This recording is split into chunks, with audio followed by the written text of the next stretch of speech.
I'm back. I'm alive. I'm alive. I'm dead. Look you.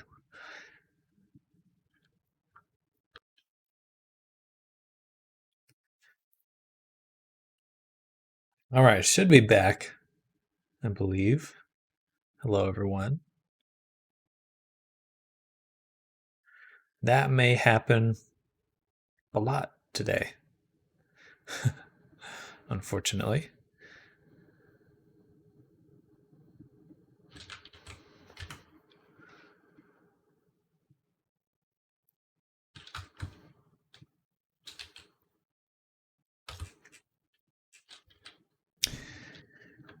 Do, do, do, do, do. All right, so looking at this one, this little waistband, there's looks like 2 sheets like this. This has like a bottom, and then there's like one more band around the waist. Okay, so this one will grow. Then I'll do another cut. Take both of those, kind of lower them, grow that one.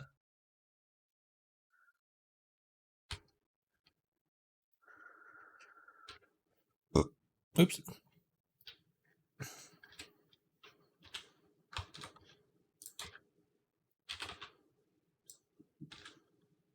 And then I think we sharpen all these. Oh, thank you. I made it. I survived. Thankfully, the power at my house didn't go out, but it does appear that the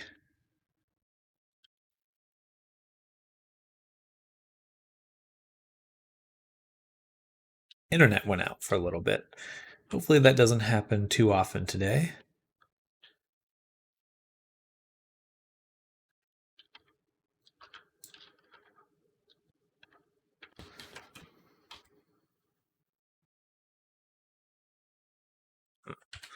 Why is it?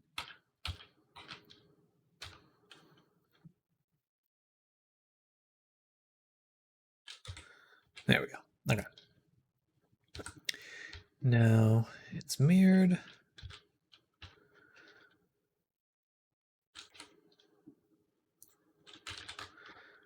Like that, and then so it's one lip, 2. There's also a little pinch, like right here. One more little cut.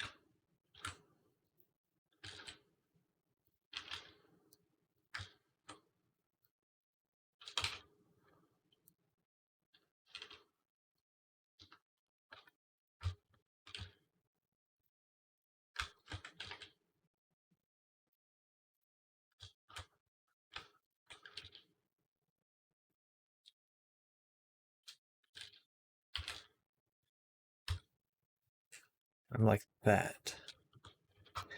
All right, all right, all right. Then one more on the bottom.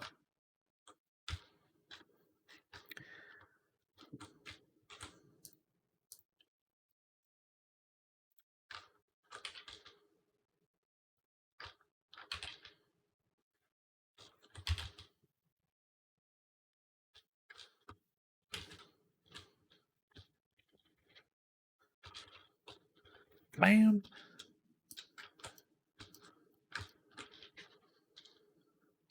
Oh, right.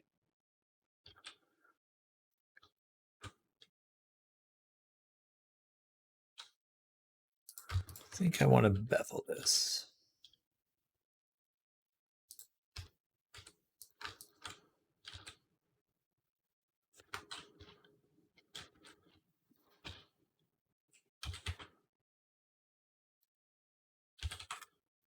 Just a little change.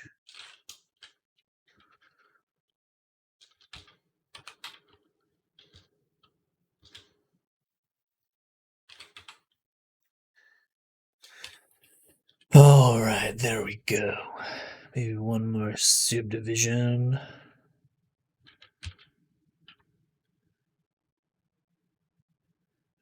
Now we're looking good.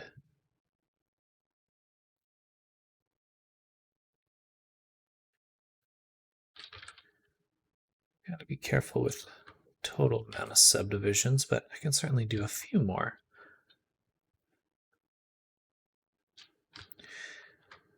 Subdivision, Suwu division.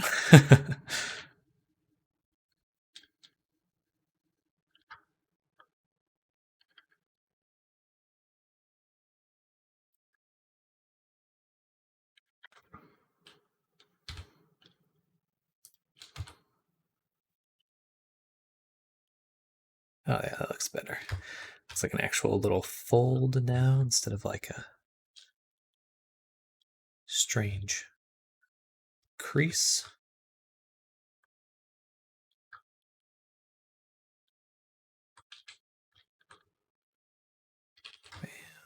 Bring it in just a little. Do 0.5 and clear sharp. All right, looks more like fabric now. Good. Got a little bit of pinching here.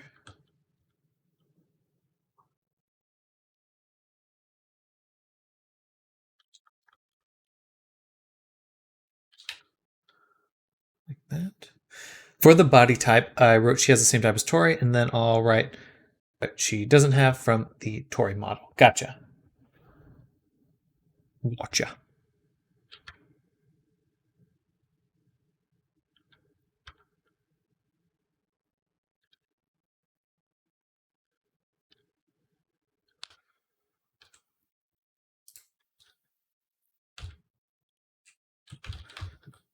Did your power go out? Thankfully not at my house, but definitely the power company seems to have lost power. So hopefully that doesn't happen again, but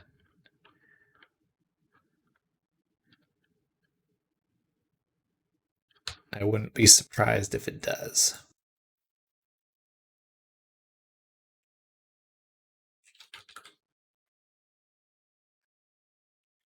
Sue them. Say you had a meeting with NASA. We're sending furries to the moon.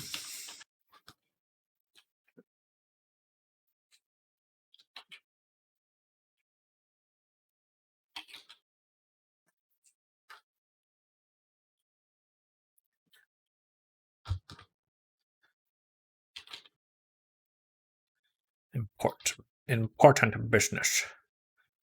Moon furries.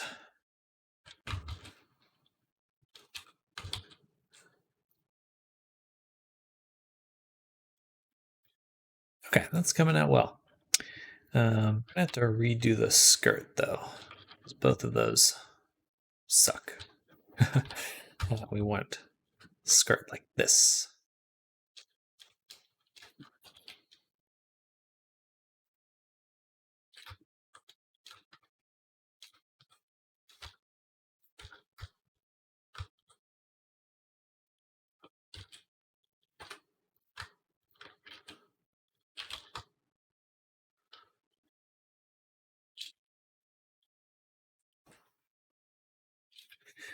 You know, the bevel modifier, why does it only make such a tiny bevel? It depends on your geometry, your underlying geometry. If it doesn't have much room to make a bevel, then it will limit the overall bevel. Like if you do a bevel on like a cube, since it's very even, then it'll work quite well. But on something that isn't quite, it doesn't have as much room to kind of grow the bevel, then it can get a little funky.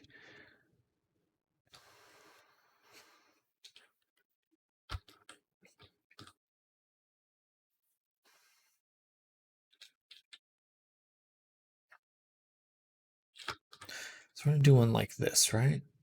So we got how many loops? Let's say there's 1, 2, 3, 4. So we want 16 loops. So we're gonna make a circle with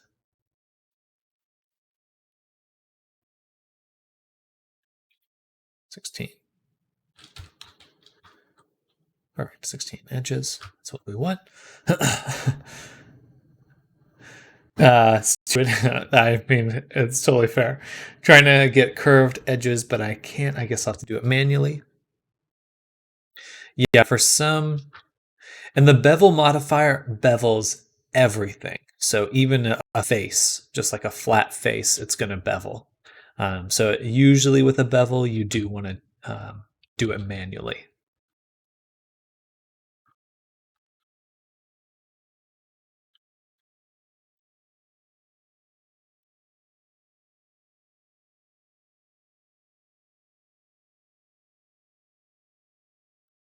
Okay, so extruded these faces. I'll do it one more time. Like that. And then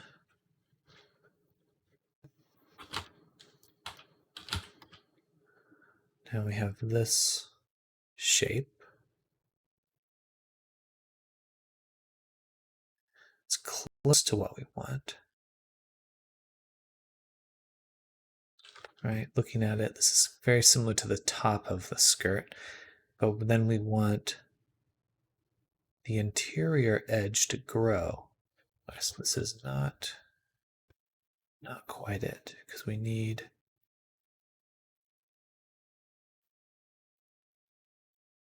this interior edge too.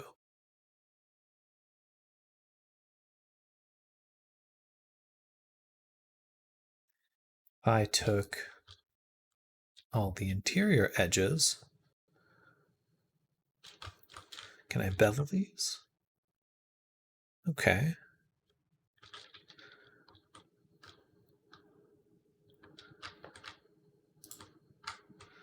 Bam, bam. Okay, let's do this. Bam, bam, bam, bam, bam, bam. All right, so we have that. And then we can bevel them. And then point to 2, set it to normal.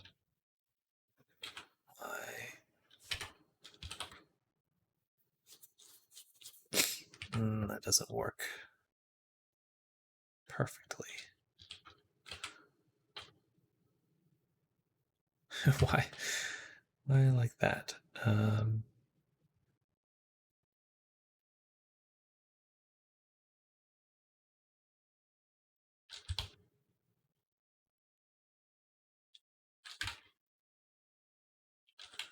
It almost works.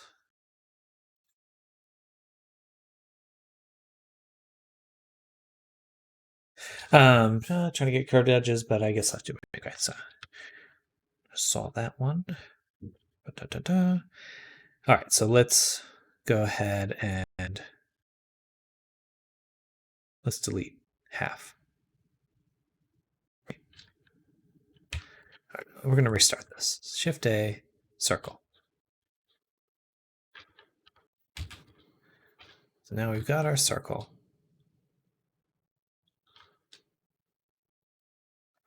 And I can go ahead and bevel like that. And then we want to select all the faces, but select, checker, deselect. Perfect. And then face, extrude individual faces. Go outwards. Delete all these extra faces. All right. And then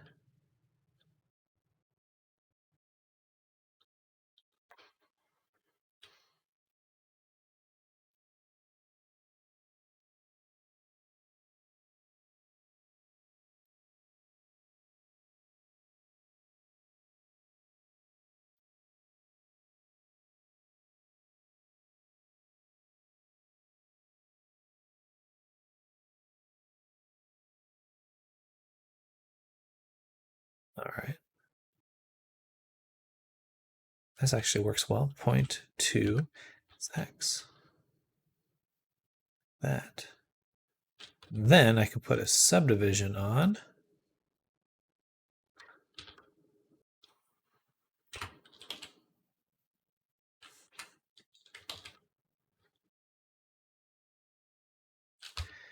And it's so close, but it's not quite right. So What if I just did subdivide?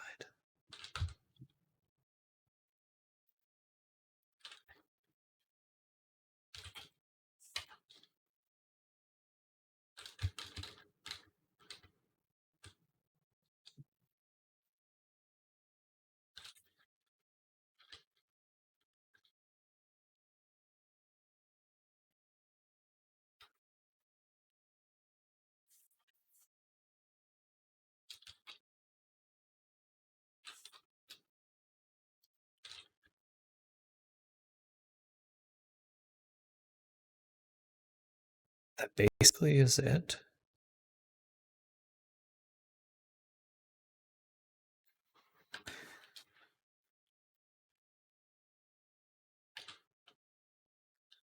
But we need it now only on these interior ones.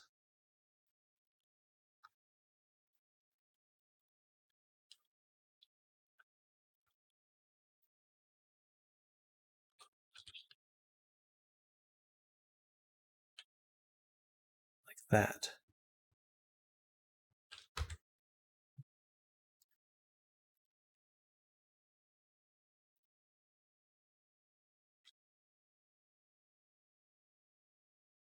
Okay, and that's it. That is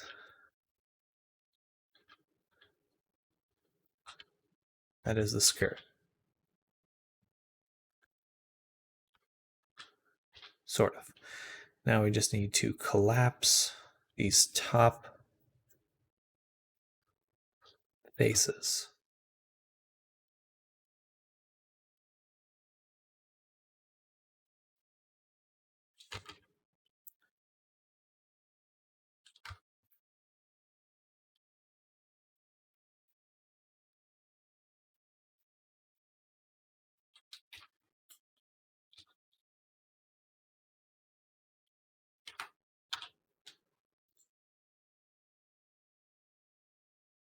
Haha.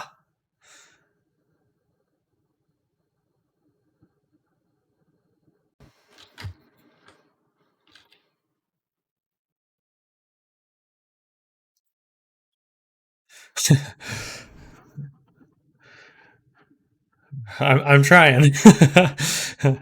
It's a struggle sometimes, but we did pretty well on that one.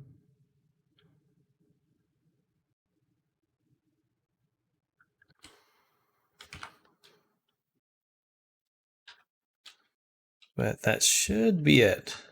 Should be the skirt. I'm actually going to go ahead and make a backup copy so I can return to this if I break it again. All right, so first step, shrink it. And it should be right about there.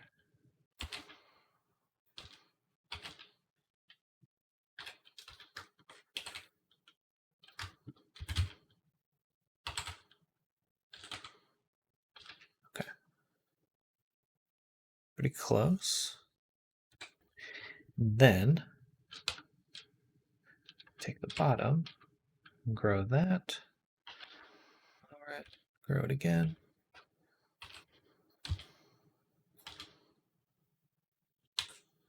That looks correct to me.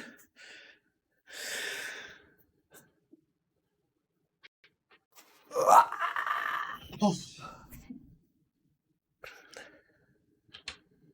All we really want to do now is just grow this outer edge just a little bit. We want these gaps just to be a bit bigger. Good morning, Ponce. Welcome.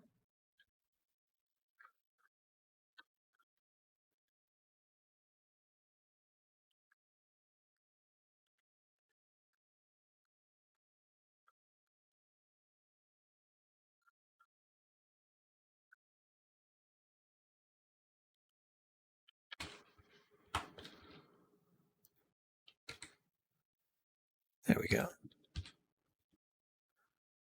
Just a little bit more gap. That looks pretty good. I think we can kind of raise it up a little bit too. And we'll keep it level for now. What is this? This is a skirt. Well, sorry, that's kind of a awkward pose, but we were making the skirt there. Going for something like this. I just need to make now this little portion here where there's like this kind of diamond bottom to it. So we're going to make that now.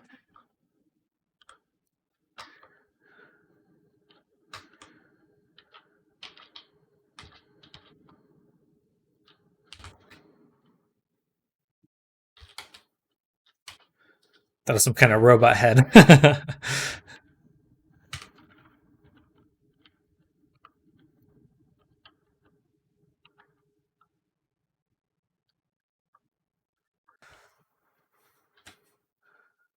And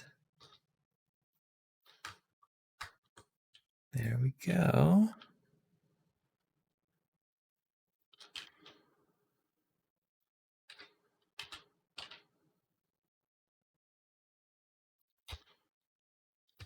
There's our sharp one.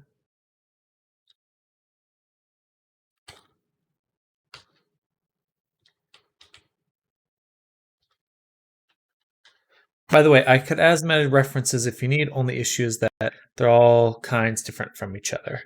That's not a problem. I don't mind more reference as long as if there's specific things that you're wanting out of each reference, just making that clear is important. So I know what, like if you share a reference for something, just knowing what it is you are looking for out of it.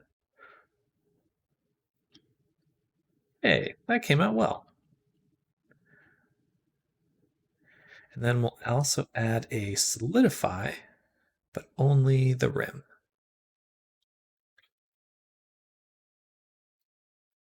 Oops.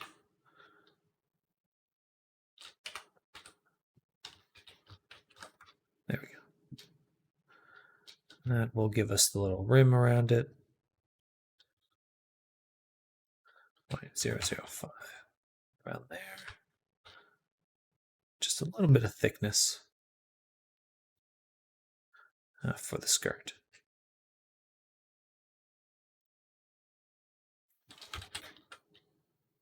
Yay.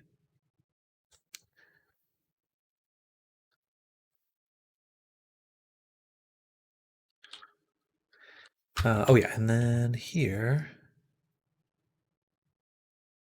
Whoa.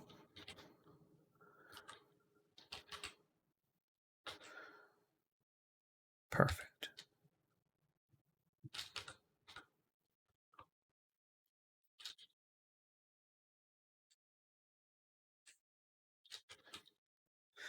I don't think I want to fill in the full skirt.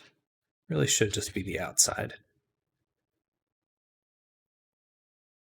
Yay, I like that. In fact, let's get rid of the solidify, and we'll just select the bottom layer of the skirt and hit E. First, let's crease it. Then we'll shrink it. Oh, thank you so much for the follow, Meredith Goat. Very much appreciated for that follow. Welcome to the stream. Alex has 4 plates of 10 cookies, so 40 cookies, and 8 plates of 5 cookies. So Susie and Alex both have 40 cookies. Alex eats 2 of his plates, so now he has 20 cookies. Plus, let's see. Okay, so 40, 40. Alex eats 2 of his plates, so now Alex has 20 cookies. And Susie gives him 20. So Alex would have more cookies. Alex would actually have the same amount of cookies, but Susie gave away cookies, so Susie would have less cookies. So Alex now has more cookies. Lol, I've got all the cookies robbed. They have the same amount. Did 40, 40. 2 of his plates, so now he has 20.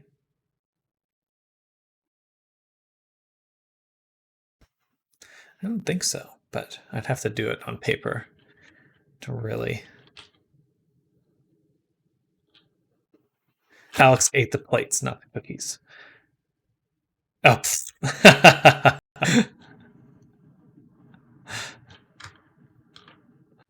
I'm definitely a very hungry boy then.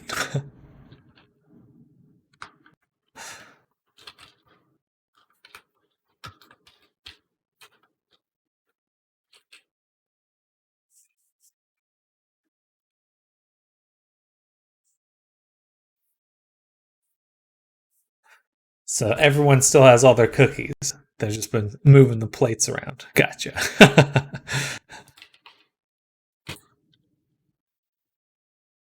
Say 0.5.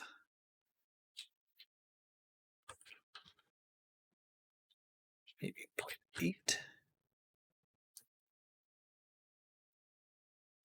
0.9.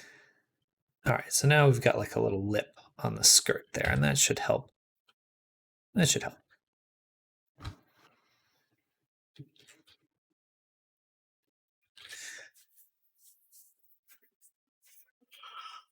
I want some cookies now. That made me hungry.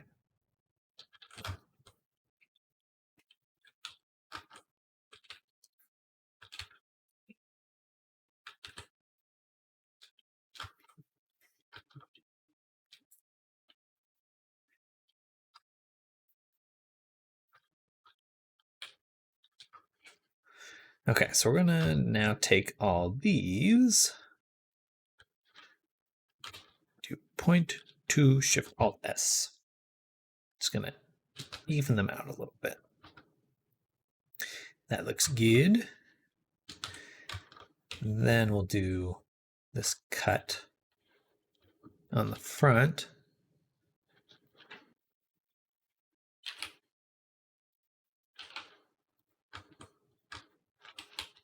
Right about there. Bevel it and extrude it.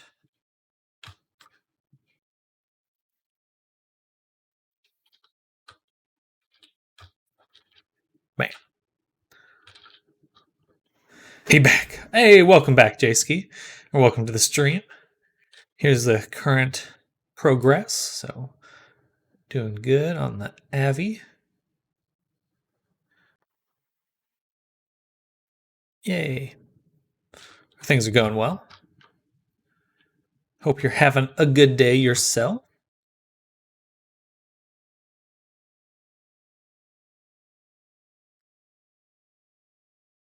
Then for this, do ES. Then just fill this in. Boom. Then do one more. Oops, I messed something up. There we go. And then we can do one more extrusion. That. Boom. Good. I'm glad to hear that. Yeah, the outfit's coming together super well.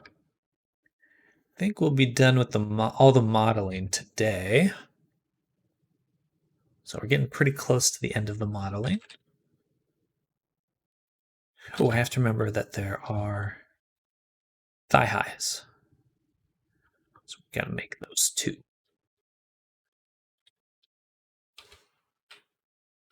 Important anime business, thigh highs.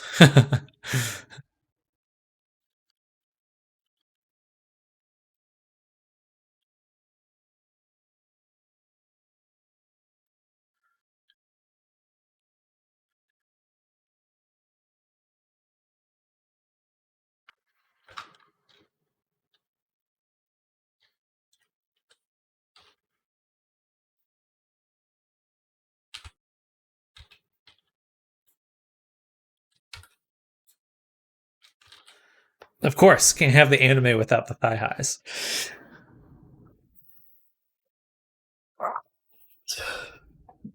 Agreed. Very much agreed.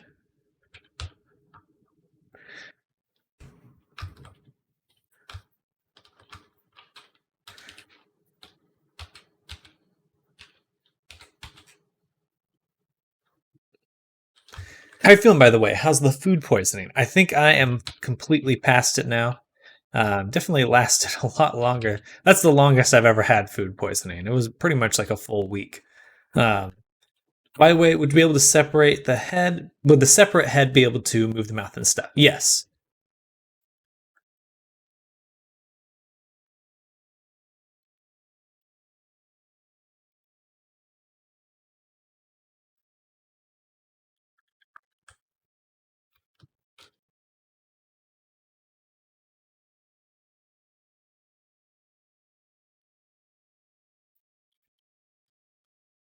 Bring that together. 0.8. Just need to close it around the foot here.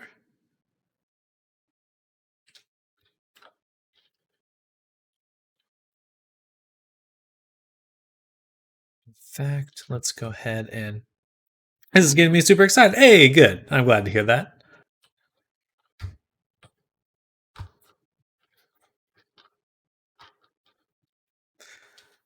Yeah, right now I did finish Kyomri's avatar. So this is the only avatar I'm currently working on. So we'll be making pretty swift progress.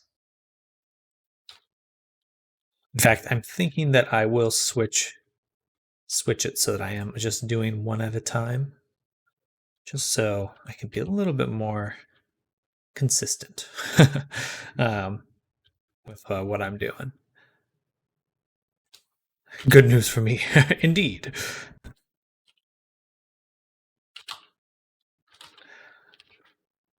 Indeed. Delete that. And we'll do one cut right down the middle there.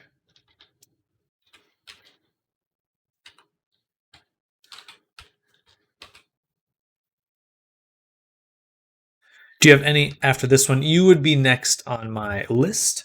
And then I have, I think, two more. So the next few weeks are still full of up. I saved up, did a subathon and 2 sponsorships to afford you, lame sim sim sim. Why? Well, I didn't realize you were a streamer as well. That's exciting. I'll give you a little follow there.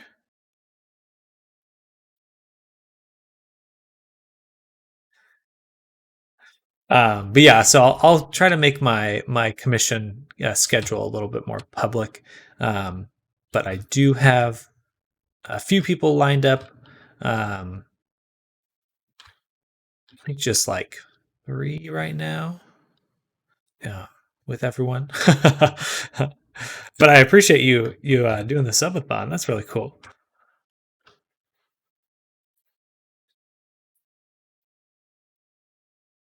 There we go. Look at that. And then we just want to crease this right here. It's cool to be making more connections within the Twitch community. I'm such a not active streamer myself. Lemo, I wish I could have done a subathon to afford it, but I had to work a job for it instead. It's kind of jobs and both jobs in some ways.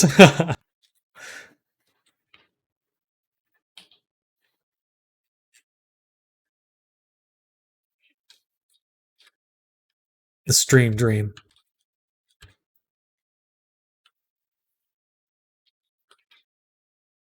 But it is cool that so many streamers are getting involved.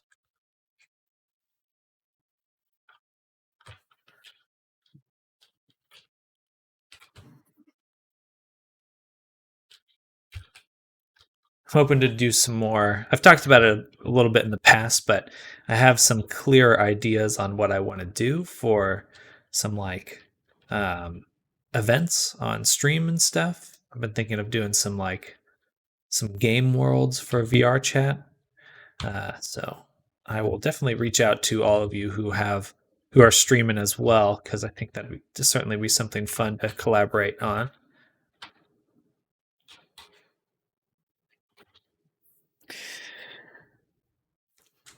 I'll eventually be the big shop I hope to be. Absolutely. Rip Big Sag. You can do it. I believe in you. Oh, heck yeah. Oh, excuse me. Question: if I take off my head, would I be able to hold it in my hands? How would that work? So usually with fizz bones, you grab it and you're holding it, and then you let go and it'll snap back into place. Um, I believe I believe that I can set it up so that you can grab your head and um, and then let go, and then you could keep it in that spot, and then when you grab it again, then it would snap back after that. So you could do something where like you grab it, move it into your lap or something, or on the shoulder or wherever you want, anywhere in space, and then once you click it again, it would snap back into place. VTubing logic. You're my father now. Science of that deep thought, visualizing all the mechanics. Would I also be able to go headless? I could just have it set up so that you could turn the head on and off. That would be pretty easy to add.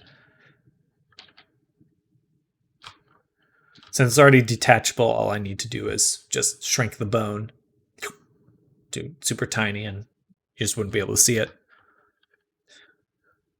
Yes.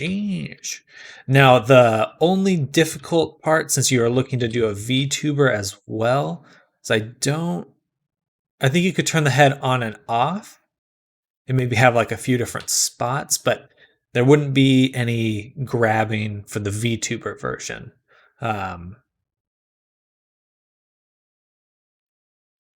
Pretty sure. That may be a little bit more difficult, but the VR chat version pretty straightforward to do. But I'd have to think about the VTuber version. That would be a little different, because they do animations in a different way.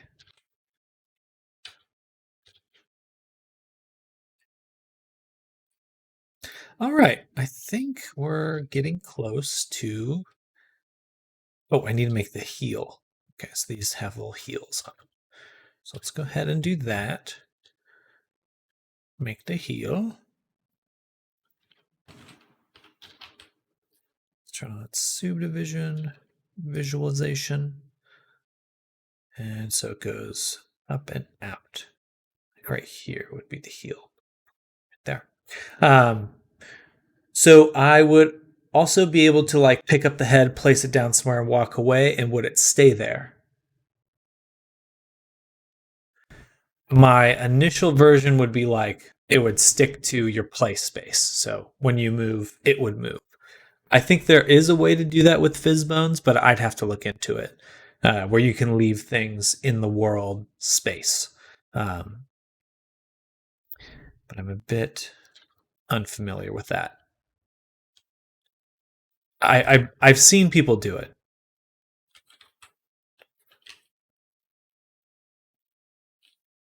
So that I know that it's possible.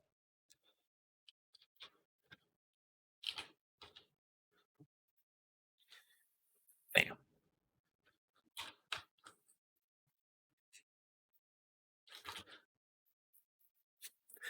The Hypno eyes will be toggleable in VSF2, right? Yes. So that'll be just a toggleable thing for the shader. Toggleable. Toggleable.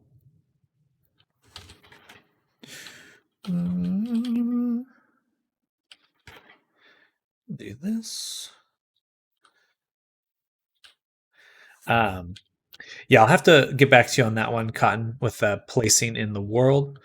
I've seen people do it, but if I can find someone who's set up, like has like a GitHub for the Fizzbone system, then I'll just copy it and put that in.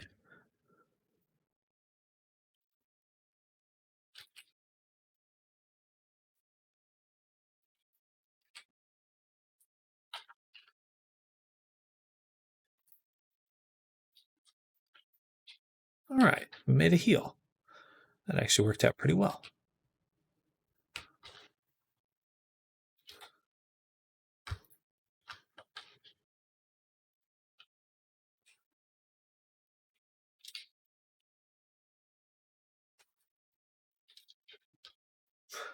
Pretty sure I know the answer. Oh, I already asked that or answered that. In the Word document, would you like me to write down expressions I would like? Yes, I include up to 7 expressions default.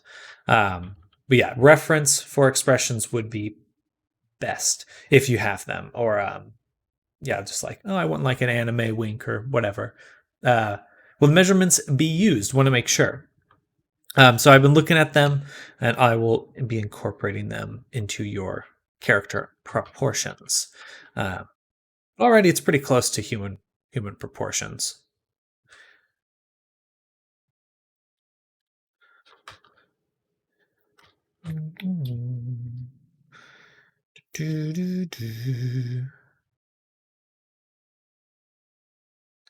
That's up to you. I use like kind of a default setup, um, but if you know what you want, feel free to put it in there. Yeah, I have like I don't know what it is off the top of my head, but I just have like some sort of default setup. But if you have a preference, then that's definitely something that you could write down. Do do do. We'll do that, Mark. Sharp. And we just need to turn on auto smooth.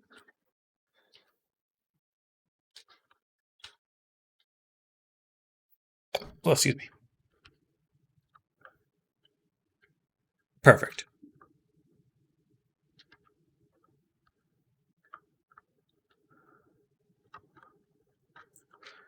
Bevel that.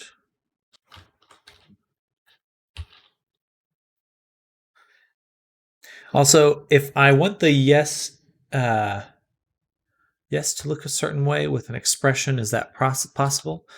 Or sorry, is that eyes? Um, yeah, I can tweak the eyes a little bit as long as it's not something like very different. Um, then it's doable. But like a full, like imagine like a SpongeBob face where he like gets all serious and like detailed.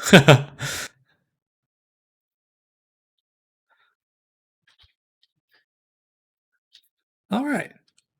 So I think that's pretty good for base of the shoe. Now we need to make these ropes here. There's a bow.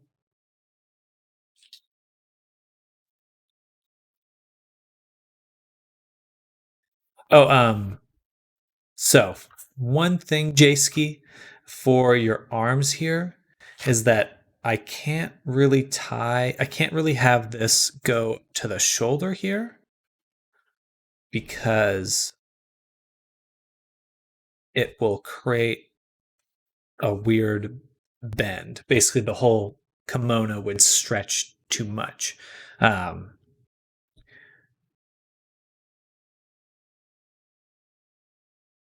Pretty sure. Well,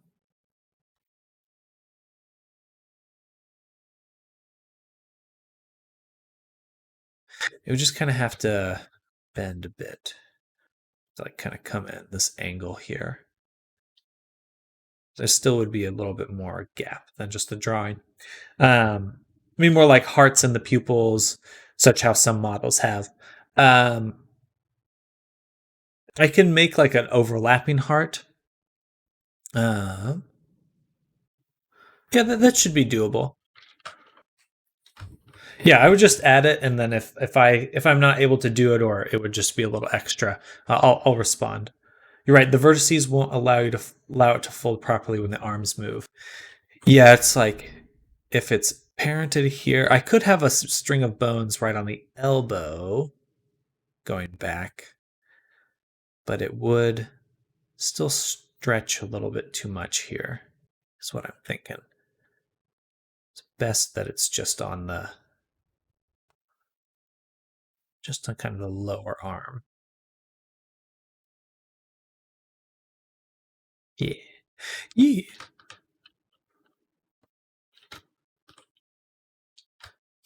All right. So Do that.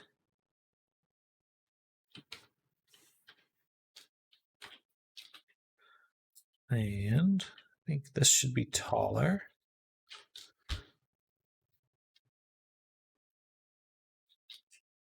In order for it to feel like a heel. That should work with the foot. With the foot.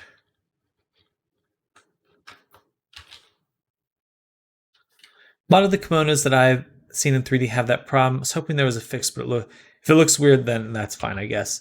Yeah, I think it would just be a little bit difficult to have it connect fully to the armpit or go up to the armpit. Because whatever's past this has to bend with the upper arm. So if you bend your arm like this, that means this part's going straight down, and then this part's going straight out this way. So you have like a big wing. You basically just have a giant wing kind of shape. And that might come out a little strange.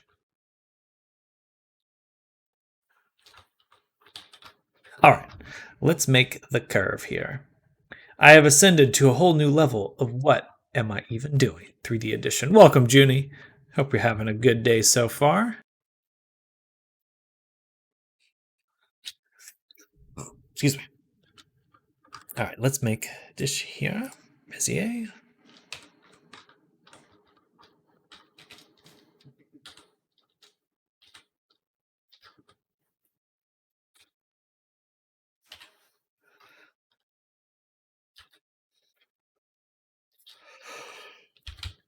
Oh, excuse me.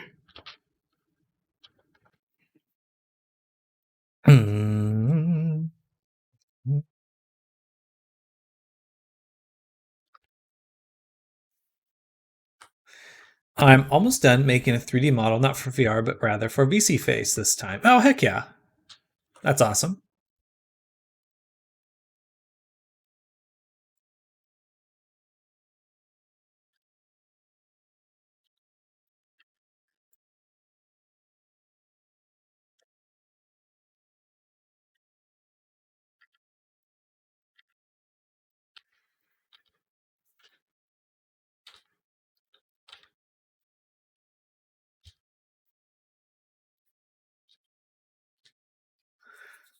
VSeeFace is a VTubing software. So it's what you use to kind of animate your VTuber. Feel very powerful. It looks like a huge improvement over previous avatars. Oh, heck yeah. As if I learn every time I make something. You always do. Always do. That's the fun part of doing this kind of stuff.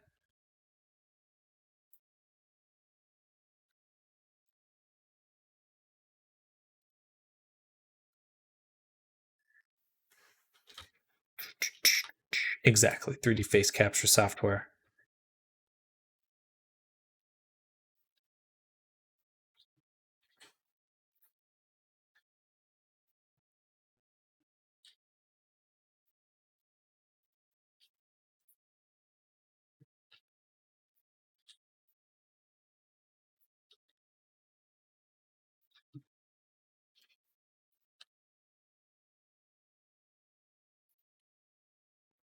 Bam.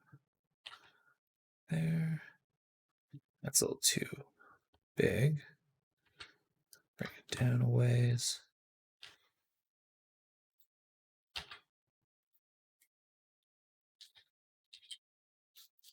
This time, I have figured out how to wield the power of IDK, what it's called. So it'd still have the issue that if you put bones in the middle with the fizz bones, I'm assuming it wouldn't look all that different with no bone in the middle. If there's a bone in the middle, then it still has to, those bones still have to be parented to one, either the upper arm or the lower arm. So even if there's bones kind of coming out this way, so no matter what, it still has to you still have to like choose which one it's going to bend with.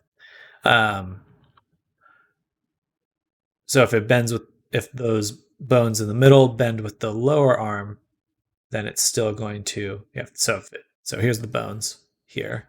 If it bends this way, then it'll kind of stretch. It'll kind of come out this way, but then you'll still have a lot of stretching right here. This is basically going to go from here to here, like that. Anyway, if that makes sense.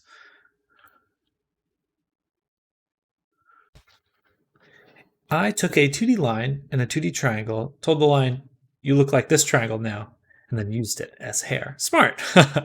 Otherwise, he has to create a new armature and attach a system of movement to a new bone set. It's a lot different than creating a model, create an armature law. Indeed, unfortunately, the bones are kind of strict. I maybe could use constraints in Unity to help the problem, but I think no matter what, it's still going to be a problem. But I can still grow it out a little bit more. It's just if it's all the way in the armpit, but I'll do another little row here. Kind of like this.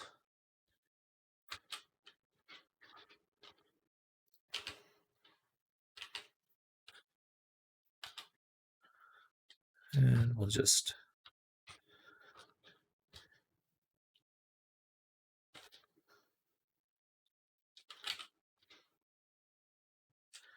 do that. So make it a little bit longer.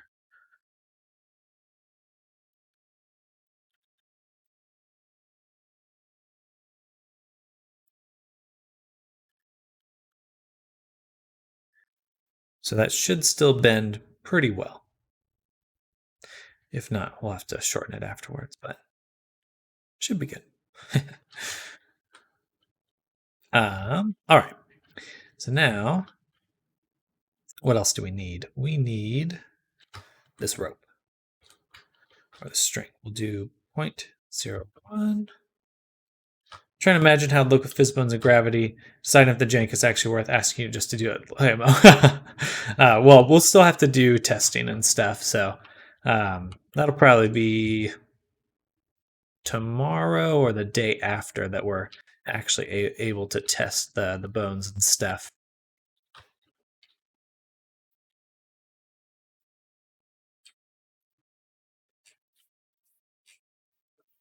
Test them bones. I need a lot. Let's see. 1, 2, 1, 2, 3, 4, 5, 6, 7, 8, 9, 10, 11, 12. So 12. I have to make this thinner, I think.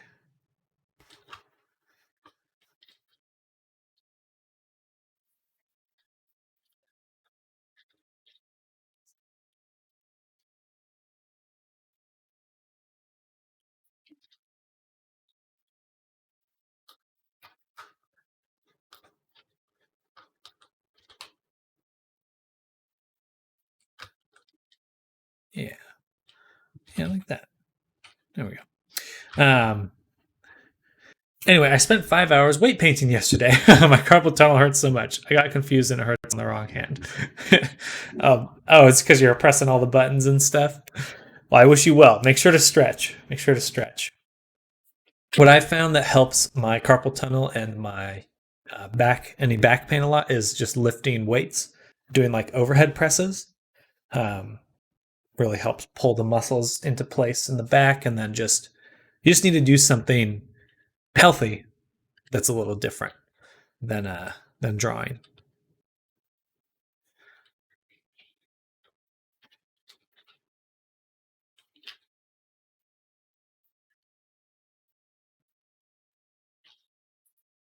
So hot in the UK recently, 30 degrees straight for like 2 weeks now. Whew.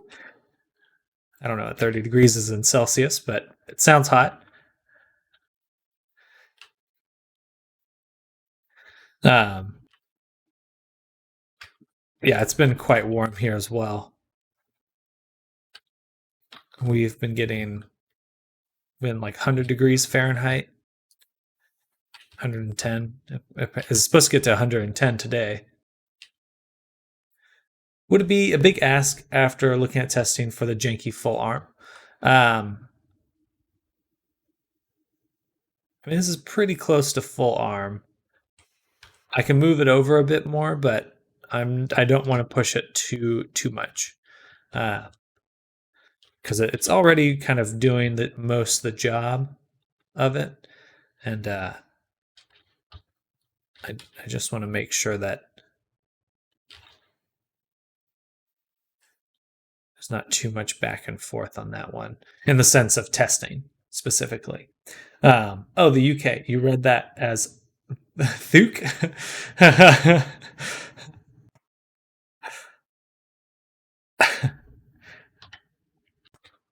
The country of Thuk. Thuk.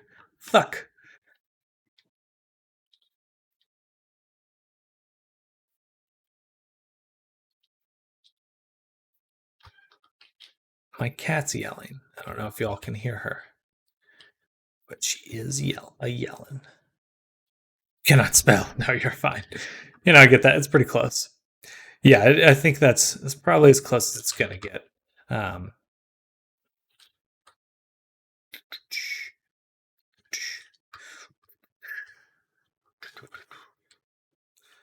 0.05. Oops, 0.005. 0.008. There we go. Spent all day yesterday watching a summary of Journey to the West. Some guy at my game was literally on smoke. Smoke. I'm like, dang, that is an interesting Bible. People really, really love Journey to the West.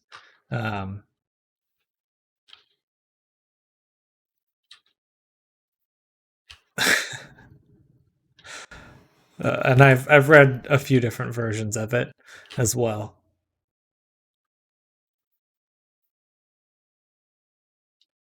Or I should say more like a fan, not like a legit version of it. Just heard the story, and I wouldn't say that I'm well versed in it. Journey to the West is so relatable. Could be written in the now time and work just as fine as an emotional story. Oh, absolutely.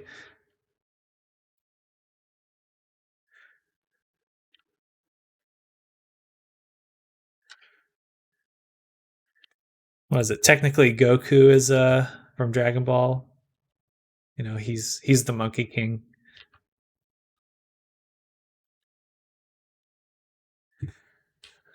Yeah, he's very clearly supposed to be Goku from Journey to the West, or at least it's kind of like a reference.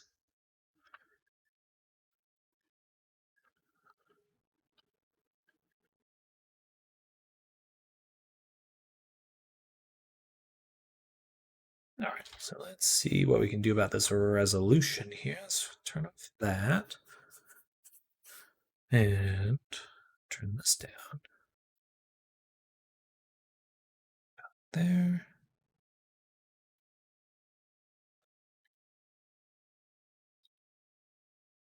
Because we've got to mirror it still.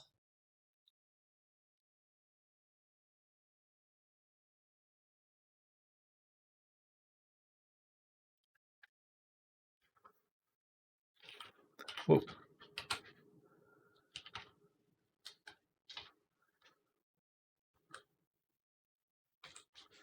I think there was a show that came out recently that was Journey to the West. Can't really remember though. All right, and then we got a little bow up top. Let's make that.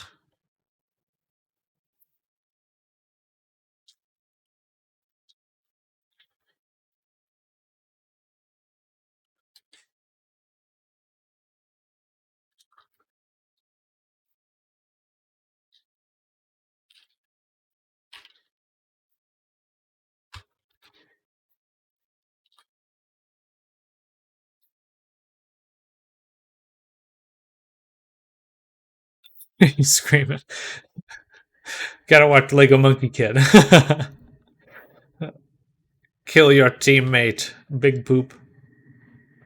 Has no rights being as good as it is. It has all the rights. Isn't it like one of the... I remember... I mean, it's like one of these stories, one of the classic stories. It's like on level of Gilgamesh.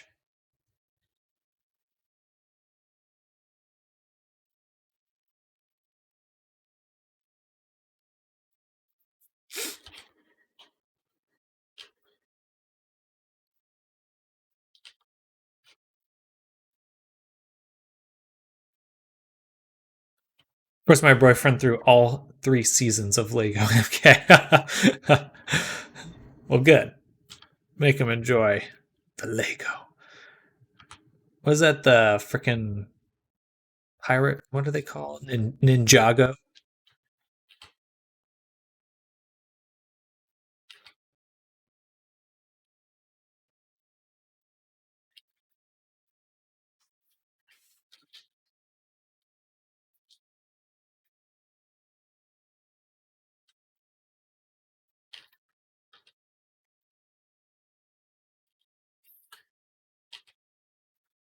That was my cat.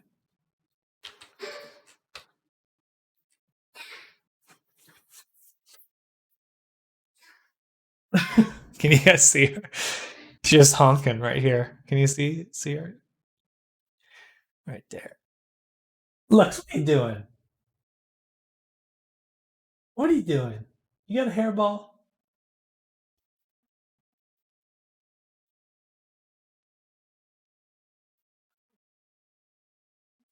There's a really funny guy on TikTok who's super good at like doing brother, that was a loud noise from a tiny creature. You're so loud, Lux. She's like kind of thinking about what she wants to do. Lux. Lux. What are you doing? By the way, would expressions be on the right hand or left hand? I usually split it up, so I have some on the left, some on right. But again, it's just whatever you prefer.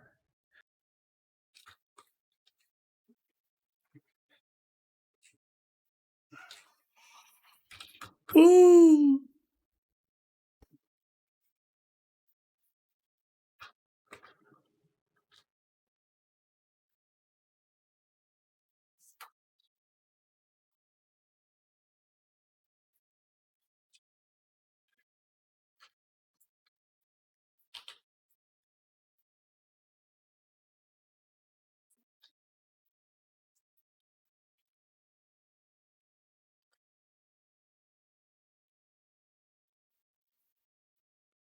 Oh, no problem.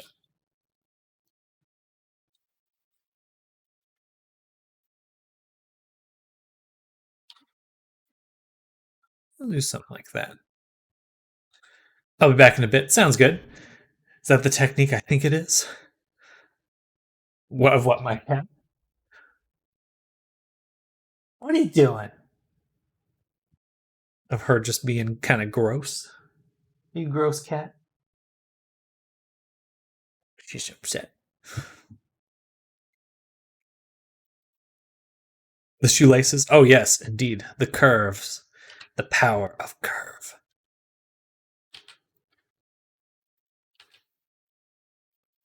Yeah. She mad, though.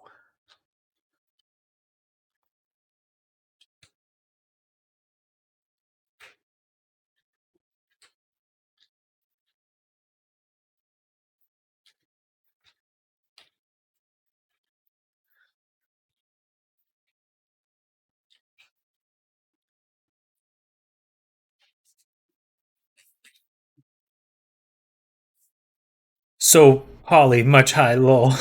Welcome, Pseudo Kid. It's not too bad, thankfully. Keeping it low. As low as it can be.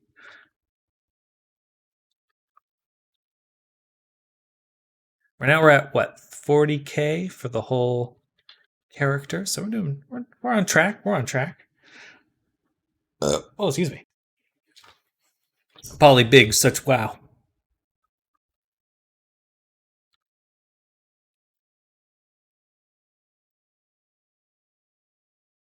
My other curve. Let's take these. These need to go into the outfit layer.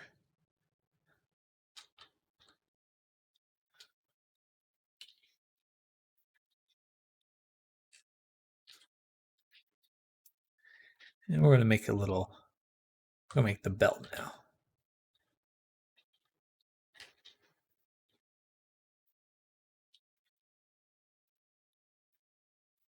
Yay.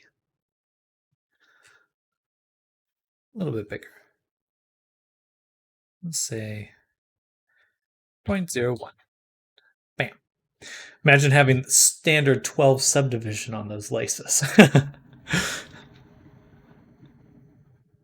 You can go pretty low poly on these, but I don't want to go too low because then it starts looking a little jagged. You get these kind of chunky shapes when the polygons intersect. You just want just a little ways. Though for this, we are going to actually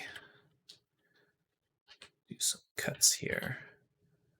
We need a more round one of these.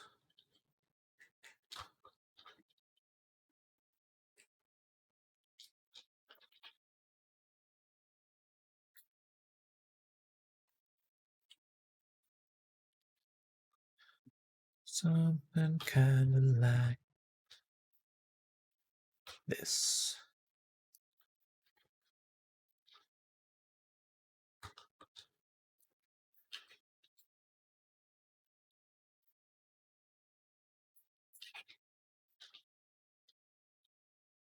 Perfect. What I love about the Obi is that it hides all the ugly bits, Laymo. I would normally use 6 or 8 for something like that, though I have yet to poly model a character.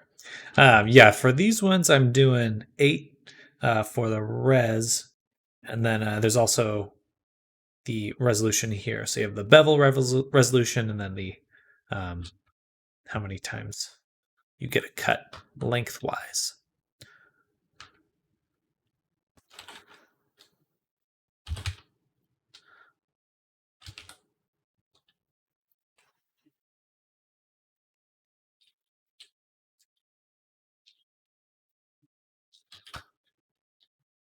Right. Do you have smoothing turned on? Yes. So I have, or it's not smoothing in the same sense as Maya, where that's a subdivision. These ones do have subdivision mods, but everything I just right click and do shade smooth.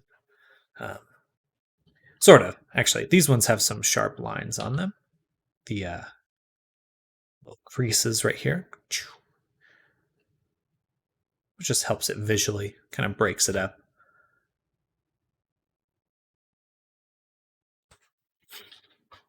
Yeah, that one's looking good though.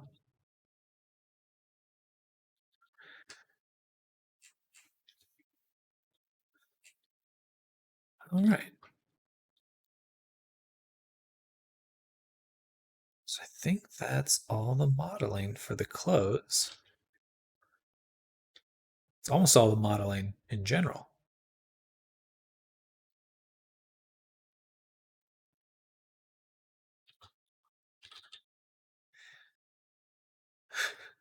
See all the boobies? How could you show the chesticles for free? Well, we got the chesticle tuft right here. Is this what you're referring to?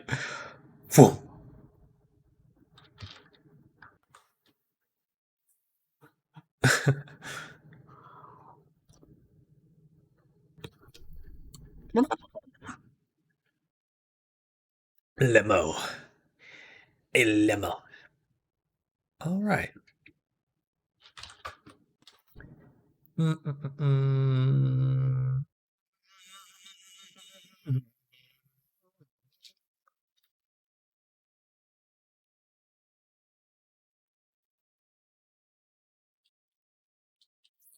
So yeah, we want this knot right here.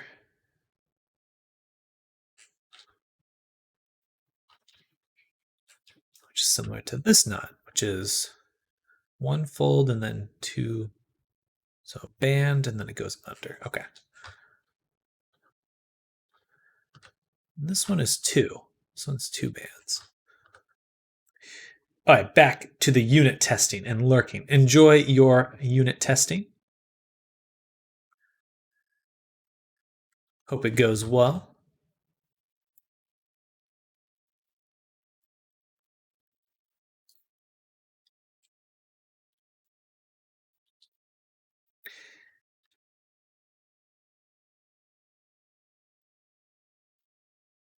Oh, this one I don't need the mirror on.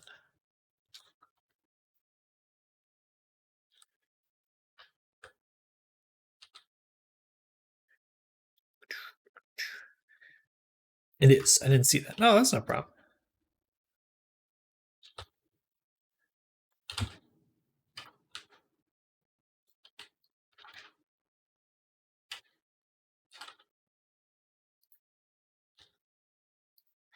This one will do a mean radius of 0.5, maybe 0.8. Just make it a bit thinner.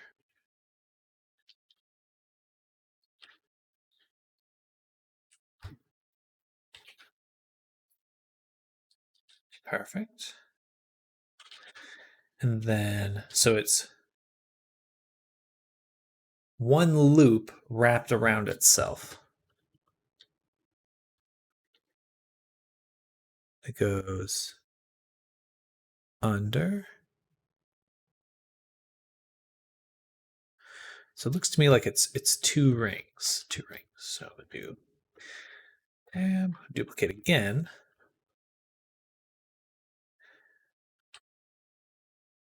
Then it goes kind of like this.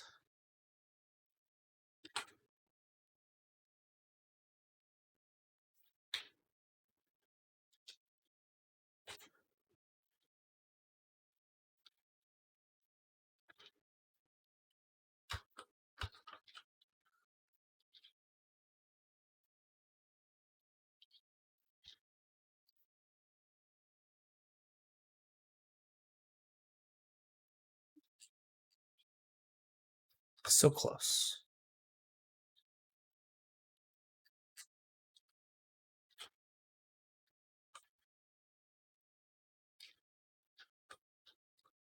Just think, yeah, that looks right to me.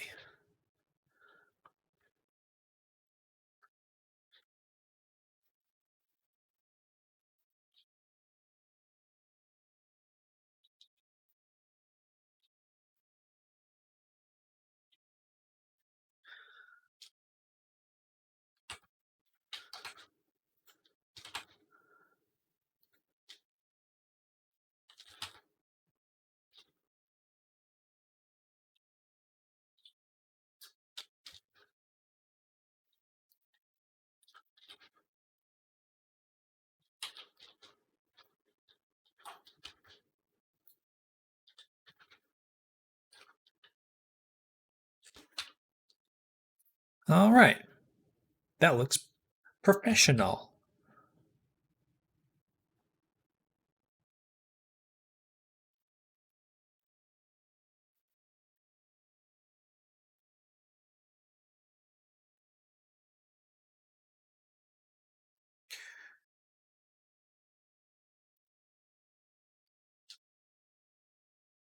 Nice. I like it.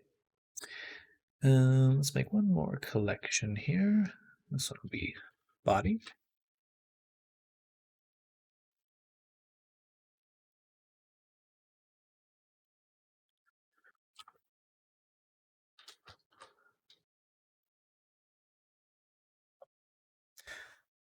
Tufts will go in there too.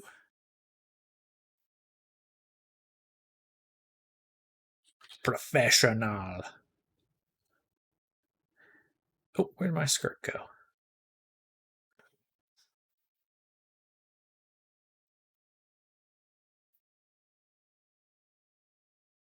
All right. So then all of these, we'll make a new material, JSki outfit, and copy to selected. Bam. And we'll just make it a little bit dark because I just want to see a little bit more detail here. Bam. Okay.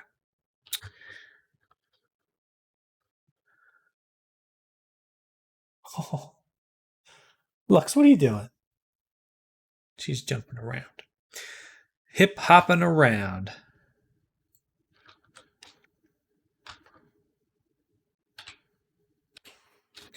All right. So I think the modeling for the outfit is pretty much done. And now it's time to focus on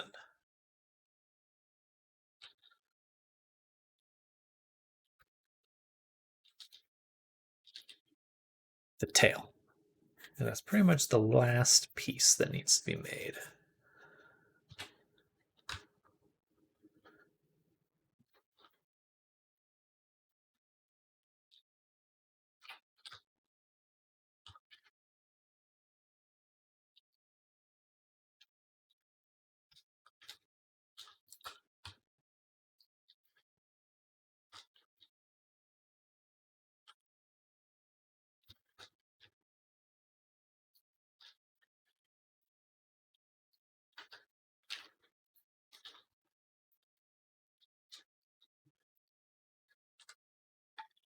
Ooh.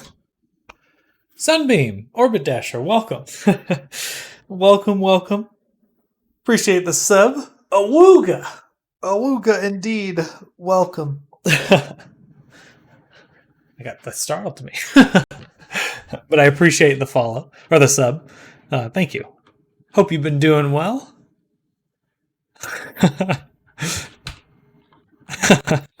I startle easily sometimes.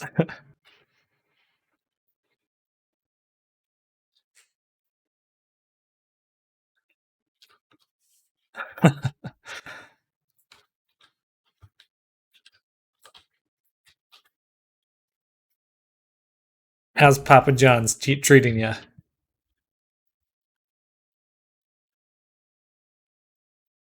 Hopefully some improvement. My boss got fired. Hey, it's one of those. Then the store got shut down. Oh no! I'm sorry. That sucks.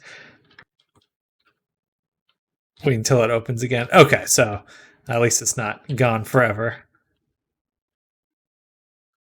Enjoying my time off. Good. Good. That is what I want to hear. You are enjoying yourself.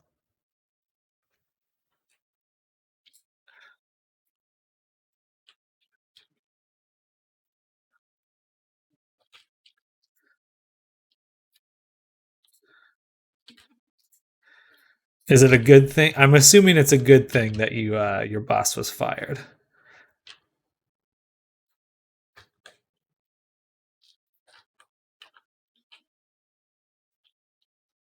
Maybe a better way, a needed thing, perhaps.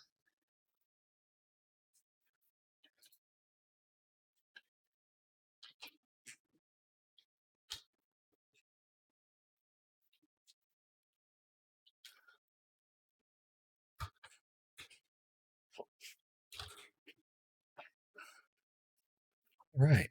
Looks pretty good. This is a little funky in here, though.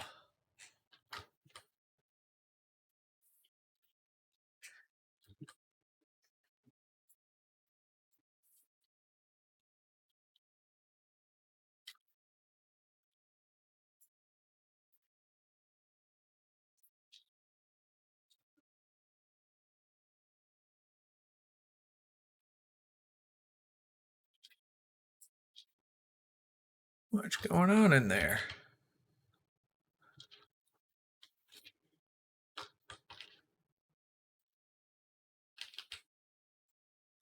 Well, I hope you have a continued fantastic time off. Thank you again for the sub. Bam.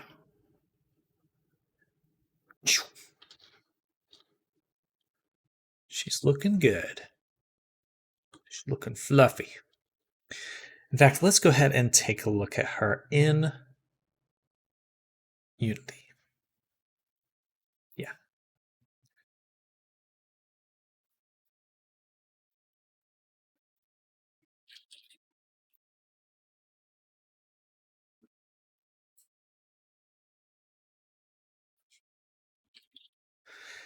Then it's just the tail that's really left.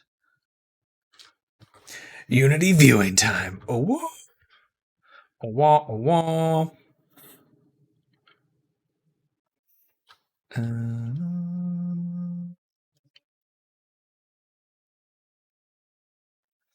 Da, da, da, da, da. It looks like the tail is a little more curled than this. Right. It's like here. So let's try to mimic that.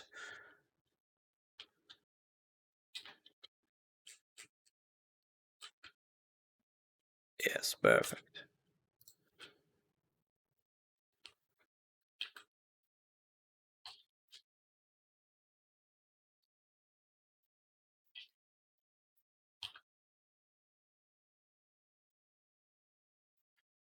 Perfect.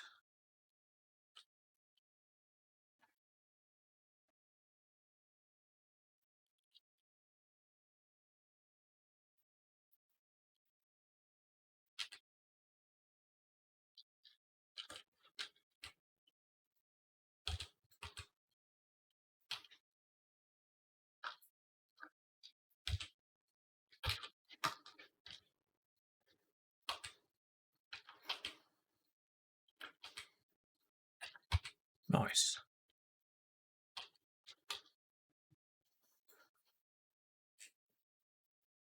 The tail, I may have to actually combine these into the tail. I don't think I'll want them free floating. Otherwise, they'll shift. They'll kind of move around. So we actually do need to combine that. All right, let's go ahead and open this.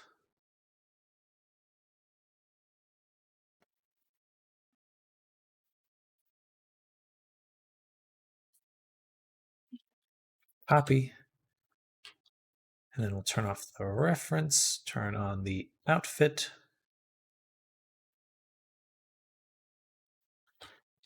And do File, Export, FBX, Substance Painter V2. Bam. Yeah.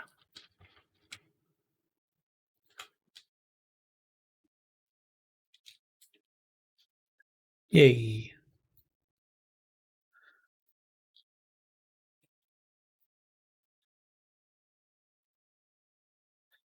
Then I did get the Wyoming Pro recently.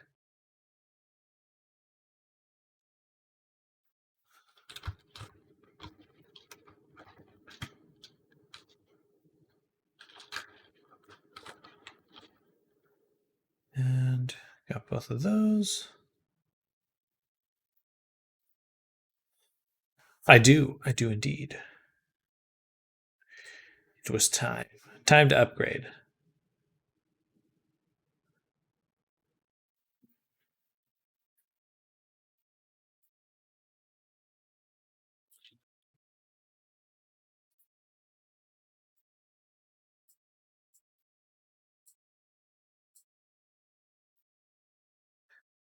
Do, do, do, do. Do, do, do, do, do.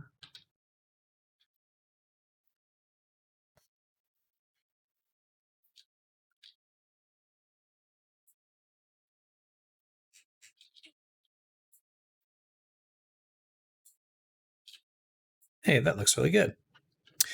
Nice. There are quite a few options now.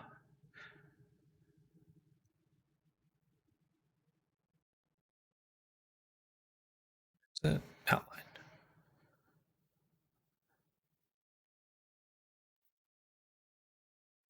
Wait. Oh, this is Poyomi. I need Poyomi Pro outline.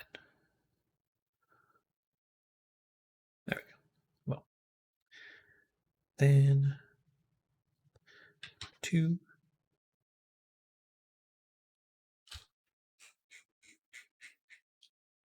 And we'll say fixed size, right?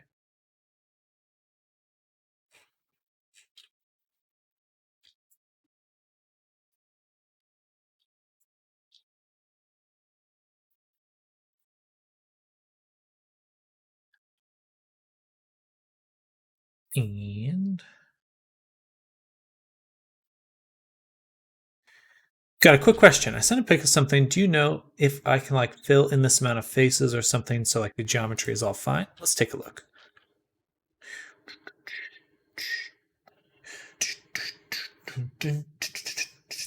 It's been a while since I've been on my own channel. Um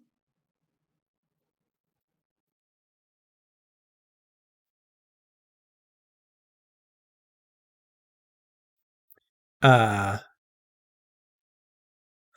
right here on the bottom. So you're trying to fill in this full like bottom section here. You can just select all the edges you want and hit F, but it'll create an n-gon, which is a face with a bunch of vertices. Um, but you could just do a fill.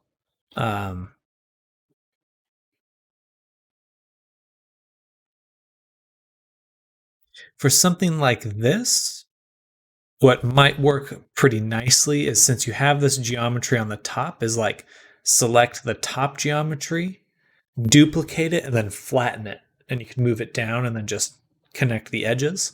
But most likely you'll need some cleanup either way, or some kind of manual editing.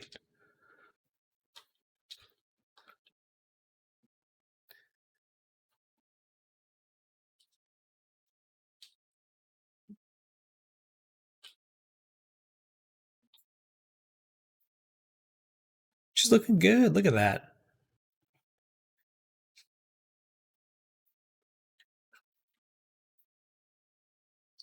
I think we'll need a little bit of geometry on the bottom to just fill in, do a complete outline there.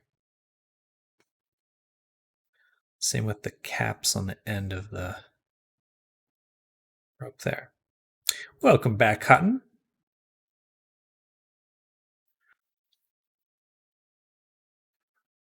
All right. She looks good though.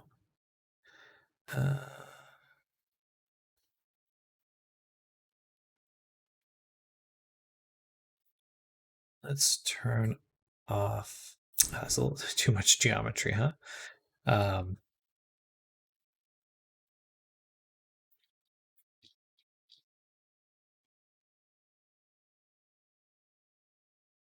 I love how the tail looks with the outline. Junky. Big floof.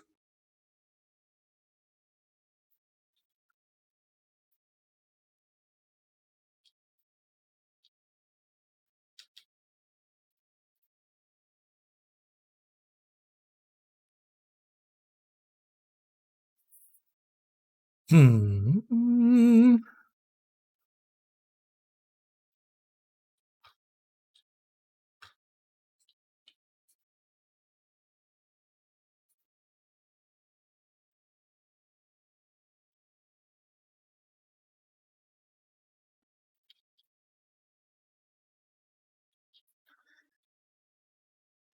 You just say junky.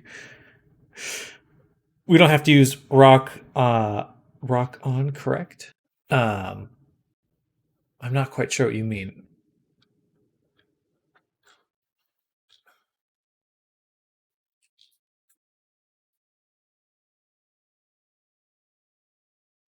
Oh no. Again, you whatever gestures you prefer, I can definitely do.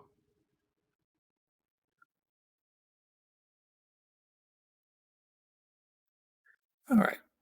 I love how the fur looks with the outline shader. Looks so good. All right.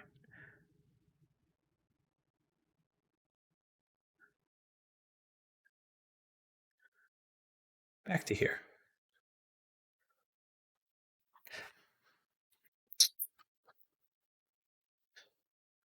The chest looks proper fluffy. I just want to rename all these objects so I know what I can turn off. Do outfit, skirt.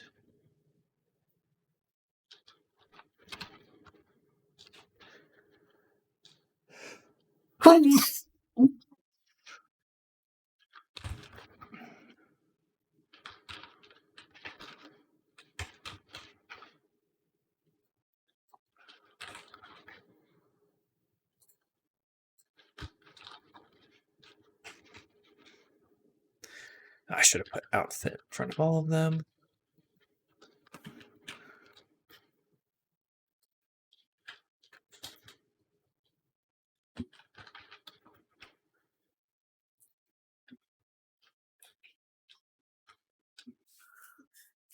Okay. Save. And export one more time. Yeah, the gestures don't have to be rock on. I made some avatars have the OK hand. I wasn't happy about it, but I was getting paid, so. Would the ears also be able to change depending on the gesture?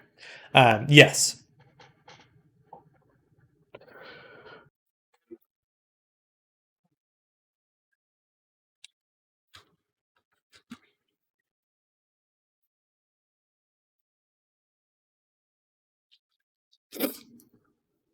Boom. All right, now I can select all the outfit stuff and turn that off. All right, so here's what base Avi will look like. Perfect. Okay. Then actually we'll go here and I want to go to chest tufts and chest. Select objects. And we will copy to selected, and now they're all named chest.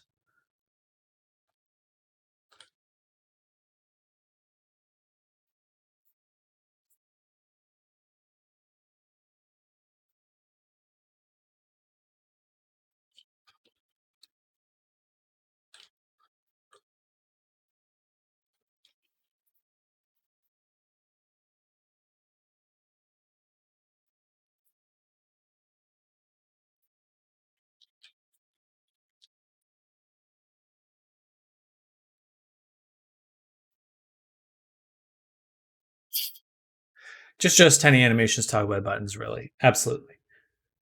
I did what you said, like duplicate the stuff. Now, how do I connect all the edges together at once? Well, if they're all in the same position, you could just do the merge vertices. The other thing you can do is select both ring of edges. So the edges you want to connect up top and the edges you want to connect to the bottom one, and then use the bridge edge loops, which is up here, bridge edge loops right here.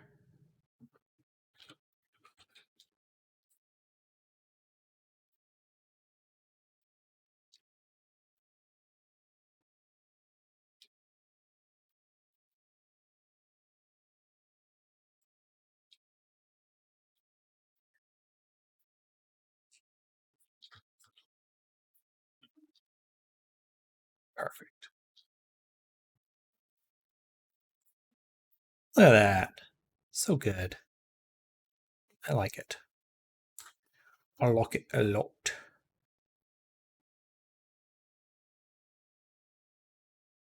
And for the skirt, I know how I'll do the bottom now. I'll just duplicate this and move it straight up.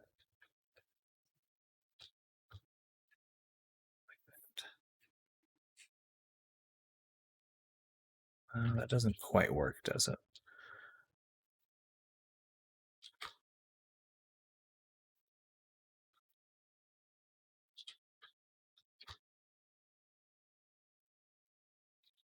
But that works.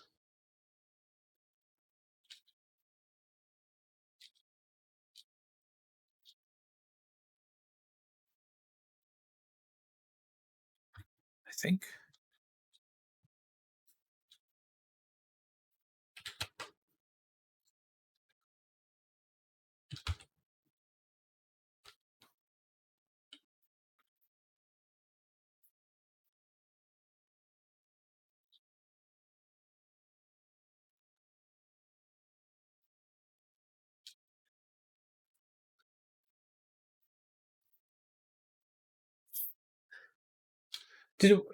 Question: would it be possible to have like something show up on the face when a certain gesture is also done?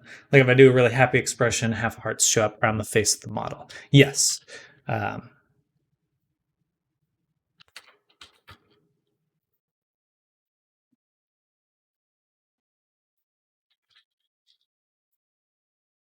we go. Now we got that line on the bottom of the skirt.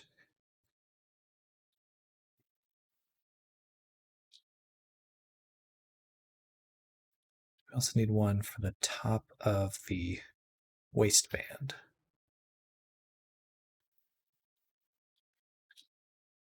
And the thigh highs. Okay. So doom,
Dang it.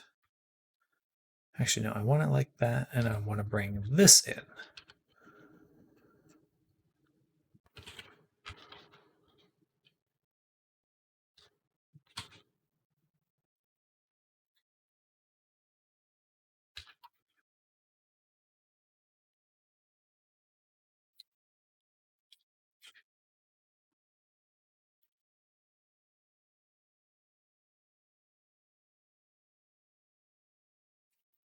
There we go.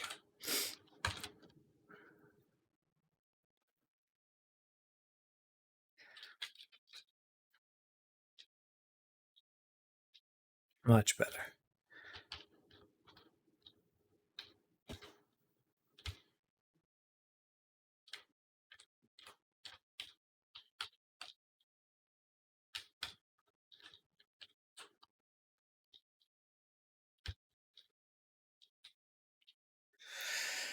And I won't get an outline on here because it is just one object. I'd have to separate the shoes from the thigh highs to get an outline there.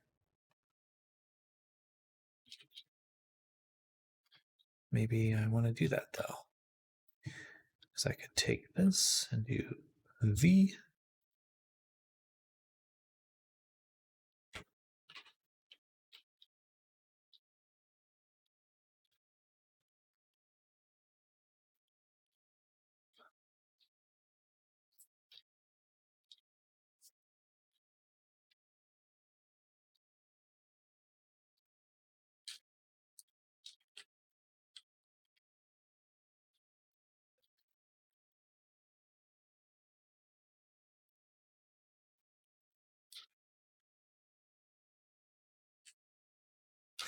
And then I would have to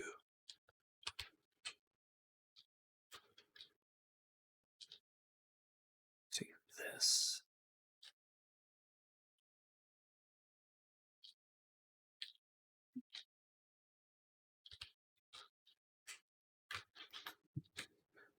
Maybe. I don't know if that'll work actually. If it doesn't, I'll just merge them back again.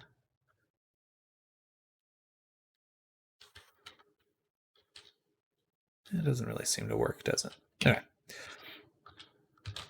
So back up.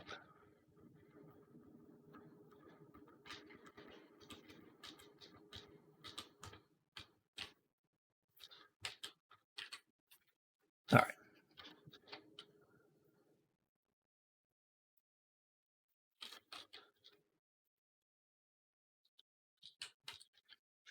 Then I think we are good to move on to the next part, which will be the UV unwrapping.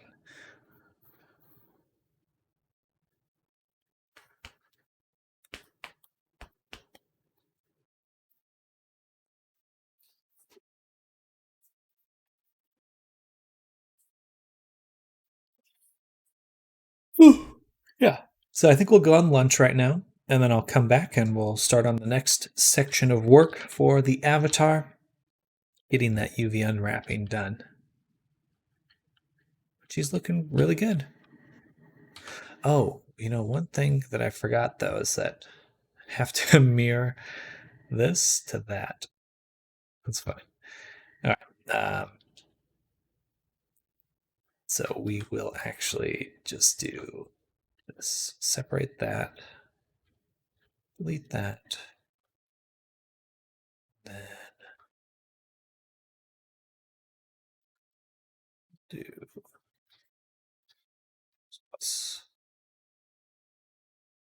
less. Duplicate and then 0.6. Essentially 1. Bada boom.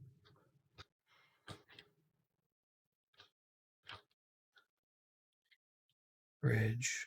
Merge. There we go. All right, now they're the same length.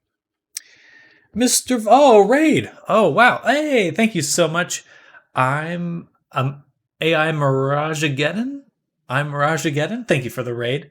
Welcome, Cats, Pichirusu, Cat Raid, Mr. Volley. Thank you all for coming by. This is what we're working on right now. Very fitting. Got our cat right here. We're making a VR chat. Almira. Almira is okay. We'll welcome Almira. Yeah, we're getting everything set up to create a functional VR chat avatar. Yeah. So we just finished the modeling. Here's what the character is going to look like in full. Hide these ones. So this is kind of the full design right here. Bada boom. So floofy. Yes, I really am liking how the floof is coming out. But we kind of just finished the modeling. So the next step will be to do a UV map so we can then paint the character and the outfit. So yeah, let's see. Get the character. Here's the outfit, and it also have this chest floof right here, which I think I can turn back on here. So I'm like, oops, I actually just didn't include it in the bada boom.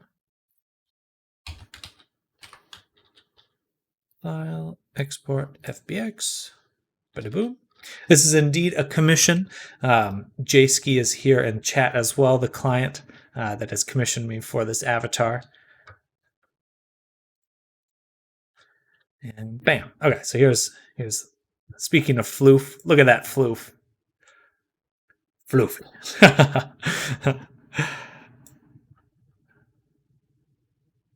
Yeah, we're getting pretty close. Y'all actually caught me at my lunchtime. I will be heading out to go eat for an hour, and then I'll be back and continuing working. But I certainly appreciate that raid, Almira. Very much appreciated. Let me go ahead and give you a little follow back. Check out your work when I can. Exothermic Goblin, much floof. Wow, much wow. Stay for a while. Ooh, maybe I'll just grab my lunch and come back. Keep working. Well, no, I need to lay down for a nap, get my rest in. My ADD brain can only stay focused for so long. But yes, please come on back. I will be back in 1 hour. We'll keep the work going all the way till 5 or 6 p.m. tonight. Hey, thank you, Snecky for bread. Appreciate that follow. All right, I go to sleep as well. Get some good rest. I'll catch up on your stream next time. Have a good lunch. Thank you. Very much appreciated, Almira. Thank you for the follow as well. I hope you have some good rest. And everyone else, thank you all for coming by and the follows. Very much appreciated. And I'll catch you in about an hour. Mr. Volley, thank you. Mr. Volley, thanks for the folly. Very much appreciated. You all are amazing. And I'll catch you in an hour. So see you then. Stay frosty, y'all. Bye. I can't help the dad joke. It's a part of me. See you soon, y'all.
I'm back.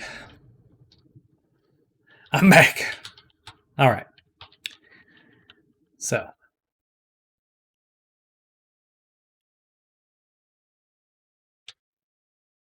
got some stuff to do. Hello, Morgan. Hello. Welcome. How are you doing? It's been a few weeks. I'm assuming work's keeping you busy.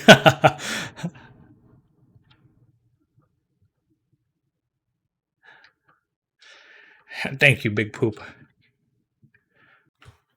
We back.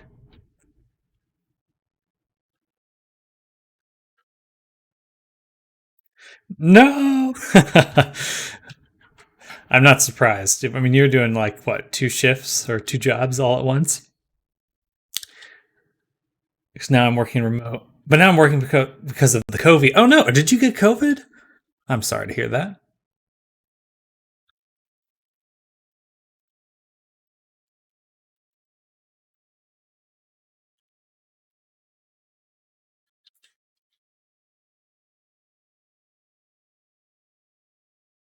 On the tail end of it. Oh man, that really sucks. Well, I just wish you continued health and recovery. It's always it's always a longer process with COVID though.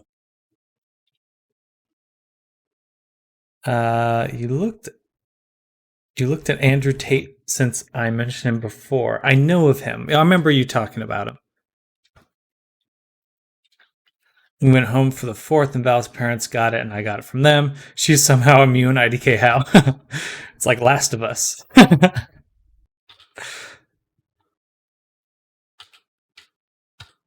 Joel! Ellie.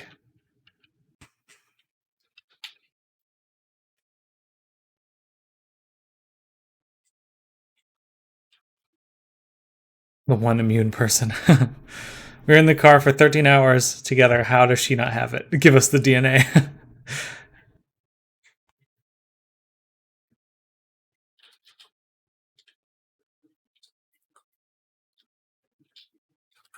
Hey, Cotton.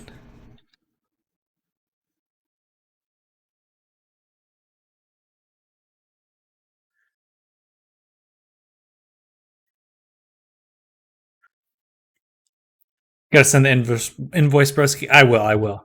But I appreciate the reminder. Unless you need to look at the document first. I have not as of yet, but I should look at. I will be looking at it first. Make sure everything's kosher.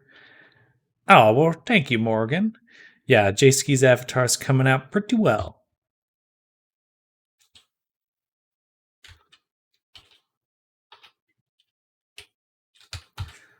It's very charming.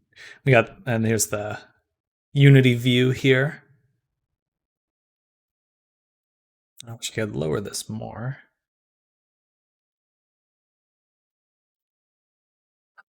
Yeah, I'll get that invoice over to you once I can.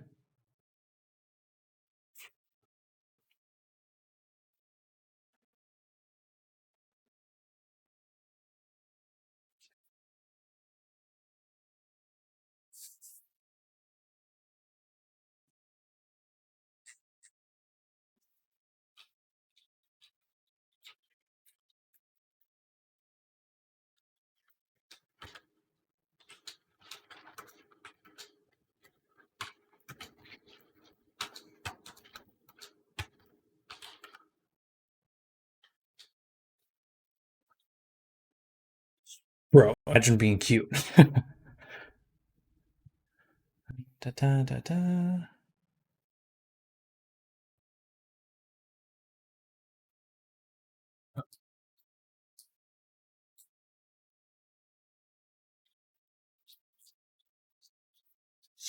Perfect. Mm-hmm.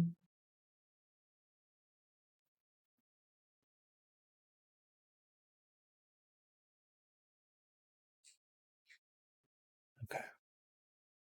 Yeah, I'll get that invoice over later. Did you see that VR chat doc coming out on HBO? Right. I was tagged in something. Oh, let's take a look. Whoa.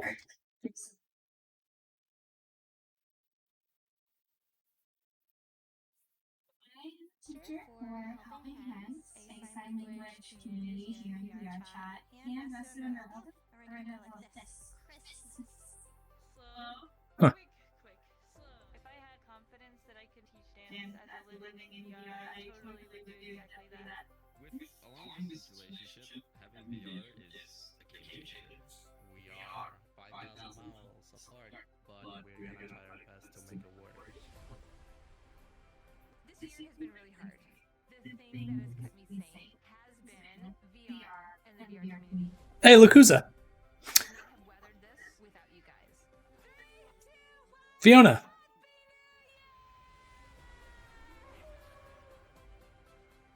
You can be who you've always wanted to be. In a way, start over. An emperor. Can come together and support each other. This community means a lot to me, and I really want them to know that they're loved. This is 100% going to get so many copyright strikes. IRL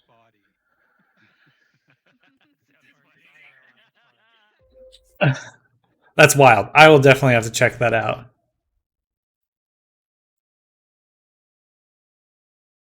Huh. It is really cool to see HBO. There's going to be a lot of blur blocks, lol. Yeah. I really do wonder how that works because there is some sort of gray area because it's like user uploaded, but I don't know enough of the technical aspects of it.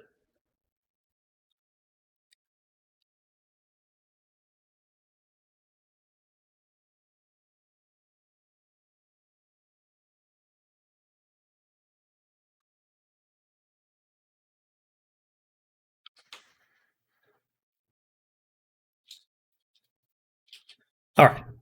But yeah, I'm gonna for sure watch that. It's pretty. I just am amazed to see VR chat kind of reaching a. I don't know. That's like. I mean, I never would have expected HBO to make a documentary on something like that.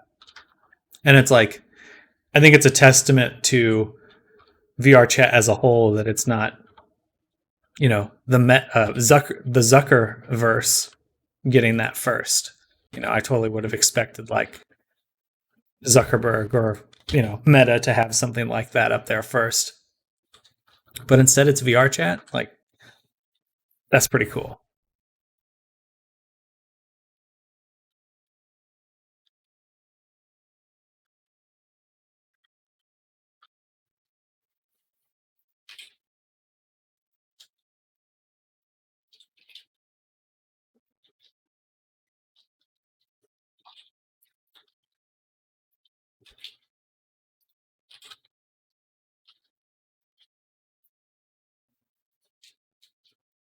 Probably just bought it to distro it.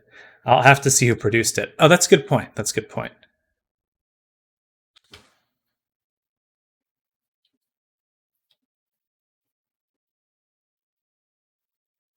Might not be like HBO, or like as a publisher, acting as a publisher.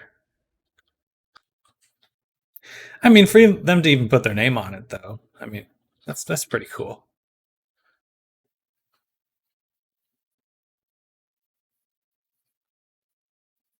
Maybe all this falls under parody laws. Well, it's because it's if I remember my understanding, it's like they're not selling it. It's like individuals are uploading it, and that is what makes it okay. Is that it's not like these aren't no one's profiting off of the like potential copyright ones. So I believe it does enter that like gray area of like parody or fan creation. UK doc maker made it and took it out to festivals, and HBO bought it. Ah. I mean, they bought it. That's a good sign.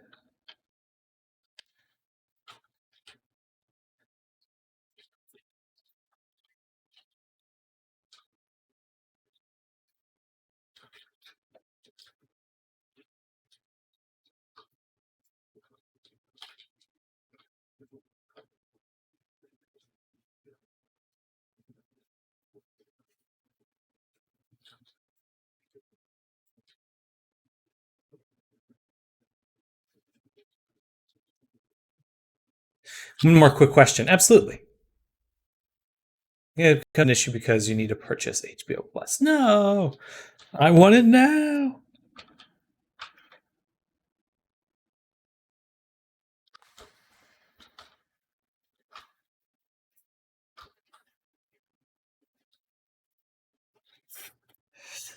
Oh, excuse me.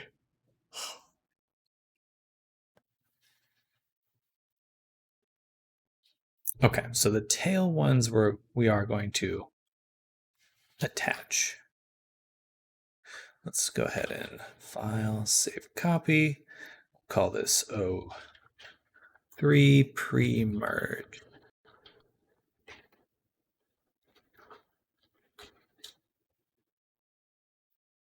I sent a pic of something when I beveled this one edge. It does some weird stuff and it didn't change anything in the bevel options or anything.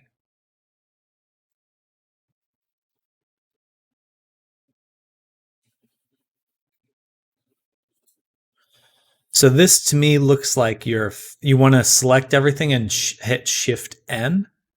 For it to flip like that means it thinks these faces are probably facing outward, whereas your bottom faces are probably facing inward. They're pointed up. The normals are. So you'll want to undo your bevel and then go back and select everything and hit Shift N. Most likely that's what it is.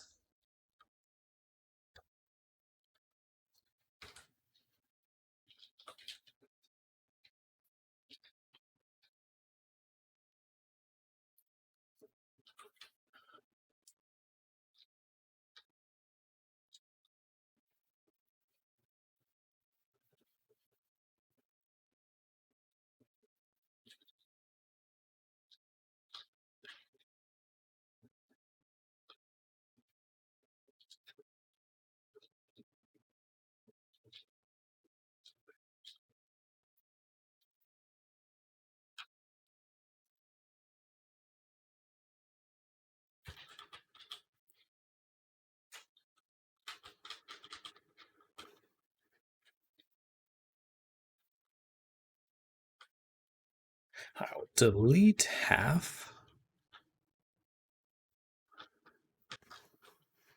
Perfect. Perfect. Oh, some of these don't have cuts down the middle because they're not. Okay, there we go.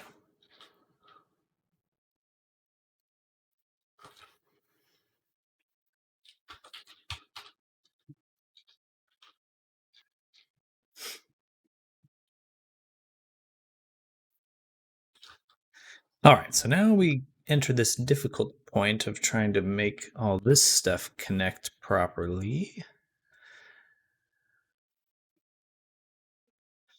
think what we'll do is we'll take these right here. We're going to hit I to do that. And selecting this outer edge, we'll delete it.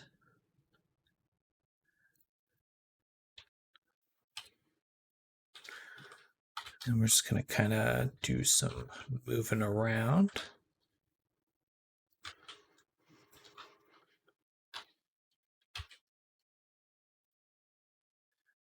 Like this.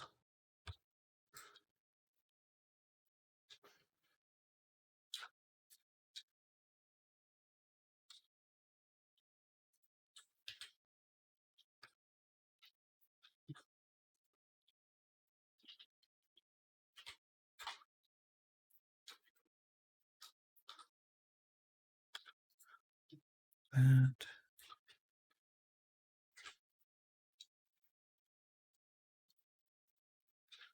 Bam. Then bam. Then bam.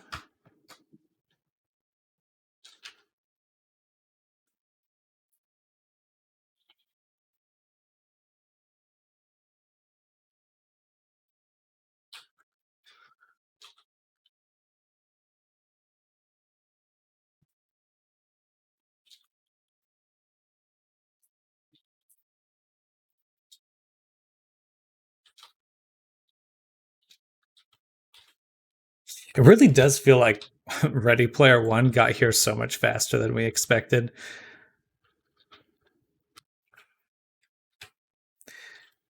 I think it was like, just the internet itself basically already was here. Like Ready Player One with the fact that like it's like documentaries and stuff going on about it. I really do think this is the time of the metaverse. It's beginning. It's beginning.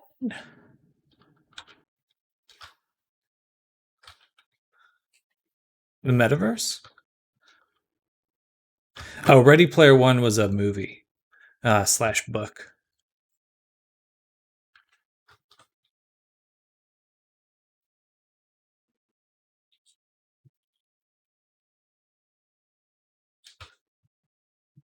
There we go. Look at that. It's all combined now. And on to the next one. So we'll take these. Hit I.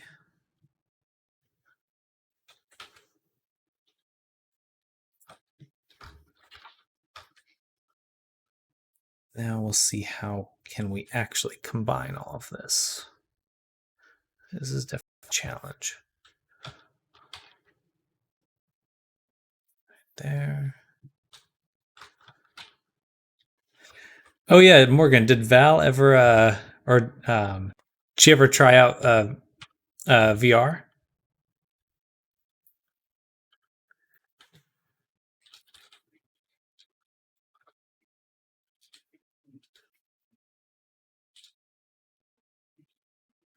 We'll do a cut along here like that. She played on mine. Okay.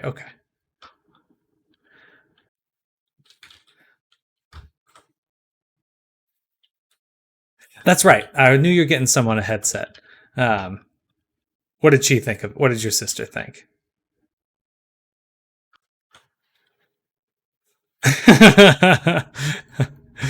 Definitely a sibling move there. Buy someone a gaming headset, beat them at that game.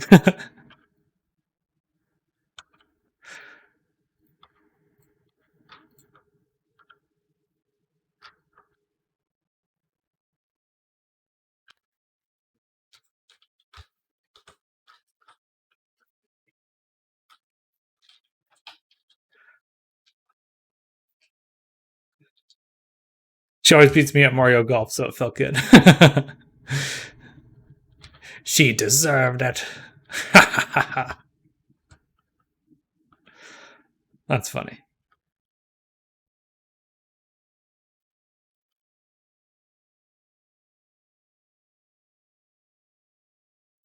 So we're going to get rid of a lot of this. We're going to combine it like that.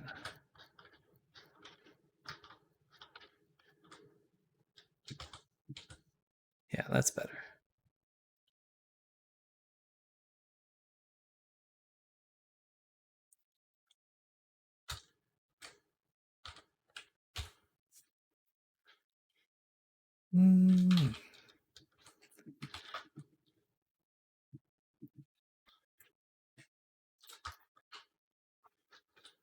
Actually, let's combine these two first.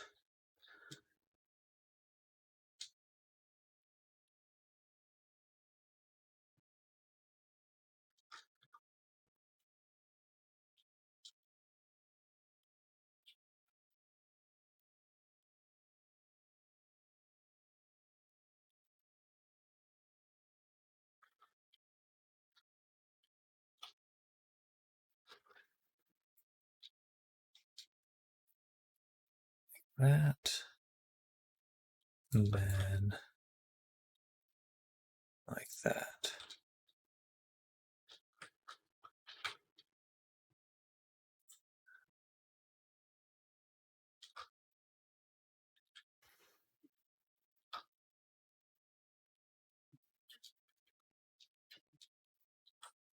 Boom, boom, boom.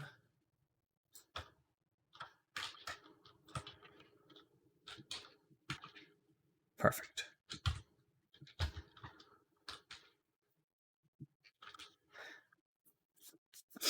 I can't. I can. Or sorry, I can't wait to get on to the later stages of my spaceship model because I want to do sculpting. Oh heck yeah! And I want to make a second version so I can make like a normal map for all the like lines and stuff a spaceship would have. This time I'm actually instead of spaceship because it actually looks like shit. No, it doesn't. It's looking good.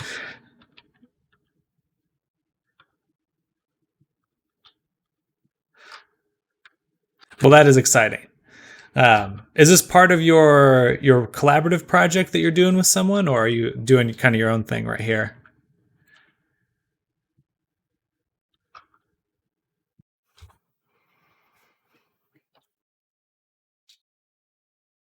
Good.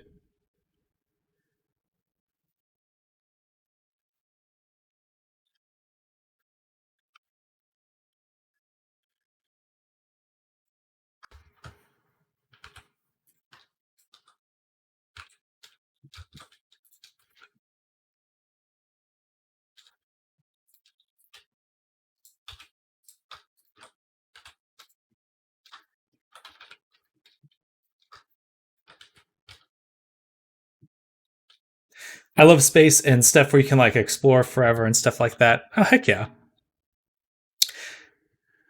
Well, that is exciting. I'm sure you'll have a lot of fun making those projects.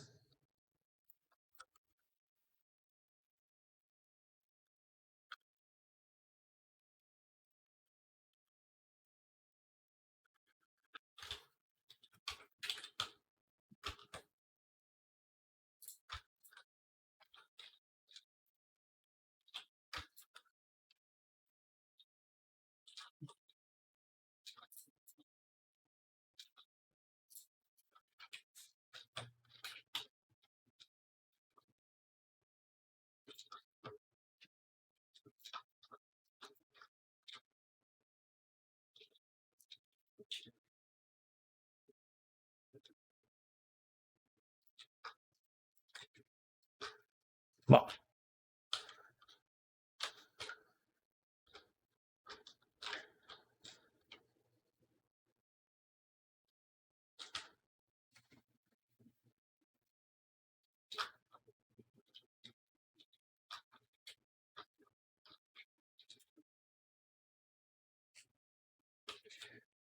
have you seen the new space pics today? Not just in games IRL, but IRL. Oh yeah, there was the James Webb images.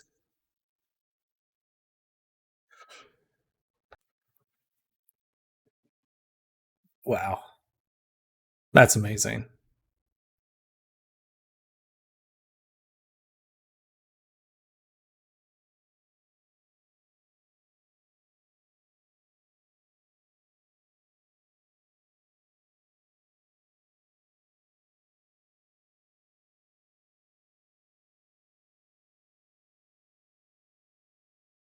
This looks like Photoshop.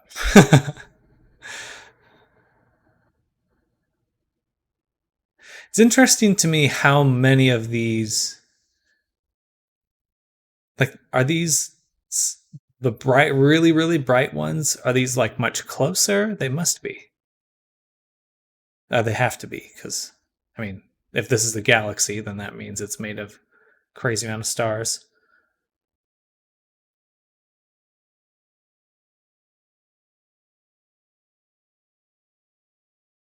Huh. Amazing. This one blows my mind.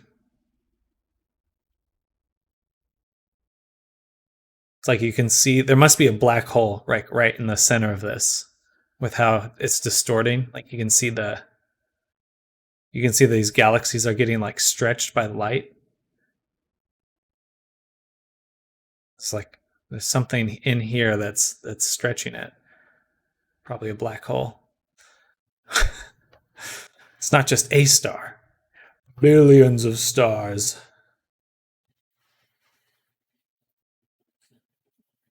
You know what it reminds me of? It's like D&D. How do humans know black holes are real? We can see them. You can't see them directly. I made one of them my computer background. Oh heck yeah! But you can see how you can't see a black hole directly. Yeah, exactly. Spelljammer. That's what it totally reminds me of. Yeah, you can't see a black hole directly, but you can see its influence on the objects it's next to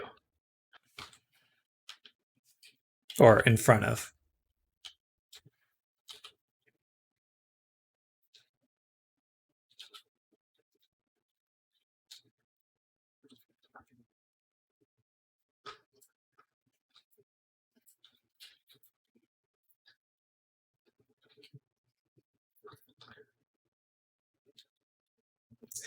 Makes me want to play Spelljammer when it comes out. Oh, that's pretty soon, isn't it? Pretty sure it is.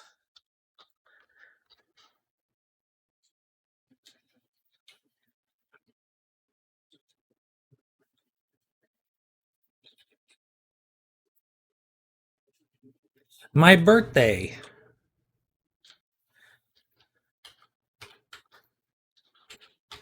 My birthday's August 1st. It's coming up soon. Wild. 31.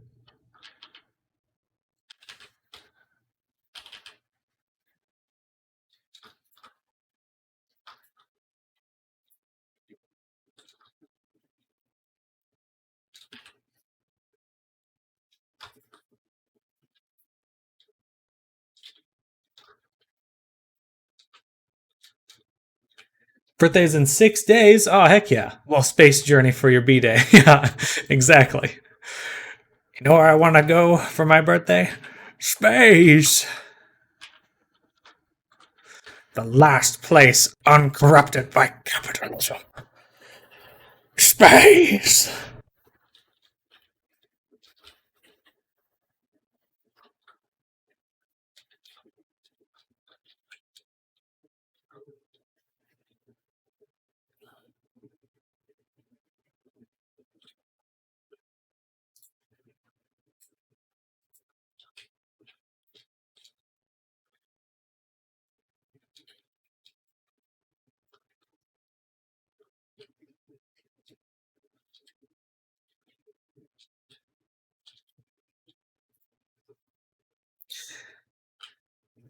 Well, happy birthday to you, Big Poop.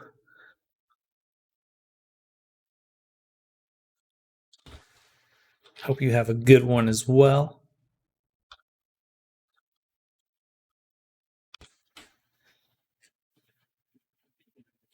You know, it's just that time of year. We're entering 7 to 8 months after winter, so you know, that's when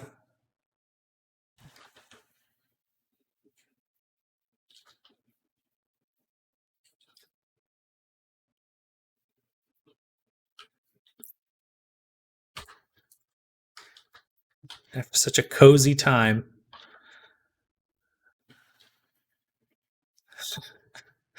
That's when the babies are made. Yeah, that's when Santa comes around. Make sure everyone's got some babies.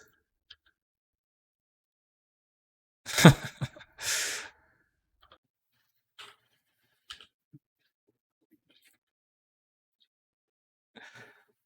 was the opposite for me. I was a sweaty summer made baby.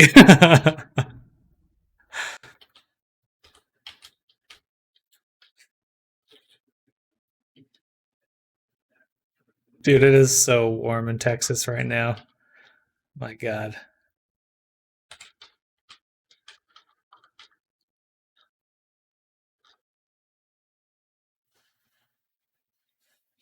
When is your summer holiday? I have no idea anymore. Generally, schools are out.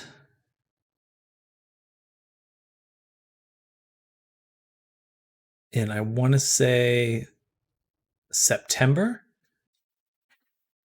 No, other way. No, it must be. No, I'm going backwards in my head. I have no idea, honestly. How are you? No sweating. AC, baby. Misery out here. Just moist, hot, nasty. Yeah, we're hitting 110 today. Let's see. Summer break.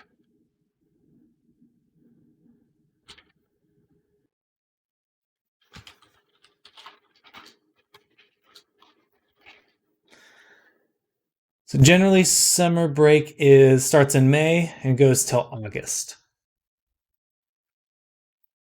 In Texas, like May, October is just hot summer heat lull.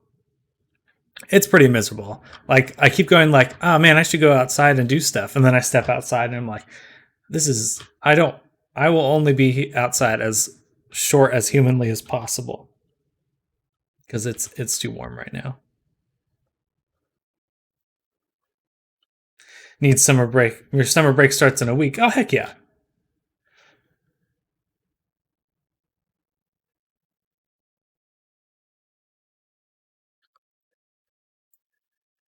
All right, we did the tail.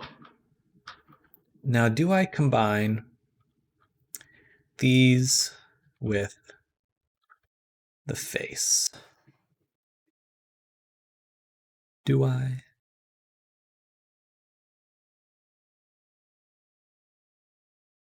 It's raining right now, but it's still hot as fuck. I still barely survive with my shirt off. I'm not gonna lie. Yeah, the humidity does not help.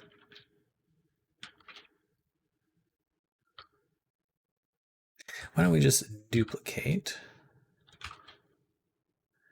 I already made a pre-merge one, so do I combine them? I feel like I should. Because it's just a little off. Like I can see some of these visual differences here. But will it look good?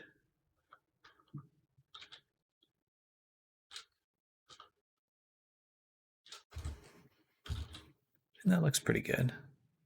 The tail feels good.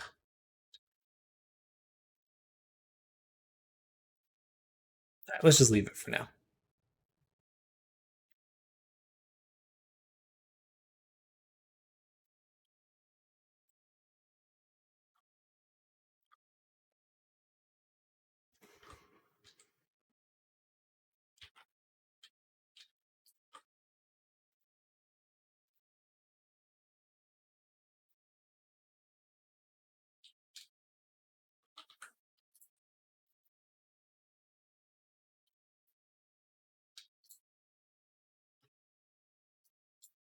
Bam, bam, bam, bam.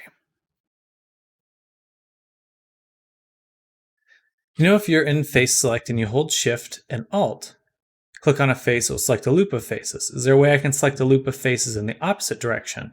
You want to hold. So if I have here, it's Shift Alt. Selecting an edge basically is the key element. Shift Alt. And then I believe it's Shift Control Alt to go the opposite direction.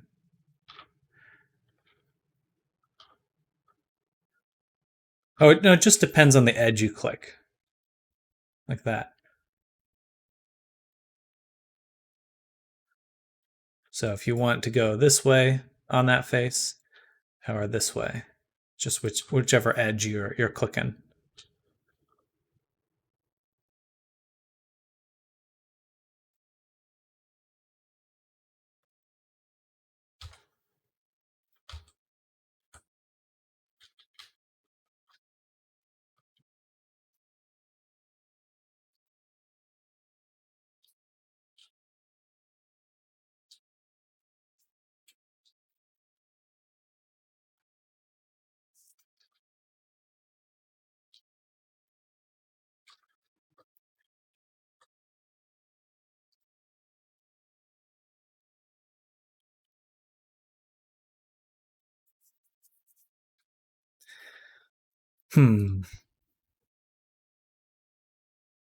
Oh, wait.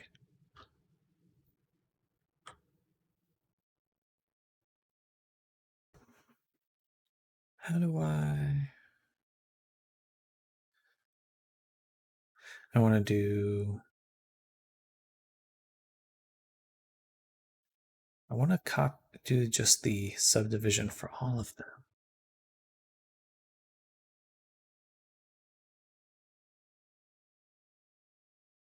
Yeah, we're starting to get into the UV unwrapping.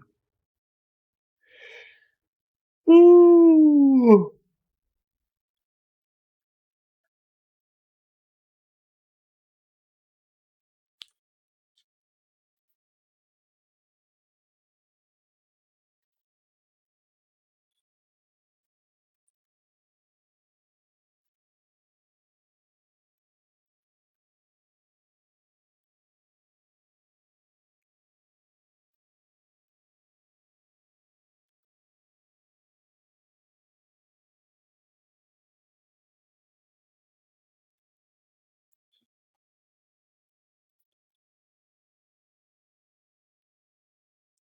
Okay.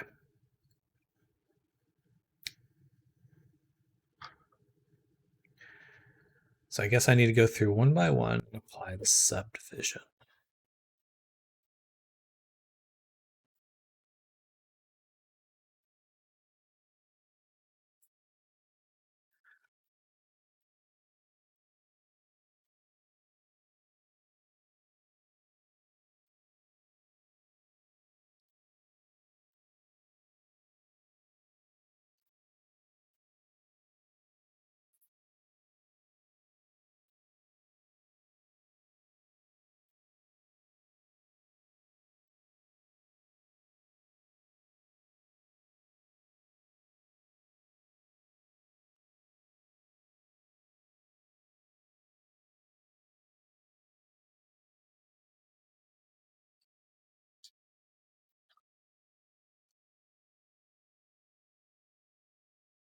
Wait, did I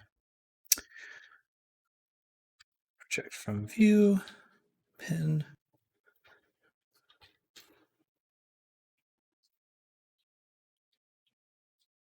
What's the point of making so many collections like you have, by the way? Well, for some of these things, like the chest tufts here, when the outfit's on like this, then this is what the character will look like. So it's nice to, I need to know, it's easy to toggle back and forth visually. And then it also just is easier to sort through what I need. Like I don't want to turn off these ones when I turn off the chest. I just want to turn off chest ones. And then I have all my outfit on one layer, so I can just turn that on and off if I needed to just work on the body. And then for my reference, it's like it's literally just to free up the visual clutter when I need it. If things are in the way, I need to hide some things.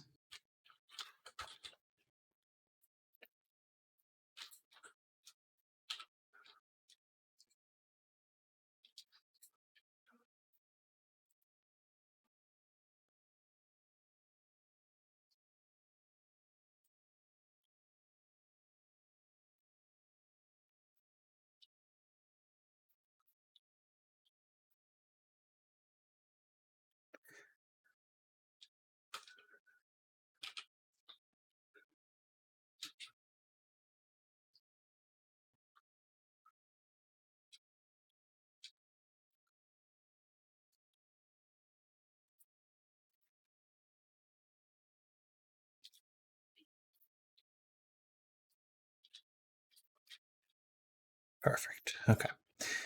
And then I'm doing this so that they all have the same UV map, and I can have them all the same spot.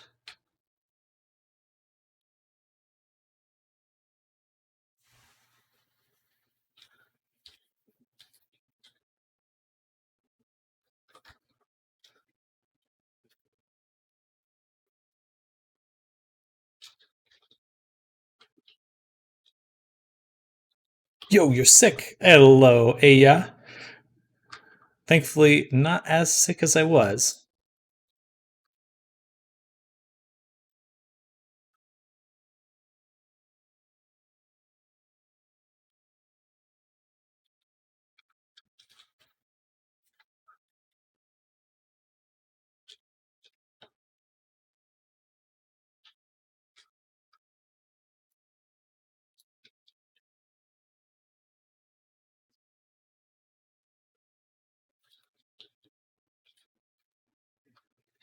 Did you get sick again or same sickness? No, I'm not sick anymore. Feeling pretty good.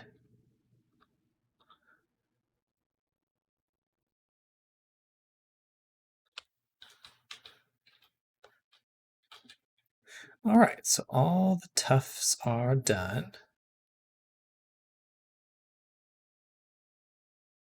Oh, yes, I have not changed my Discord yet. I should do that.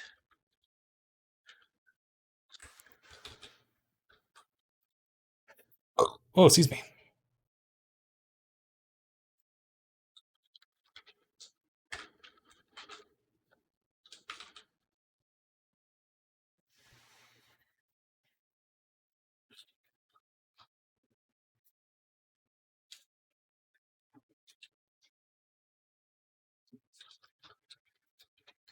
BRB, I'm going to get some work done. Well, enjoy your work. Hope that goes well.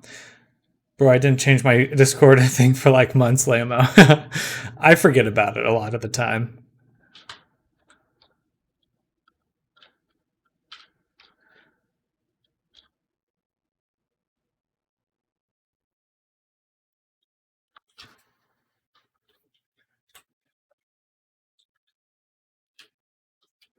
Uh-oh. This one.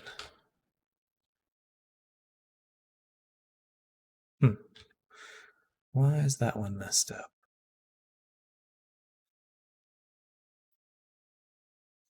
Just that one? Yeah. Okay.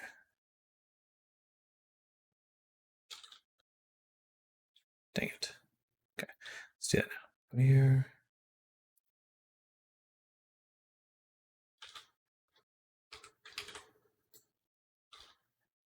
And then data transfer. What do you mean change your Discord? Oh, like your Discord status. I just don't have to change it much to. Don't have much to change it to. Right now it's beans for the bean god. But I usually have to be big brain to change it.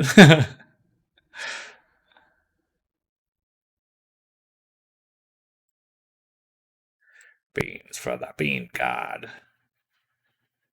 What's the point of changing it anyway? I just do it for like communicating with clients. Like, oh, I'm sick. Don't just to let people know what to expect when reaching out to me.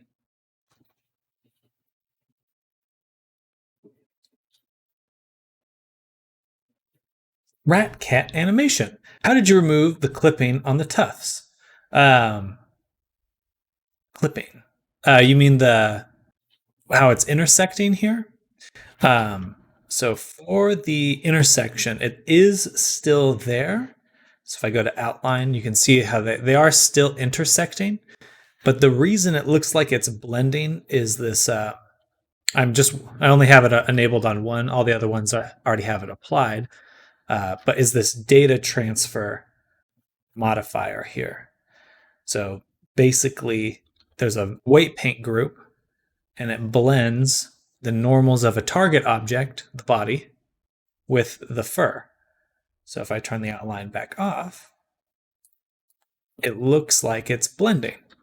But in reality, it's still a separate object and it is clipping, but it just is able to inherit the normals of the object below it. There's a great tutorial by Cade.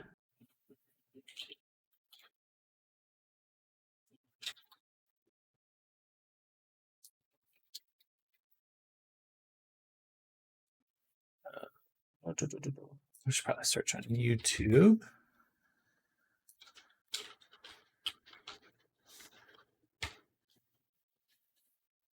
Yeah. So here's that video. This is the tutorial I followed to get that, to learn how to do that. Oh, sorry, that's the wrong thing. That's the wrong tutorial. It's the correct YouTuber, but it is the wrong tutorial. Here we go. Here we go. This is the right one. All right, there we go. Cade as in the furry modeler. Are you a furry Lamo? I know a lot of furry modelers. I wouldn't say that I'm like a full-blown furry, but I certainly follow a lot of furry artists. But also appreciate the compliment there that you like my work, Rat Cat.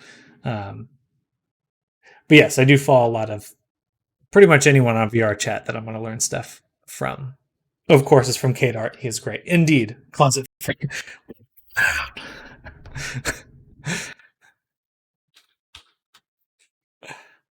All right, let's grab the tufts. except these ones. We'll combine those again. Hey, thank you so much for the follow, Rat Cat animation. Much appreciated. Thank you.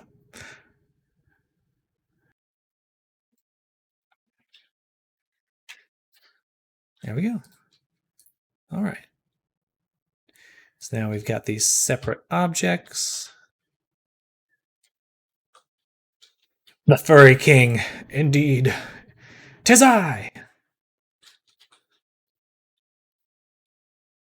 Thanks for the info. Help me improve my own work. Good. A lot of fun to be had with VR chat stuff. All right. So now all the tufts. Dang it. Oh, wait, those are the ears. I don't want the ears. Some of these. Tab A. Which ones didn't get the UV map? Damn it.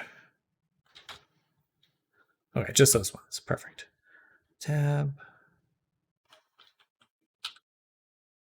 So these two and this one, we'll do object, link, UV maps. Okay. Now we've combined it again, and then we just... Oh, God damn it, I did it. Again. Control J. Object, body tufts. There we go. Never get high on your own product, right?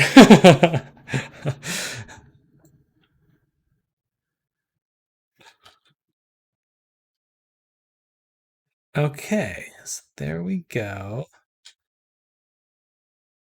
All the tufts are UV mapped, which is what we wanted to do. Let's go ahead and hide those.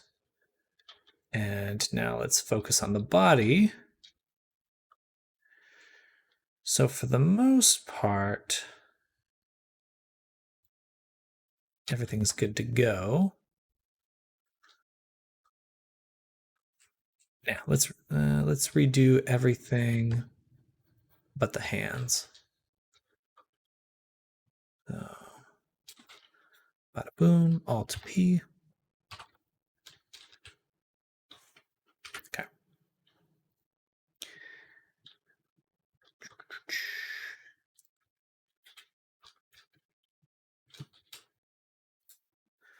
Like that.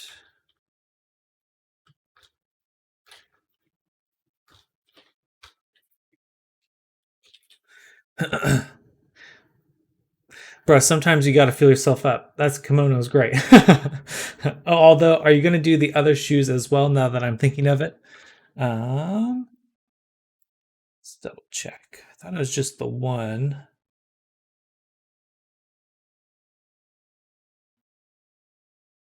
Set here.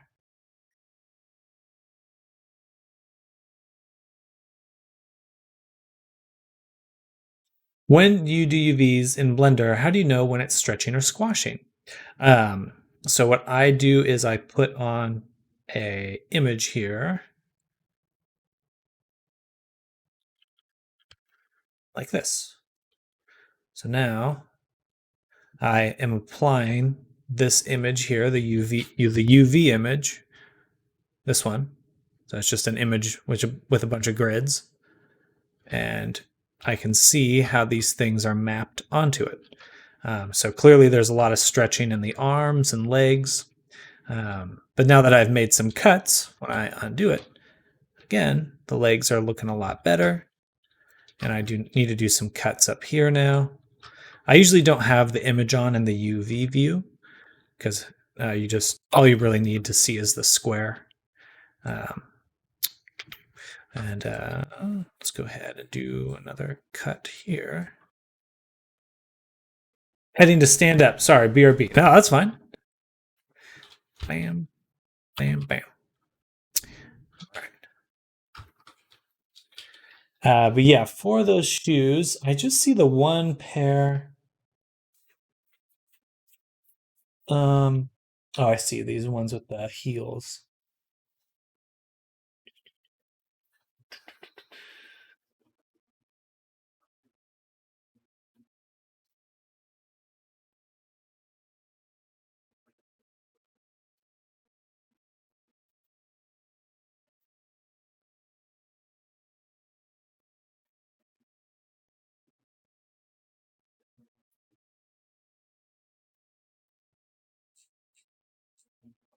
I can definitely do the one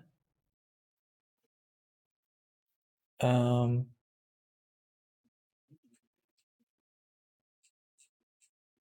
I've already modeled. Don't think I'd do the second one. I might charge for the second one, just because it's a little different. I think that with how high that platform is, it'd be a little bit difficult to get right. You may need to have basically a second avatar. Remember to ask for second shoes, and you said it'd be $20 for both. Remember asking for the one in the reference. Holy moly, that video was so short and sweet. Thanks a lot. Hey, no problem, Rat Cat. Appreciate the bits. Yeah, that is a great video. Then Kate has a lot of little tutorials and stuff that I definitely recommend checking out. $20 for both. Let me review.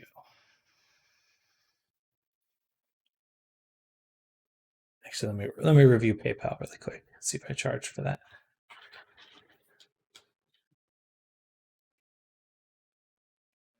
Why am I getting security questions?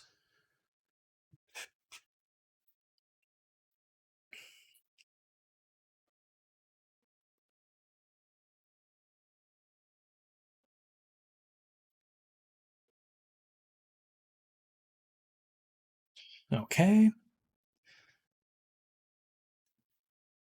So it doesn't look like I charged for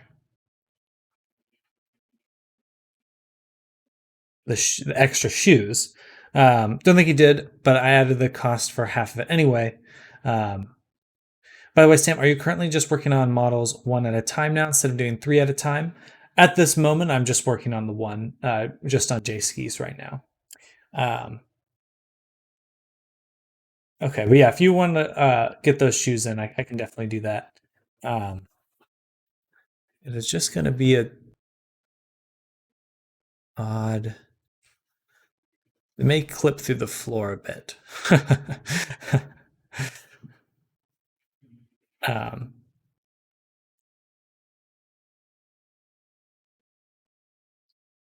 give you a follow, Rat Cat. Check out your animations at some point.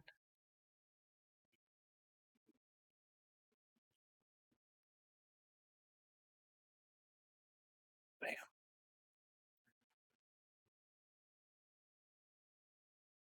I have play space, so I'm fine with floating if that's an issue. Well, if you can adjust your play space, then yeah, that definitely wouldn't be a problem because you could just raise up yourself up like a few inches. Okay, then I'll make those shoes.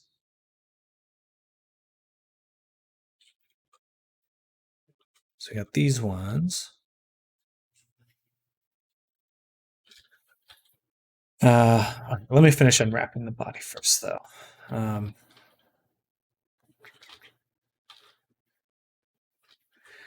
Oh god, no, I don't stream much. I just graduated from college, so I'm just building portfolio and getting better at the craft. Well, hey, all the luck to you, and definitely wish you well with your journey. If you're looking to get in games and animation and stuff, VR Chat is absolutely a great place to be. There is a lot that's happening in the world of VR Chat, and I personally would recommend anyone who's coming out of college. It's like I would just recommend that they consider VR Chat as a as a living, because it's the future. You know, I think it's just as a great way to build a portfolio if you want to go into the industry, and then another great way to.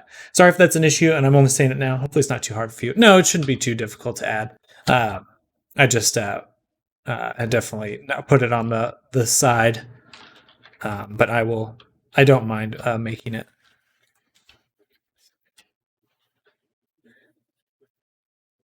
Yeah, I trained in Maya and ZBrush, but Blender is so much nicer. IMO, I agree.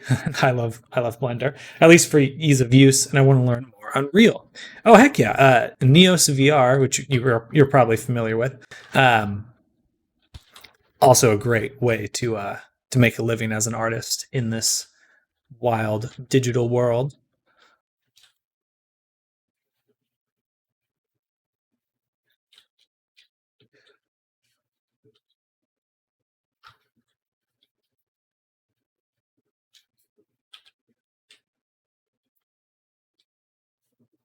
What thing again? Neos VR? If that's what you're referring to. It's like VR chat, but made from Unreal Engine. Welcome back, Pseudokid. I can agree. VTubers, VR, and the internet are the future, Lambo. Absolutely. It's like everyone's going to want themselves in VR. Or a version of themselves. And it's like, you think of video games right now, and it's like, how do games make their money? Skins. That's how they make their money. It's like that is the model. Most games are free to play, and then they just sell skins. Bam. Bam.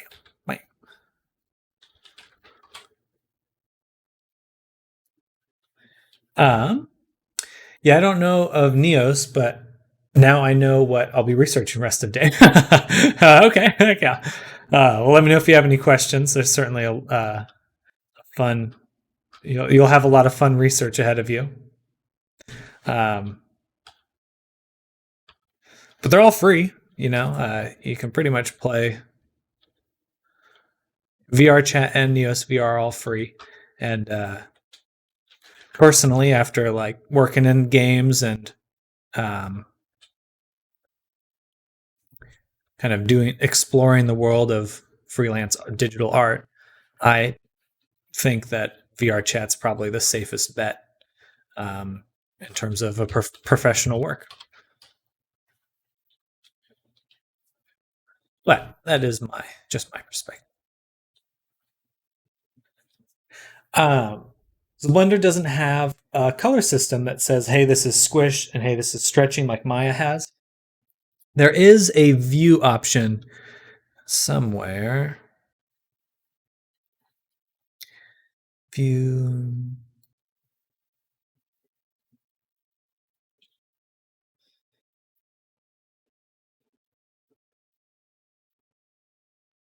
There is some way to do it, but I can't really remember.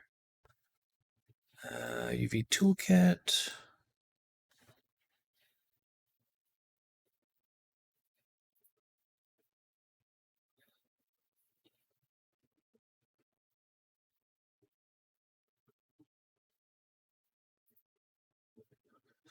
But usually I just base it off of the image. But there is a way to do it. I just can't remember. I'd so play Neos and other VR social games, but they all have other issues like crypto or things I don't personally agree with. I do think Neos is phasing out its crypto. Reddit just announced some crypto stuff, which is interesting. I was thinking the other day, I wish VR chat had Unreal support, but never mind. Well, there you go. That would require a full rewrite of the game. Yeah, for sure. I just didn't know Neos existed, so no need. Yeah, Neos is pretty cool. It's a little different. I personally think that VR chat's a little bit easier to get into as a creator. There's more tutorials and stuff, but VR is Unreal 4 VR. They could go to 5 technically. Oh, hey, welcome, Kyomri.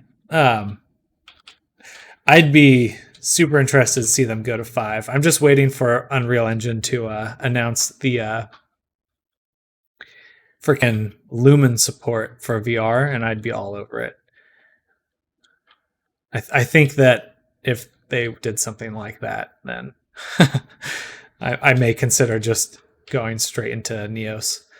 And at the very least, I'll be messing around with it at some point.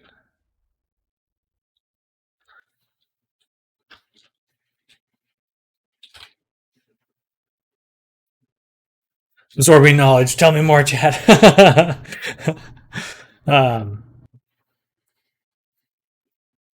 Prepare your butt for the knowledge bombs.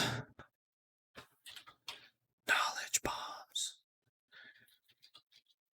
Pseudokit, if I remember correctly, Lumen is static objects only, right? That is Nanite. Nanite is the new rendering system that they have, whereas Lumen is the new lighting system that they have. And the Lumen works with anything, which is pretty cool. But the Nanite is what gives it that performance, the biggest performance boost.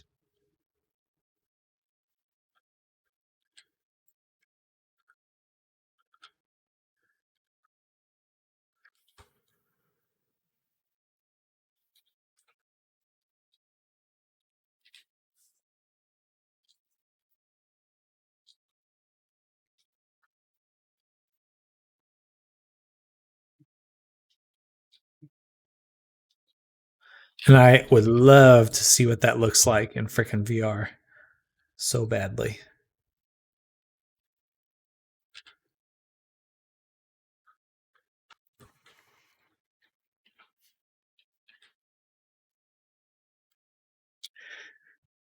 Cute cat emoji. I like it, rat cat. Oh yeah, that is really cute.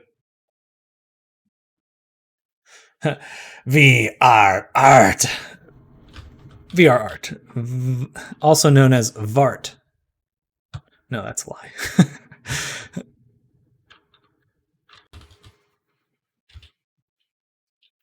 I made a big VART today. You could likely slap together a really quick demo in UE5. I think so. They've got a lot of great tutorials on Unreal, but I just don't have much experience in the program itself.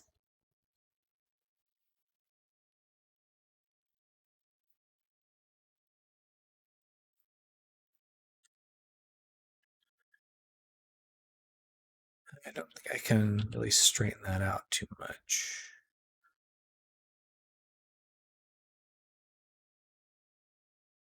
Do I need to straighten it out? I guess I could if I did this one. Pin.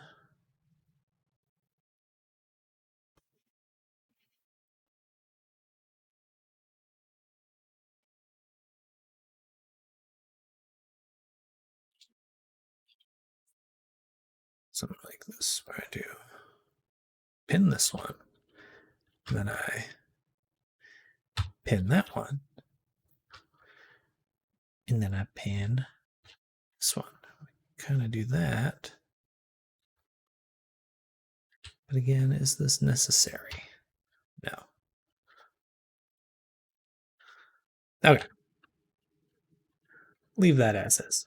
Bro, you could say you make versuits. I think I should, honestly, because I think there's a lot of furries that still are not aware of VR chat, and are very excited to learn of it. Camry. So I'm planning to add panties to model. You finished for me that specifically export settings. So if you make them with a model, so there's two ways you could do that. You could use, if you want to just make an image, you can just add it to the shader, and you could make separate underwear for the avatar. But as for your export settings in Blender, let me go ahead and send you mine. So these are my VR chat settings.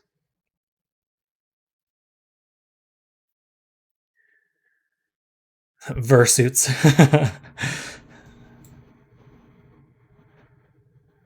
right, so just go ahead and do that. Copy and send to Kaomri. Bam. All right, so those are my settings right there. And those are what I export to VR chat. The key thing to remember is that there are no modifiers. You want to make sure all your modifiers are applied, and that your scale, this is all zeroed out. So for your model, it should look like this. I'll send this too. Copy, paste, and no mods, and then you should be good to go, Kaomri. Furry. I love Versuits. Are you self-taught or formal training? So I took one class of Maya in college, and I did not like it too much. Though I was going a very different direction at the time. I was doing concept art. That's what I was training for, and I liked Blender because I could use it for concept art. And that was super fun. And I kind of learned a lot there, and I pretty much taught Blender to myself. I learned Blender just through like YouTube tutorials and stuff. So yes, I'm pretty much self-taught. There was like a little bit of knowledge that I got online, just and then a little bit through school as well. But then the rest is just me figuring it out through YouTube tutorials and Google searches.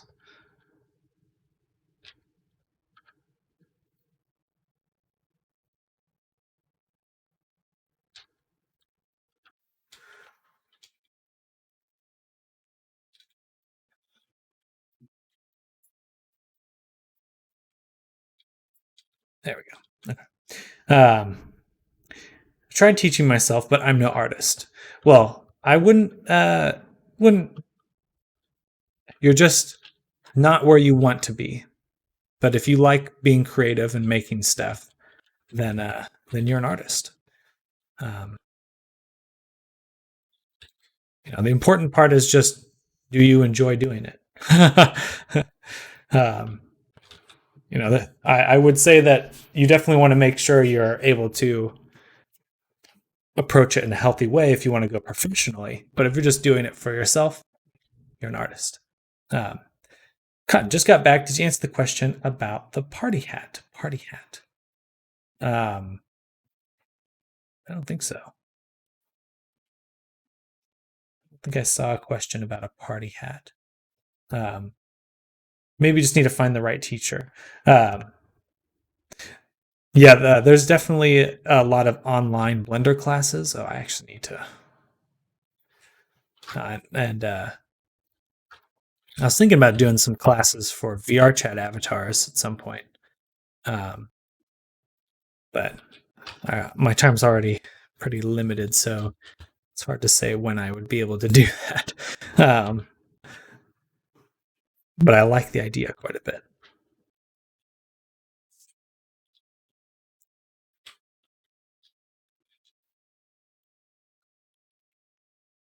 Have you applied for any studio work?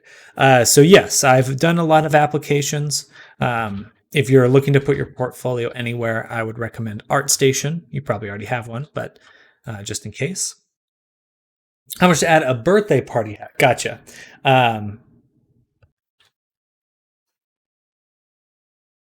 I would just include that with the outfit you have.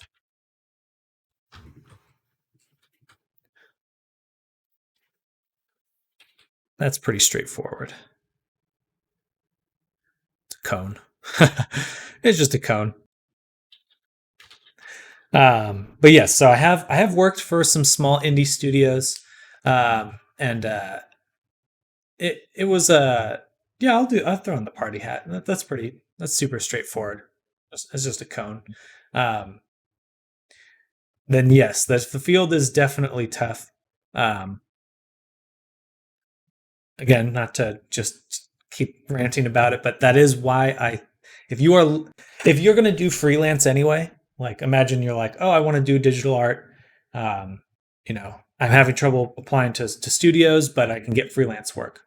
Then, especially if it's 3D work, just consider adding VR chat freelance to that as well, because there is way more work here than in video games. Truly, I truly mean that. Anyway, well, I wish you well with redoing your portfolio. If you ever want some feedback or anything, I'm totally open to providing that. But that's up to your comfort level. I'm not here to provide any unwanted feedback, but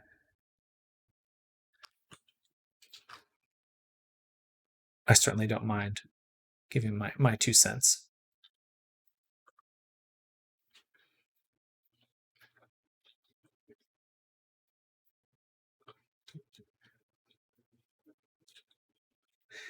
Ears. I have just started building VTuber models for some friends. If successful, I'll try commissions. Heck yeah. That's awesome.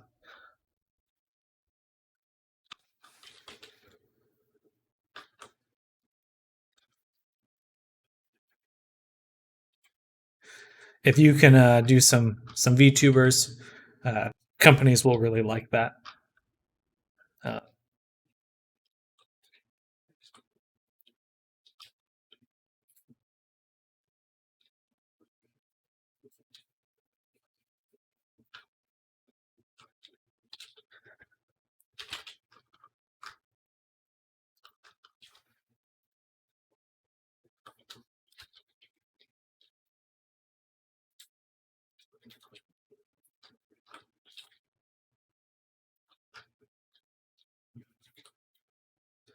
Ears. We've got them ears.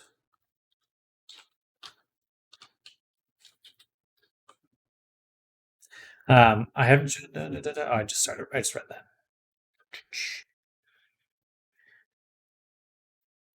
Also, if you just have any technical questions on how to put stuff like that together, VTubers or whatever, totally open to helping other artists out. Big Poop in here. He's in the chat every now and then. He's making some video game stuff, and I just really love helping out as best I can.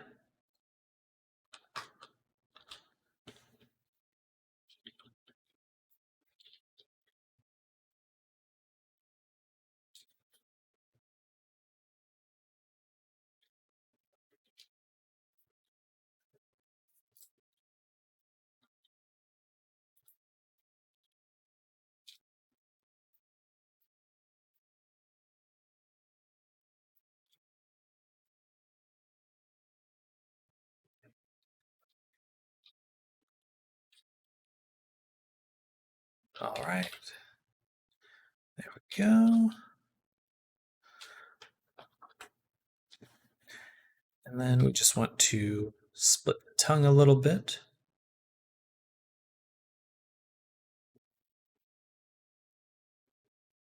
Right here.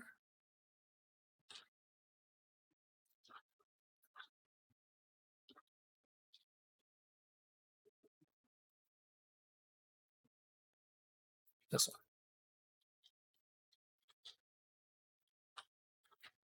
Bam. Then we'll just grab all these. I finished one yesterday. It's a little jank, but I think I know how to improve it. I def need to make better UVs next time.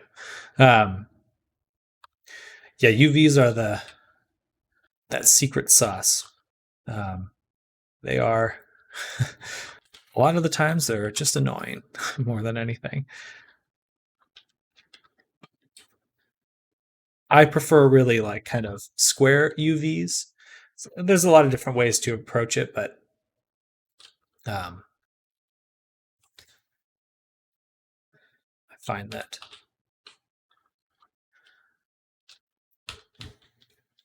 this is how I prefer doing them.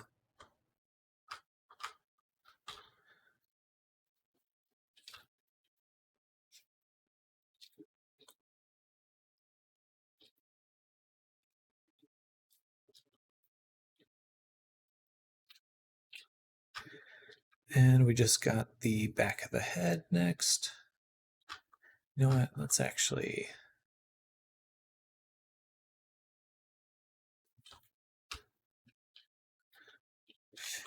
let's adjust the head here.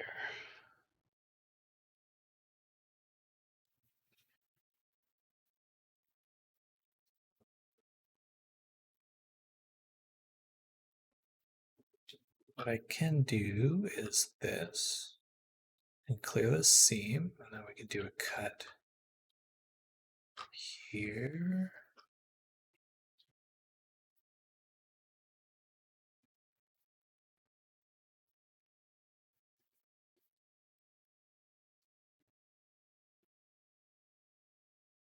And there.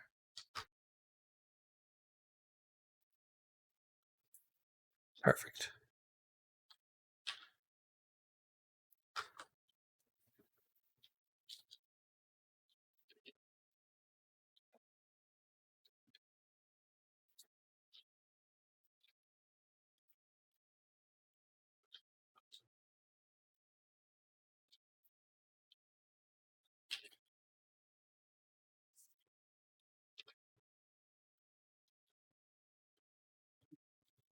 Bada boom.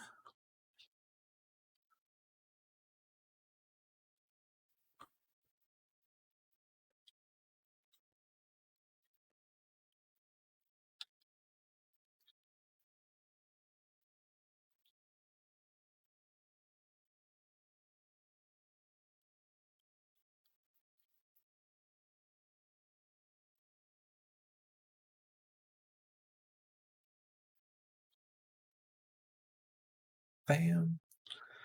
Then Alt P.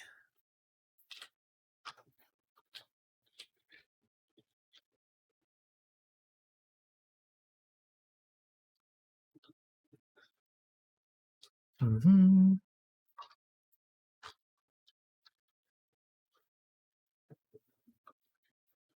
Awesome.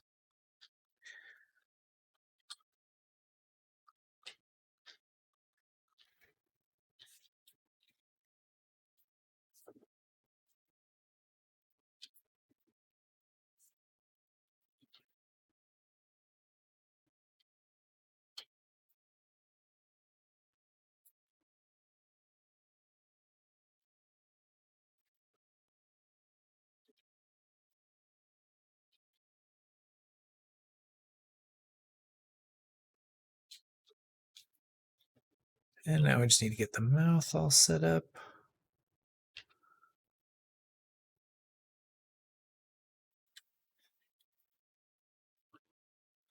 Oh yeah, I wanted to try. I think what I can do is I can go to the mouth.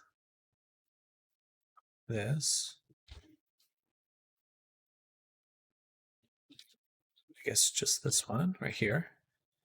And we'll do from the front. What we'll do is we'll project it from view.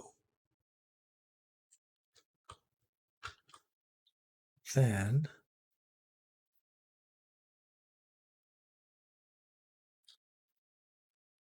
we can pin that.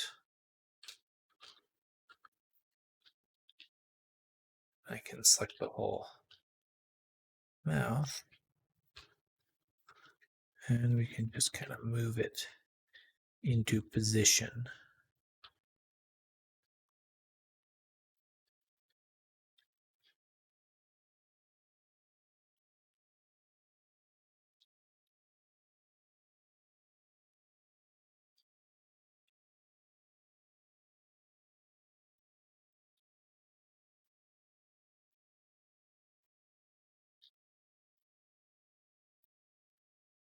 Huh.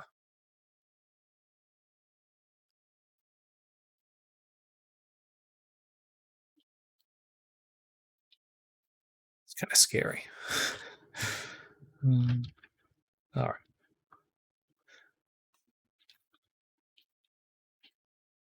But that definitely gets everything kind of roughly into the correct position.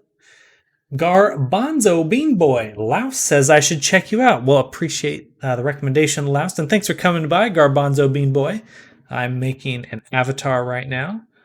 So here's the, I'll go to the more finished view. So here's the avatar I'm working on right now. Coming out pretty well. We're just doing the UV mapping at the moment. Yeah, but thank you for coming by. Or it'll have, or the character will have a few other items, but we'll focus on this for now. And an outfit. Boom. So she's got a few little different items here. This is that guy I was talking about. This guy, him. Me. Little old me. Yeah, so these will be floppy later, these portions here. Yeah, everything's kind of coming out well. Coming out well.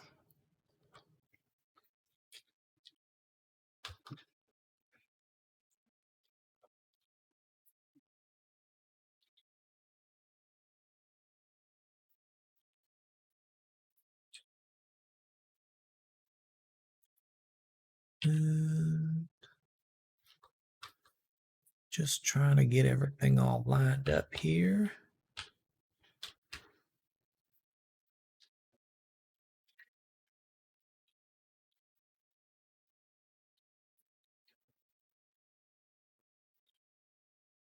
All right. I think this is about as good as it's going to get when it comes to the mouth.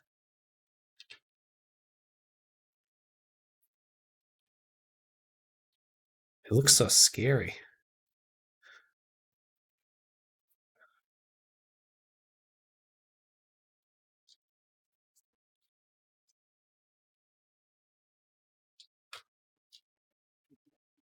In the UV view.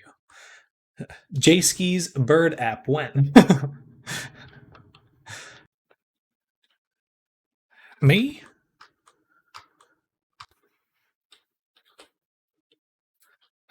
I think me.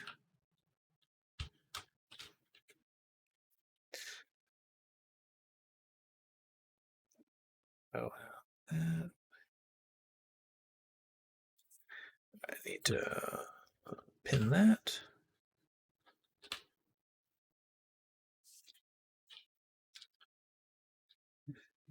This guy talking and doing the cool. Doing the cool.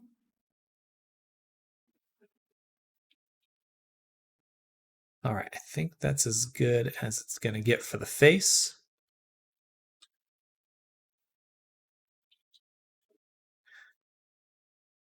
It's pretty good though. I think go ahead and take all the pieces now. Cotton. Sam is incredible with models. Oh, thank you, Cotton. He's already made one for me, and this is going to be my second commission with him. His work is worth it. Oh, I appreciate that, Cotton. I need to pin that to my website or something.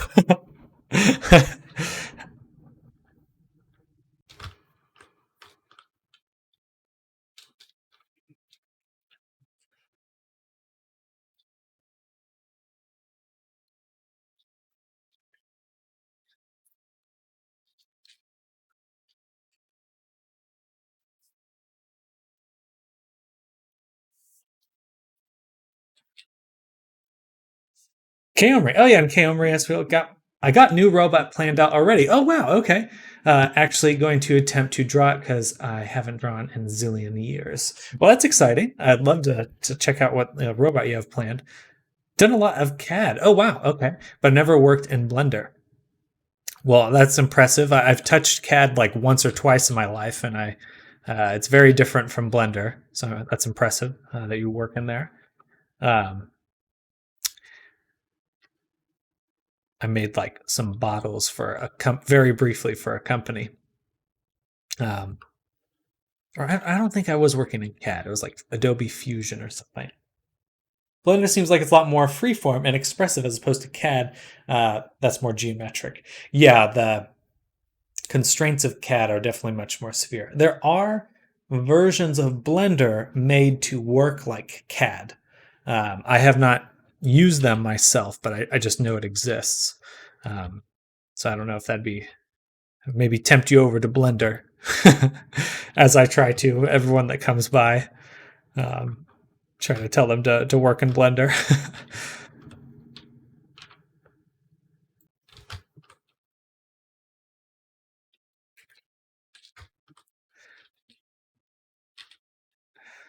You should work in Blender.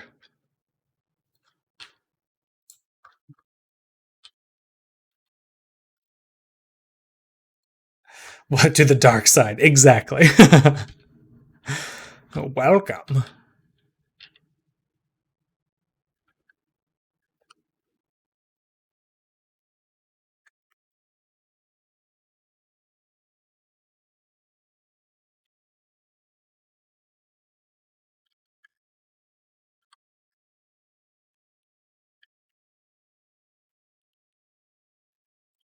Yeah, Blender's definitely much more suited for like video games and things like that. Though people do use it for other things, VFX and stuff, but I don't know how often it's used in like more mechanical settings. Gotta make the kiddo more milk. That is a-okay.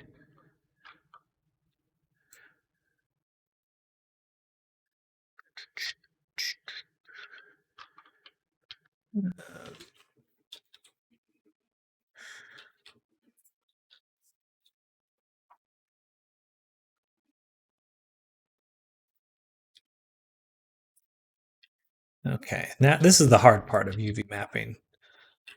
Just trying to fit everything onto here. Oh, snap. Why did I do that? I broke my teeth.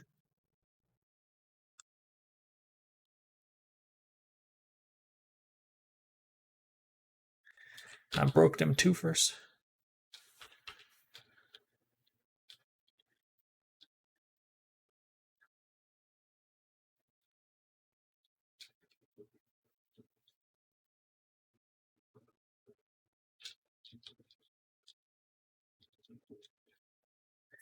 All right, this should work now.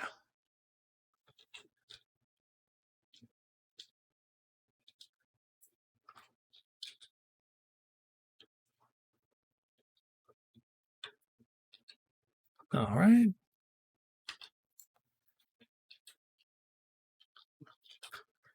Then we will just continue to sort through this.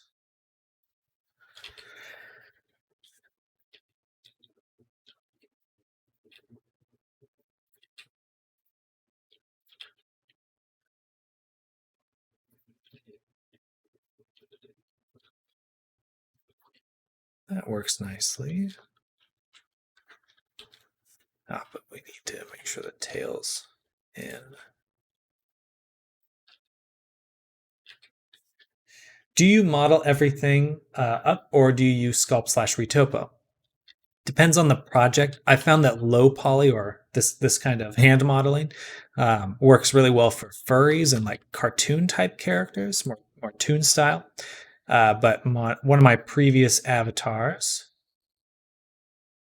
Hang on one second. I just have to make sure everything's good to go, but I'll show you her right now.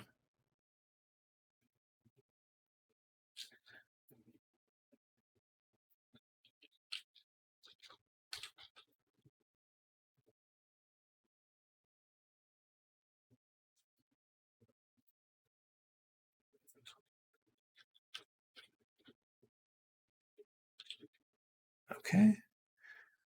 So this one I did, or this lady here, I did do a sculpture first. Even though she is kind of a toon style, but she had a little more details in her face and things like that. So she did start with a sculpture.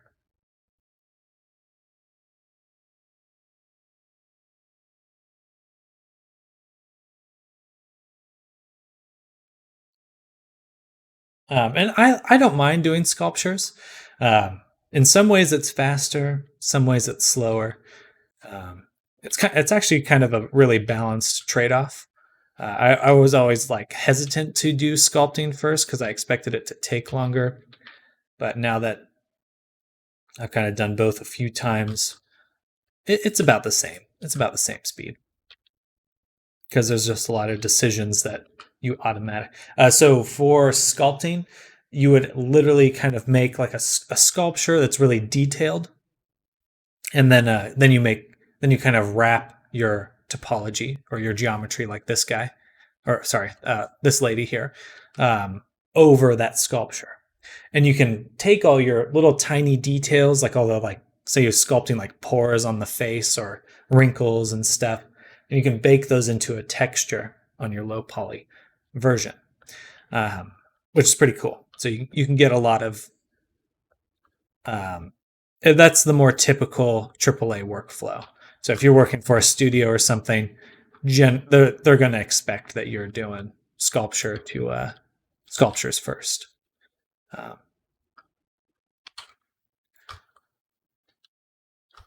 So applying textures for detail versus making it as you go. Yes. So making it as you go, you can kind of like use, once you're entering the texturing stage, a lot of times you can bring in similar details. Sculpting is so speedy now, just the retopo is still weird for me. Yeah, that's the hard part of it, is the retopo and the baking. There is a decent amount that can go wrong there, or that just, there's a lot of like corner cases where you're like, oh, I didn't expect that to be a problem, and then it's a huge problem. But anyway, I expect that as I continue, both will get easier, because you learn a lot of, there's a lot of overlap generally between that kind of stuff, more than you might expect at first.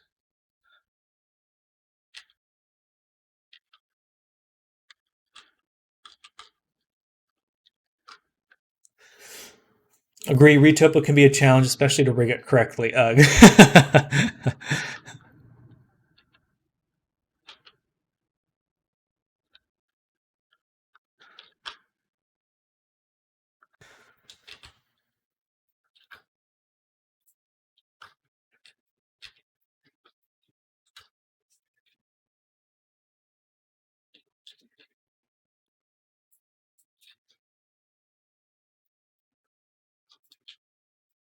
Yeah, rigging, something that took me a while to get used to. I like it a lot now, but it certainly is painful. Just a lot of like, why isn't it working? Why?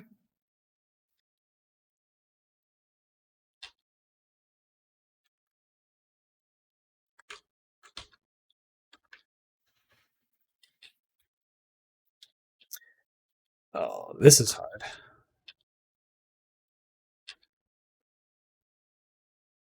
Trying to fit all this stuff together. I have to make something smaller.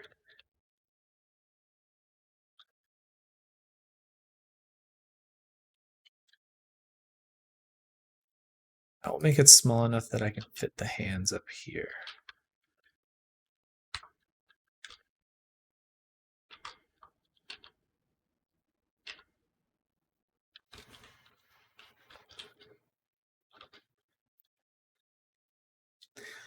I enjoy the start of rigging. It's the final tweaks that drive you mad. Oh, absolutely. Yeah.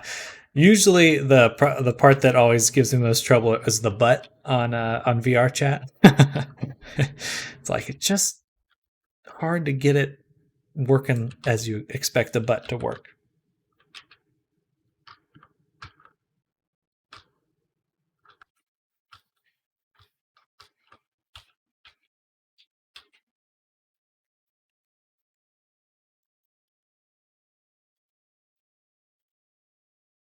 Bums, indeed.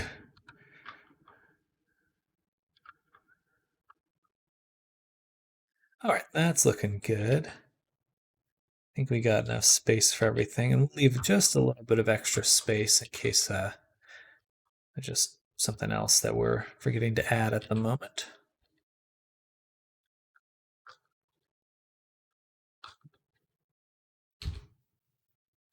We will need to add in the hair tufts a little later, so this is probably for the best.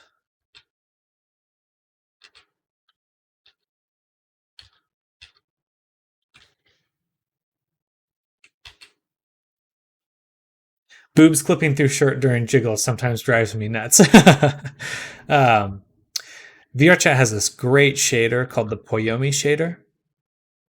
Got to turn down all the drivers.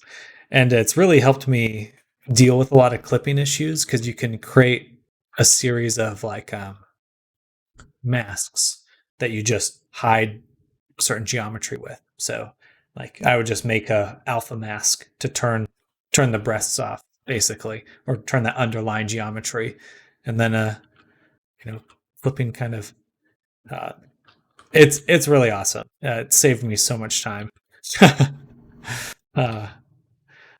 That's kind of my go-to for preventing clipping issues now.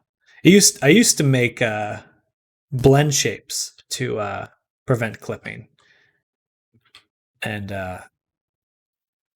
that was a lot of work because it's still kind of one of those things where you're playing this tug of war between it working and not working.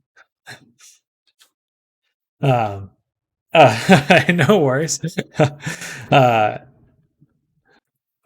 It definitely took me a while to figure out. I gotta just like finally like see one tutorial and I'm like, you can do that? I've been lied to.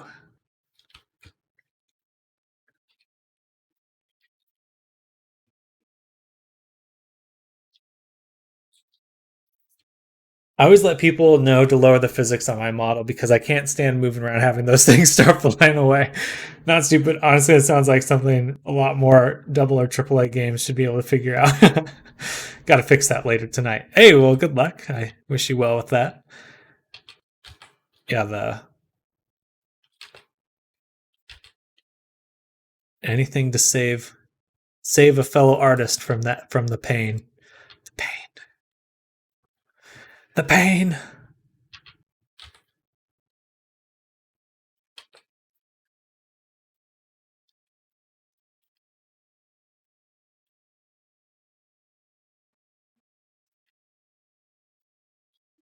Sounds kind of like doubled up. Interesting. All right, there we go. That is the body mapped. Sort of. We still need to add in two things. First is the body tufts. Actually, these can all... I guess these are all the same color. No, they're not. The chest is slightly different. It's a different color. Go. So this is the body. And this is the chest. There.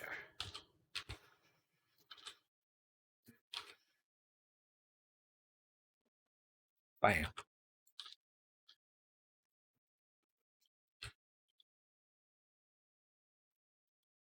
Bam. Yeah, might as well save that space. I was doing it with blend shapes as well, but then when I had outfit switches, it looked strange, but a clip mask solves all the issues. Good. Yeah, the clip mask is it's godly. If you're using VC Face, if you're using VC Face for VTubing, you can use the Poyomi shader as well. Which it sounds like you are, but I was not aware of that at first.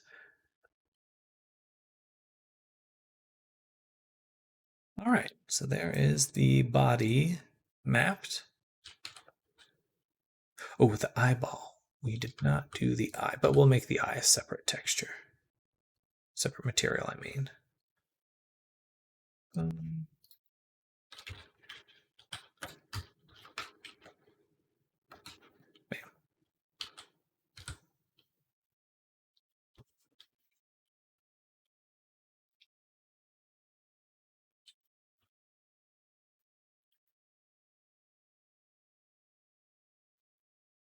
UV layout. Was progress made? Yes. So we mapped out the body. Has been kind of the main thing so far, and just got the eyes all set up too. And now we'll do the UV mapping for the outfit. Yes. Yes.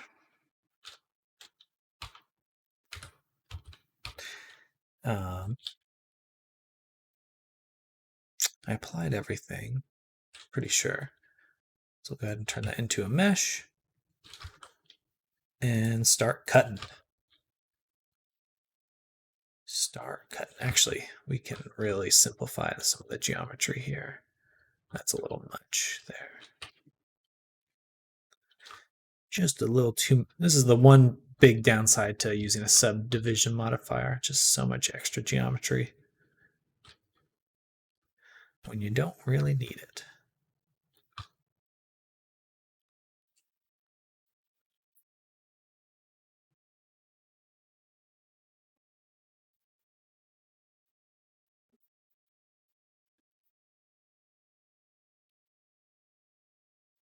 I'll just leave the 1. The 1. All right.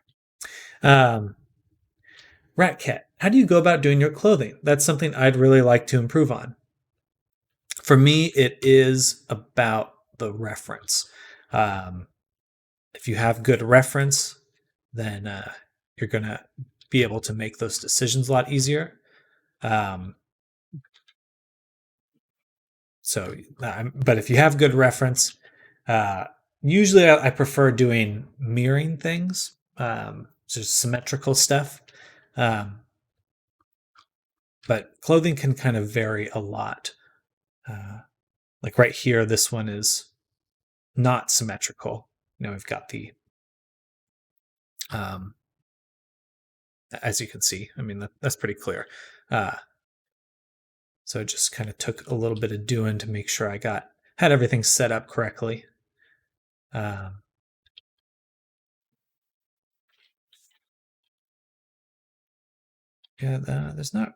I don't really have any direct advice, I would say.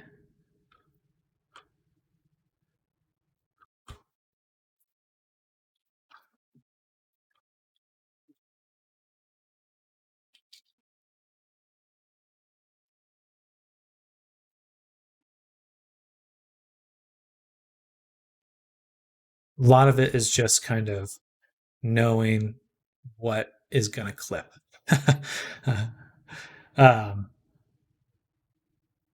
It's usually like kind of what it comes down to.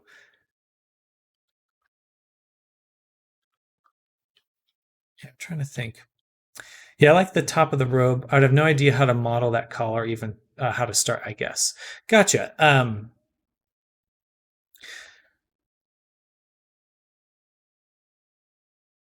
So generally with like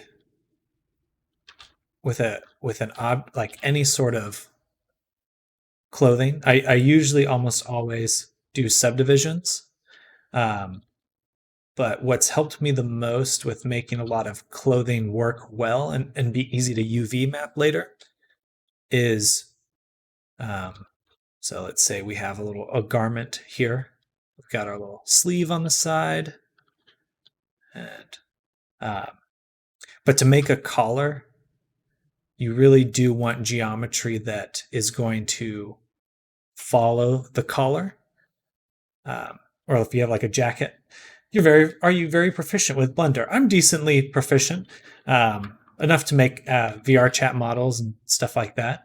I don't really get into like the VFX side of things, but I definitely have experience creating avatars. But for this top, to make a collar, you do want geometry like this, where if I bring that out and we combine these,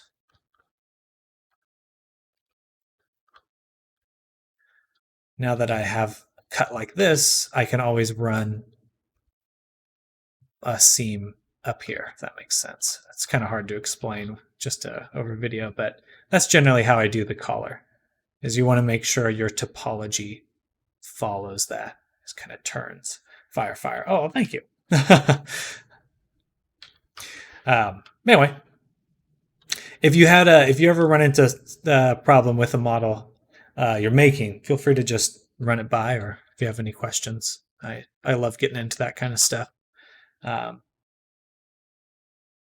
yeah, Motor City, if you want to check out my portfolio, I have made quite a few different avatars over the last year or so. I think I'm about to hit 50 avatars. Not all of them are on my portfolio, but there's been quite a few this year. Yeah, so I have a model, but I'm not sure about the texturing. Gotcha. Well, I use Substance Painter for the actual painting portion of texturing. But usually your kind of main concern with a model is going to be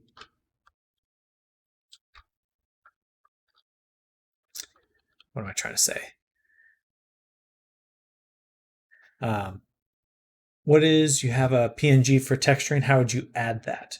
Gotcha. How would you add that? Well, in Unity, you just have your material here, and you can just go to whatever the little boxes here, and then if you have a texture image in your project, you just drag it in. So Unity is kind of my main thing. But if you're looking for like maybe more direct advice, I would suggest checking out like how to make a material in like a Blender tutorial. If you're just looking to do it for Blender, I mean, there are some good tutorials out there, but it's kind of similar. Yeah, you can just kind of, just like you're finding a file on your computer, you assign it in a similar way with software. Maybe that's a really vague answer, but I'm not trying to be vague.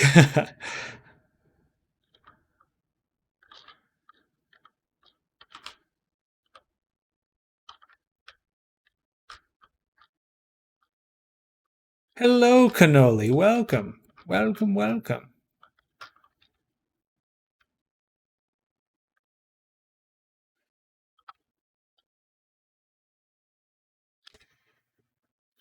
And okay, so actually I can show you how to assign a texture right here in Motor City. So once you have a material made, so you just make a material with this button here, or this plus button. You add your material. You just go to these little dots, and you can find an image. You add an image texture to this dot, and then you just search it. Or you can open it like you're looking for a file. But I already have it in my project, so I'm just going to go ahead and find it, which is, we'll use the color grid for this one. So if I select a vertex group, how can I assign it to just that? So if you have two materials in your project, you can just select a chunk of vertexes or geometry, select the material you want, and hit assign. But you can only do that in edit mode. And for materials, you can really only do it to a face. You can't do it to just one vertex. It'd have to be at least a triangle. But yeah, once you're in your edit mode menu, you can just assign manually. All right, we're going to do a cut this way.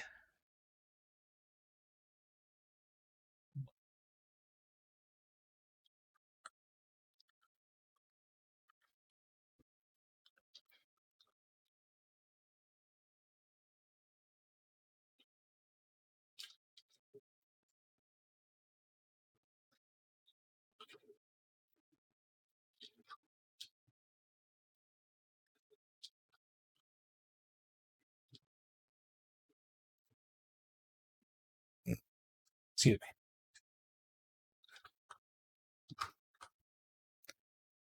I think we're going to also find our little corners, since this is a subdivision. Find our corners here.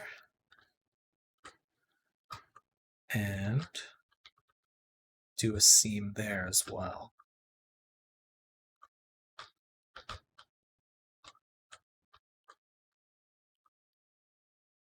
And that's because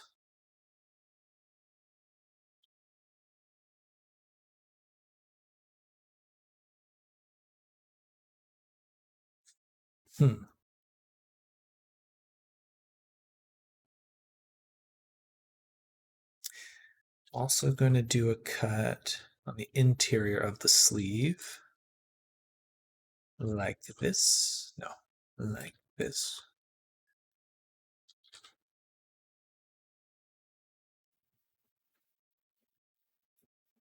One final. This could work well. Okay, so if I do, because the sleeves are going to be the same, right? Yeah, they have to be. Hey, no problem at all. Got to make sure I'm here when you set up the cloth sim. I don't think I actually usually just paint in the folds or any wrinkles and stuff. Because I got some alpha textures that really kind of allow me to cheat. I don't think I've done any cloth sims as of yet, but I maybe this is a good chance to learn.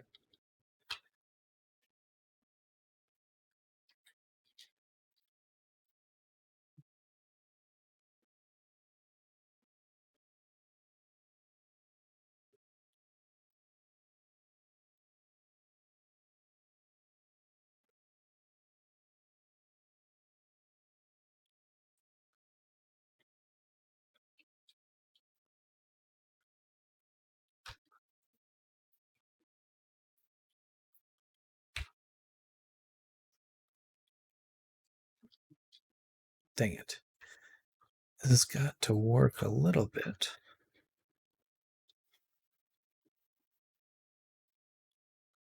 It works there. How do you run it in VR? Does it fall naturally? I haven't tested long clothing yet. So for I see what you mean by cloth sim. So for making physics, VRChat has a system called FizzBones, which are like spring bones for VR VTubers. And that's all bones set up. So it's just bones and weight painting. But yes, I will probably be getting that to that tomorrow. And I usually have my VODs. So if you don't catch it live, you should have it in my clips or Twitch VODs. Do you know what .dds files are? I don't think so. Hey, thank you so much for the follow, Motor City Zero. Appreciated. Direct draw surface container. Oh, okay, so it's like an image format. I personally have not used it, but I usually use PNGs. And thank you, Garbanzo Bean Boy, for that follow as well.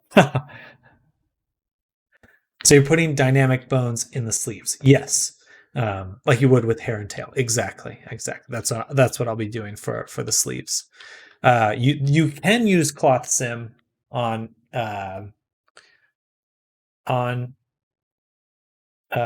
objects in Unity, but yeah, I was trying to figure this out. This whole thing. Well, I wish you luck. I'm always open for questions, but there is. So with FizzBones, you can use like a crazy number, like almost 100 FizzBones. But for the actual Unity cloth sim, I believe you're only limited to like 50 to 100 vertexes at the most. But you can do an actual cloth sim in Unity. Usually people only do it for like really small things though.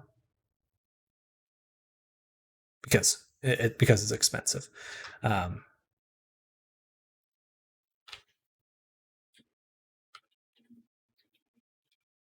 Though that doesn't stop everyone, to be honest. DDS files, AMD has a tool for those. I use it for Fallout 4 modeling. Interesting. Or modding? Did I? Yeah, I read that wrong. Modding.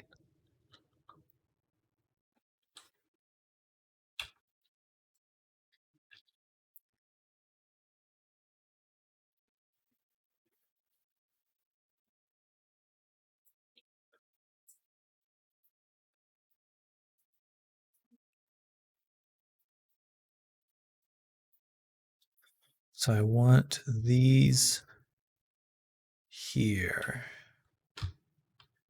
Like that. Those ones and these ones. And then I can pin them and straighten them. Gotcha. Okay, there we go. So now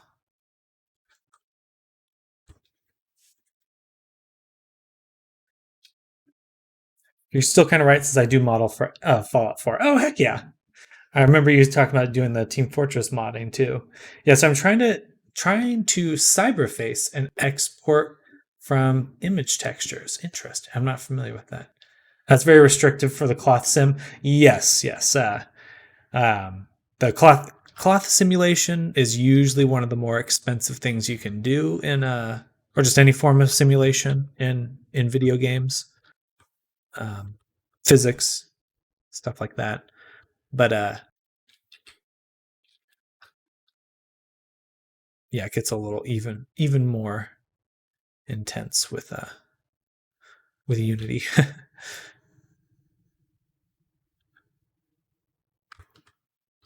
Okay, so these are all the things I can do this with. But it doesn't work quite well on these corners.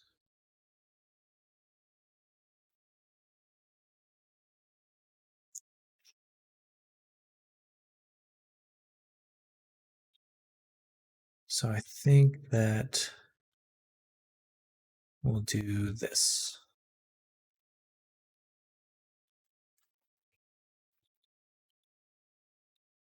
Come on, Unity. Didn't you buy what upgrade already? IDK about new Blender, but Blender 2.79 can also work with DDS files. You'd probably be able to make them in something like GIMP too.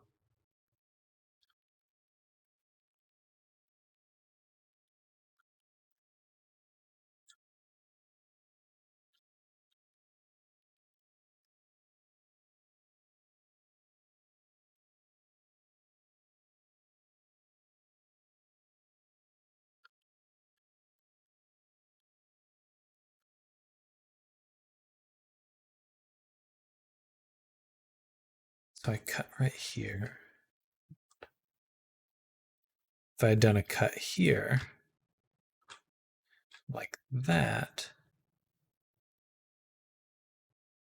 then I could have done the full thing.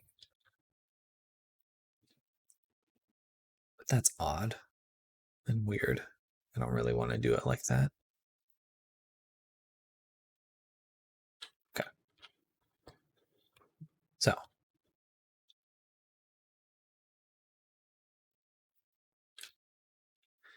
for this one, we want to select all of this.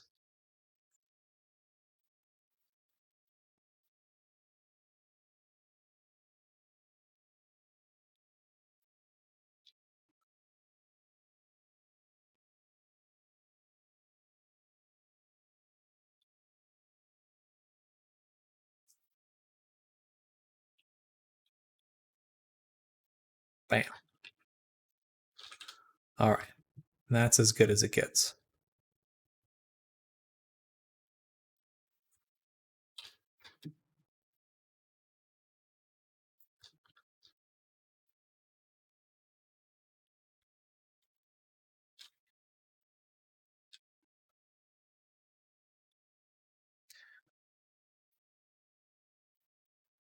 By the way, Ratcat, judging by your name, I'm guessing you're an animator. Do you upload your stuff anywhere? I'd love to see it. Yeah, absolutely. Sorry, I don't know. Yeah, I'm not sure what cyber facing is either. I've never heard that term. Like a deep fake or? No, I'm not sure, to be honest, though. It's for game mods and importing faces that aren't in the real game. Gotcha. So it's some sort of system for a mod.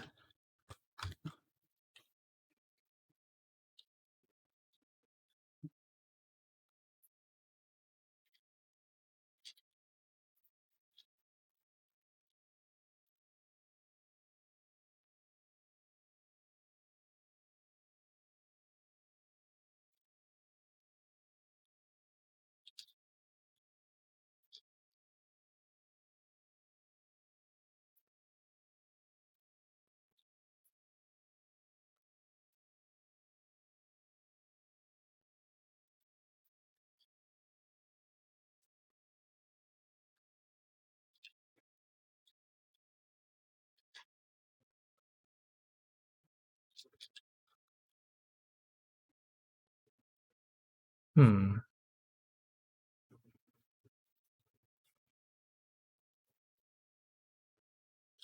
guess I could do, maybe be easier if I remove the seam from this side. Or no, if I remove the seam from here.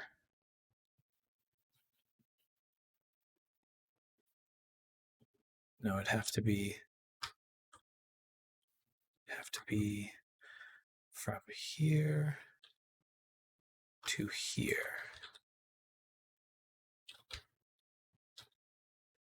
Like that. Then, okay.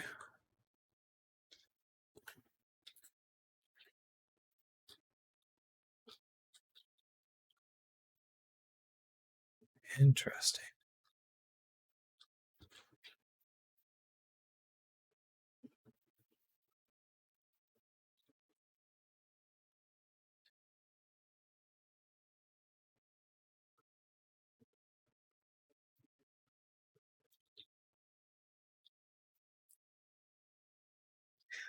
Looking to get into animation. I was trained in 3D modeling, graphic design. I'm a newly graduated student, but if Sam doesn't mind, I don't mind showing my small portfolio. No, please go right ahead. I don't mind that at all. Is there a way to add more than one material? Like example, I have 3 images for the texture. How can I apply all 3 on the model? So that's just the same thing I was doing earlier. You'd want a material per image, and then you just do that material assignment per vertex selection. You can make one material to do all of that, but it'd be a little too complicated to explain on stream. Yeah, so Rat Cat's pointing that out. And then Rat Cat, Rat A done. Oh, these look great.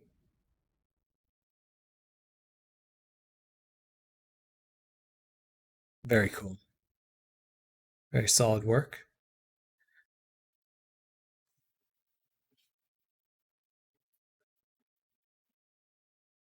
Awesome. Engine Room VR.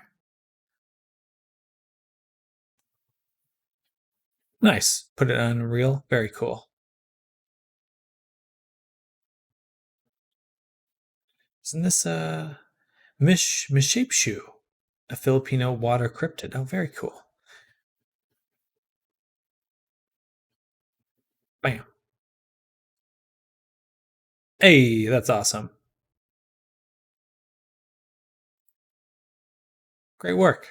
That was very good. Yeah, I think you'll find work for sure.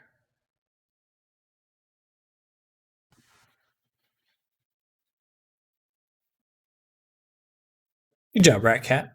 Nice. So embarrassed. Didn't know you'd look on stream long. Sorry. I should have let you know that that was going to happen.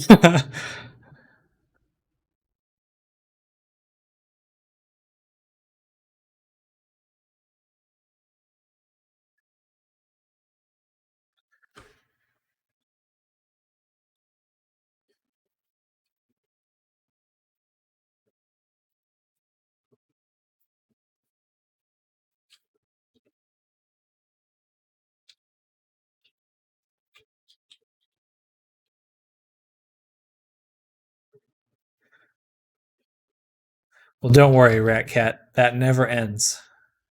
It never ends. As long as you like learning, then you'll be fine.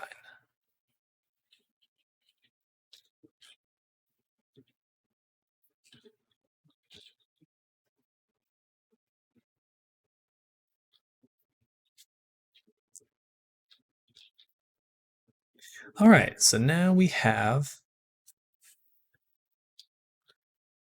the arm kind of set up pretty well. That looks about as close as we could hope to make it. I think what we want to do now is test flipping it.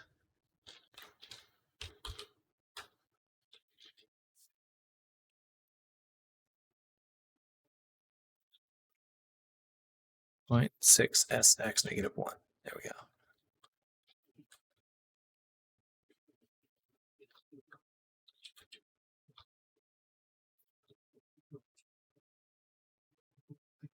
Almost perfect.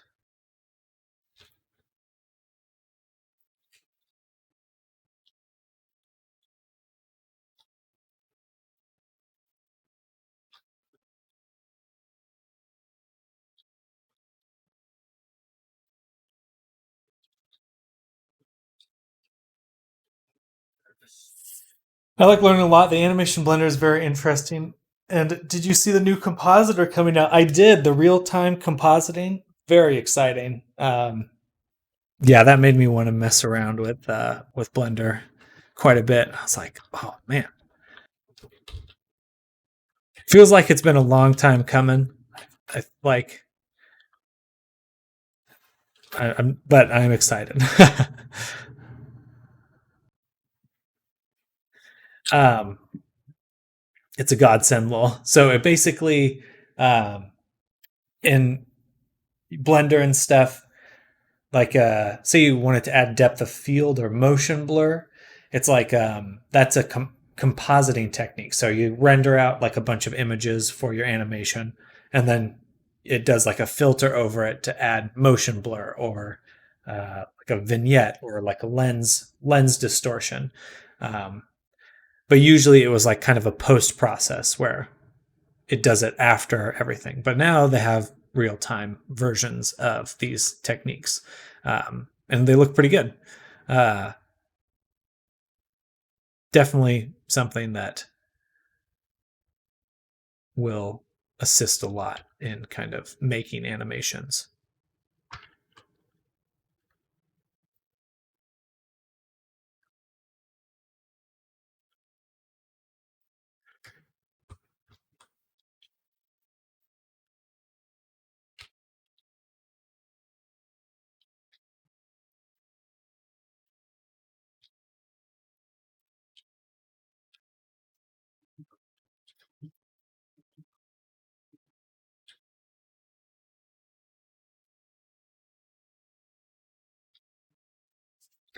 Mine is a bit asked, so I'm a bit behind, but I like your topology, Rad Cat. No triangles.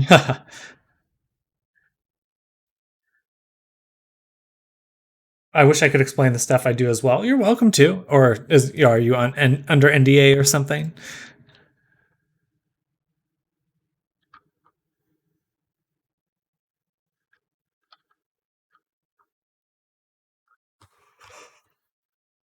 Oh, excuse me.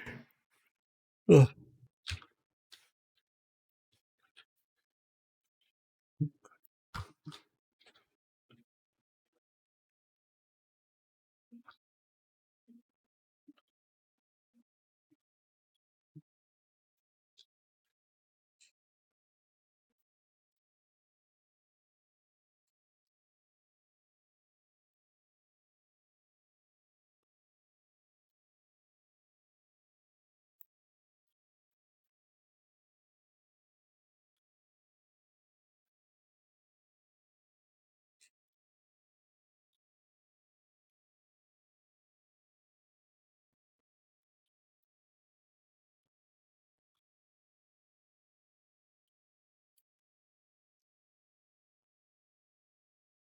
Man, that's pretty close. Just not exact. How could I make it exact? Oh no, I mean I'm a software engineer and I do a lot of programming in different languages. When people ask me how or why, I get flustered and start talking like an absolute robot. Well, that's whereas you ask a question, it's give me simple. It's this and that. Well, I feel lucky because my stuff is like visual. You know, software's definitely enters this realm of like here's a bunch of abstract concepts that don't really have like direct visual representation. I mean that's tough. Whereas asked, and that's because I was trained to be in a production pipeline, so my work has to be able to be worked on by anyone. Teachers at my school would have failed us have we had tries. Lol. Excuse me. Yeah, I try to stick to all quads. Sometimes you can get away with some triangles, but generally best practice.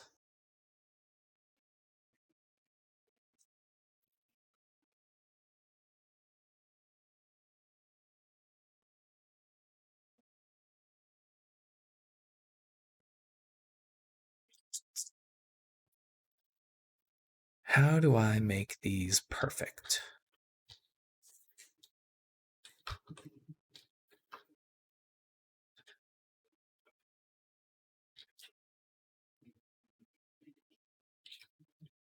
So I have these two pieces.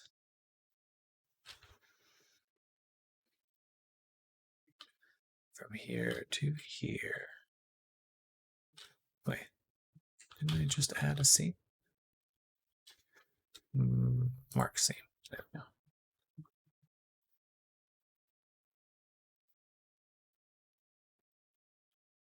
Shortest path, clear seam.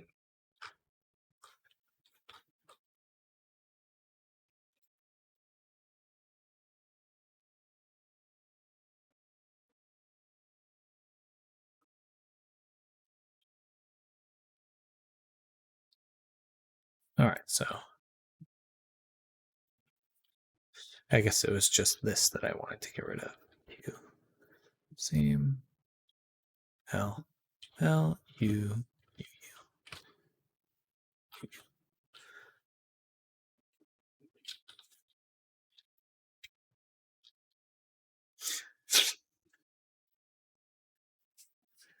So triangles is what you wanted. Guess I have much to learn, lol. Lots of old game engines convert quads to triangles. Sometimes the software in the final stage will triangulate the finished product, but the steps before should be clean quads.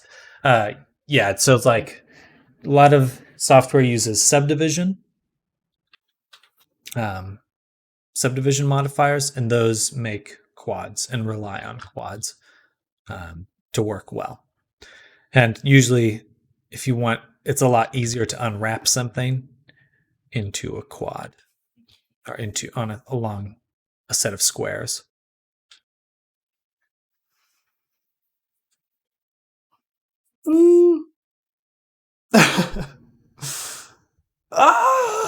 Well, better, because there's going to be a test at the end of my stream.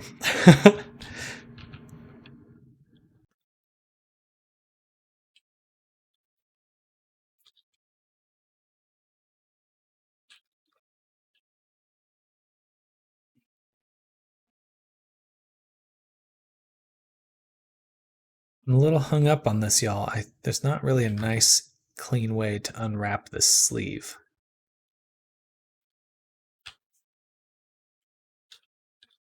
So we're going to work on a different part. And we'll come back to that.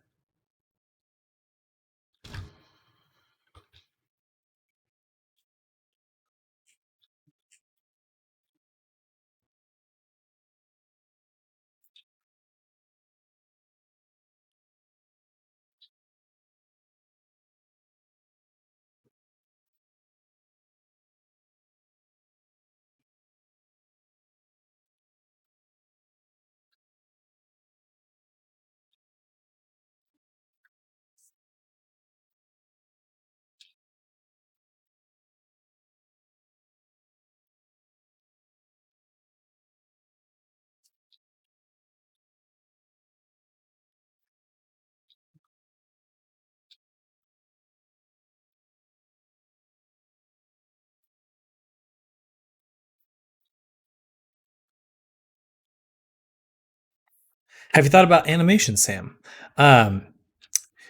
Usually when I think of animation, I mostly just want to do kind of my own thing. Like when I love to do some animation for like my own stories or something like that. That's kind of what excites me with animation. And there's tons of possibilities for that with using Blender. But professionally, no. I haven't really searched for opportunities to do that professionally.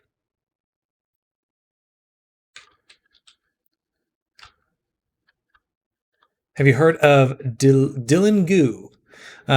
Is that a YouTuber?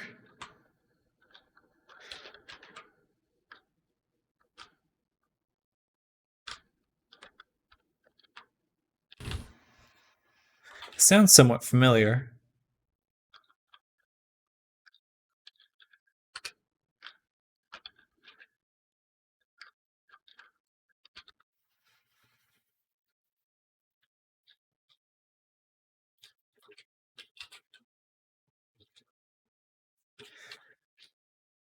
Bam. All right, so here's our shirt. I think we'll leave that one as is.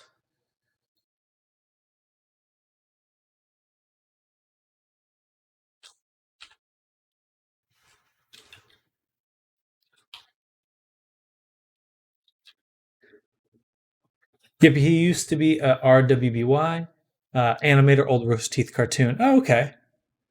That definitely sounds familiar. I already said that, but Dylan Goo. Dylan Goo. Oh, okay, yeah, I've seen his stuff before. Yeah, I usually see this on. There's like a show called BNPR. But yeah, I've seen his stuff before.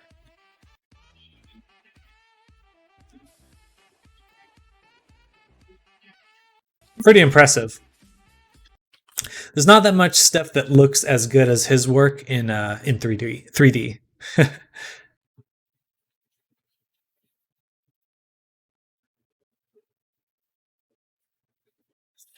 Yeah, BNPR is awesome. I watch them pretty much every time it comes out. It's really good. It's very good. I think for me, I'm really interested in exploring like animation at the intersection of VR, which is probably not surprising based on all the stuff I've been talking about. But I really want to like do animations basically in VR chat. I think that it's just kind of really well suited for making animations, and you can record a lot of stuff in VR chat and bring it into Blender, which is something I haven't really experimented with a lot, but it is possible. He has an animation course that I bought and haven't started. I was considering getting that. You ever seen Dorohedoro? It's a Netflix cartoon. Looks really good for 3D, trying to be 2D. I have. Yeah, I think they did a fantastic job as well. I didn't finish the show, but I really did enjoy the animation.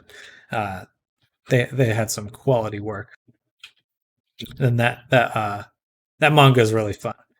I think that it's extremely imaginative and kind of freaky in some ways. It's kind of got like a I don't know, it's got a dark vibe, but that doesn't make it bad. Definitely just more like dark humor. And there we go. All right, straighten that. That's stretched quite a bit though.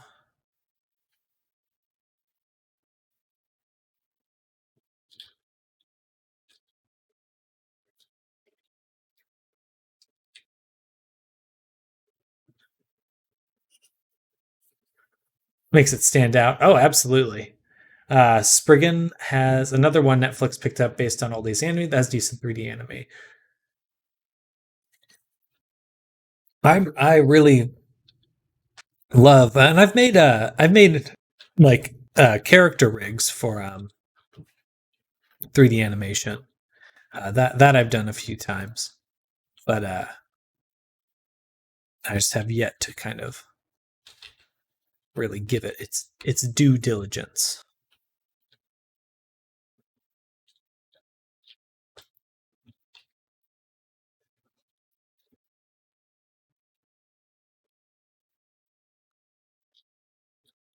Love the late 80s, early 90s anime style. Oh, absolutely. Dragon Ball Z.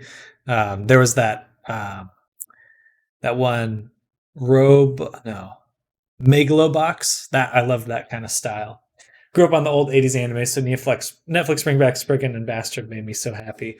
I just started Bastard, like literally watched like a minute of it. One that I've been meaning to watch for years but haven't gotten around to yet is Vampire Hunter D. So I'm gonna be watching that one soon. Maybe I'll watch that tonight.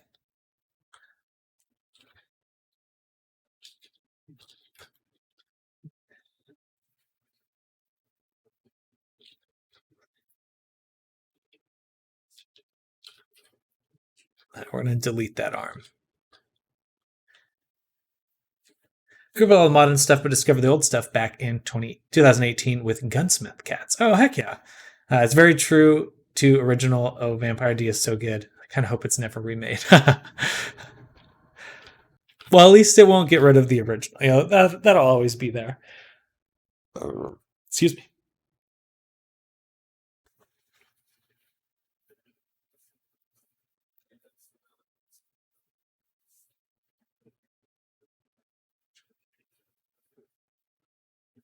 Okay, I know what I'm gonna do. I know how I'm gonna do this now.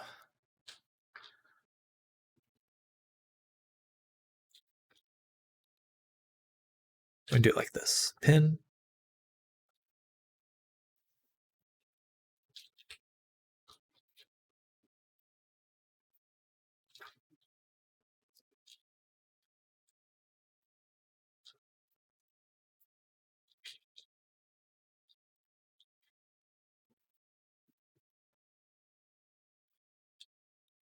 Well, I mean, man, if I'm doing that, why is this so difficult to do?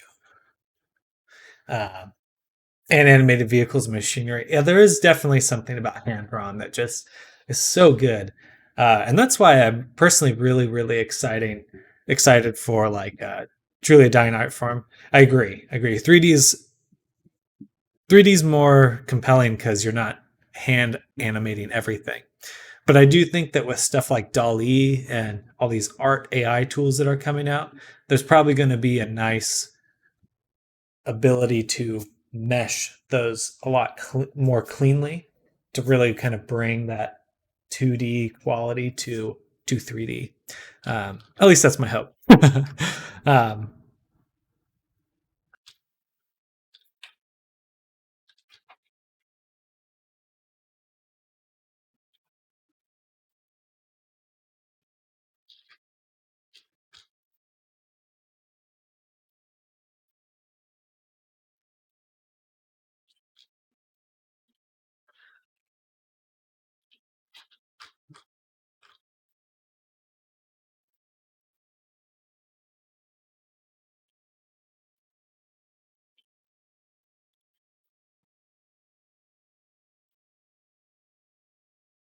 you watch old Gundam fights and it's like you draw them hoses, metal chunks blown to bits.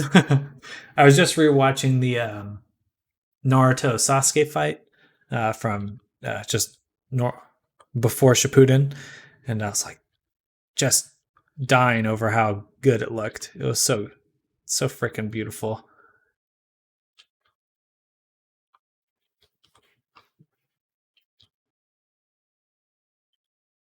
They really don't make it like that anymore. Better or worse?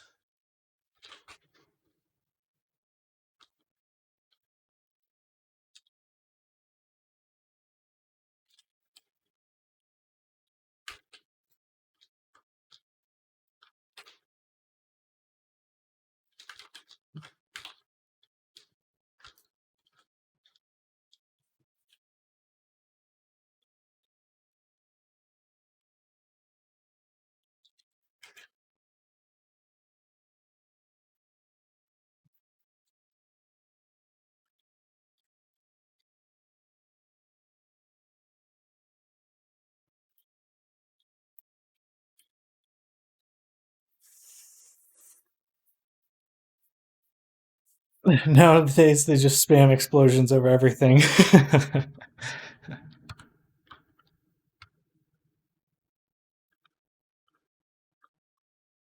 Explosions are cheap in 3D.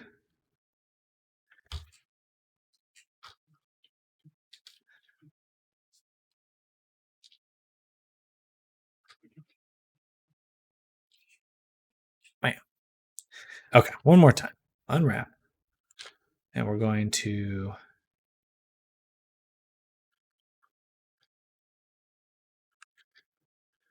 undo this selection there.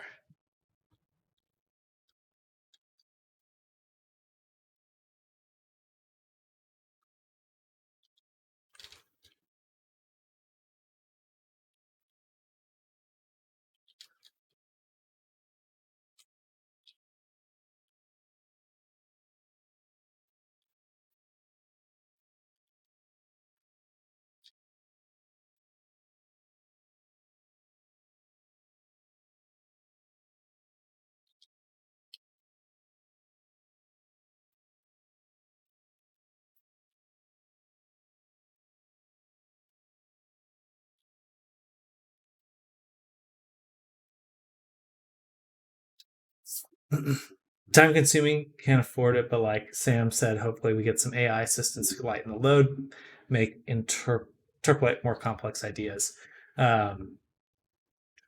Yeah, absolutely. Speaking of blending 3D and 2D, you ever seen Metropolis 2001? Pretty much made it in 3D and then rotoscoped the entire thing. Oh God, I feel sorry for them. That sounds a bit painful, but I will check it out. Yeah, dude, I love 2D animation, but it is certainly masochistic. Okay, I've seen clips of this, and it is beautiful. Yeah, that's a classic. That's a classic, another one that holds up to time.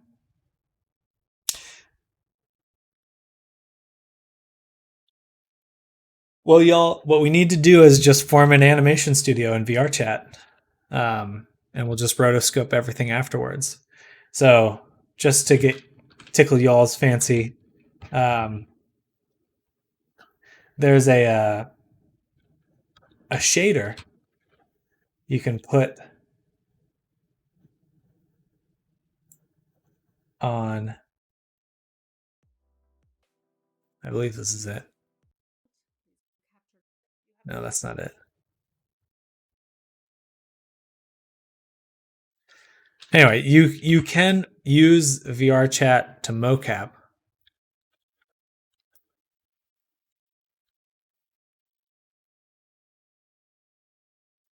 Going to learn how to animate NP the smooth and looped IK information.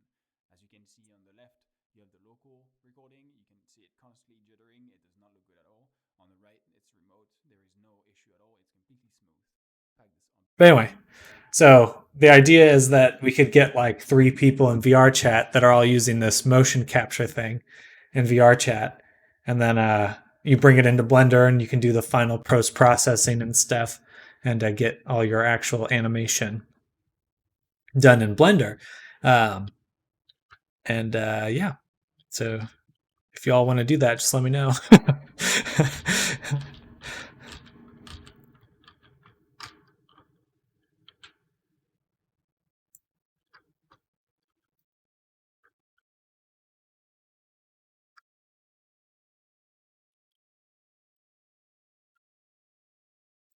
Because I think if you got it down, you could do whole skits in like a day if you really wanted to. Down the idea till you said rotoscope everything. You almost had me. No. Sorry, I don't mean to rotoscope. I personally would not want to rotoscope everything. Back in the Xbox Connect and Gmod back in the day, yeah, you can use Xbox Connect. I mean, you can just use freaking like you can just use like if you have VR stuff, then you really don't need VR chat per se to do it, especially if you have full body tracking already. It's like, yeah, you wouldn't necessarily need to do that. But I think there's a lot of benefit to being able to bring a whole team in. Like if you had 4 to 8 people doing a skit or whatever, you could do the whole thing all together, act out the whole thing. And people are getting really, really creative in VR chat with how to make things. I do think that the future of movies will be in VR. I don't know if you guys have seen the Mandalorian sets that they're doing these days, and like Disney with like all the Disney Plus shows. What's going on here with this one?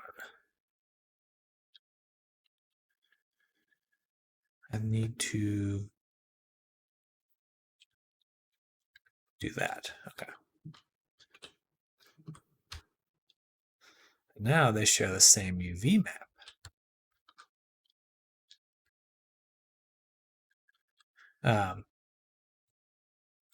Sadly, we have a Quest 2 for VR, so we need to be lots of walking cycles need to be made.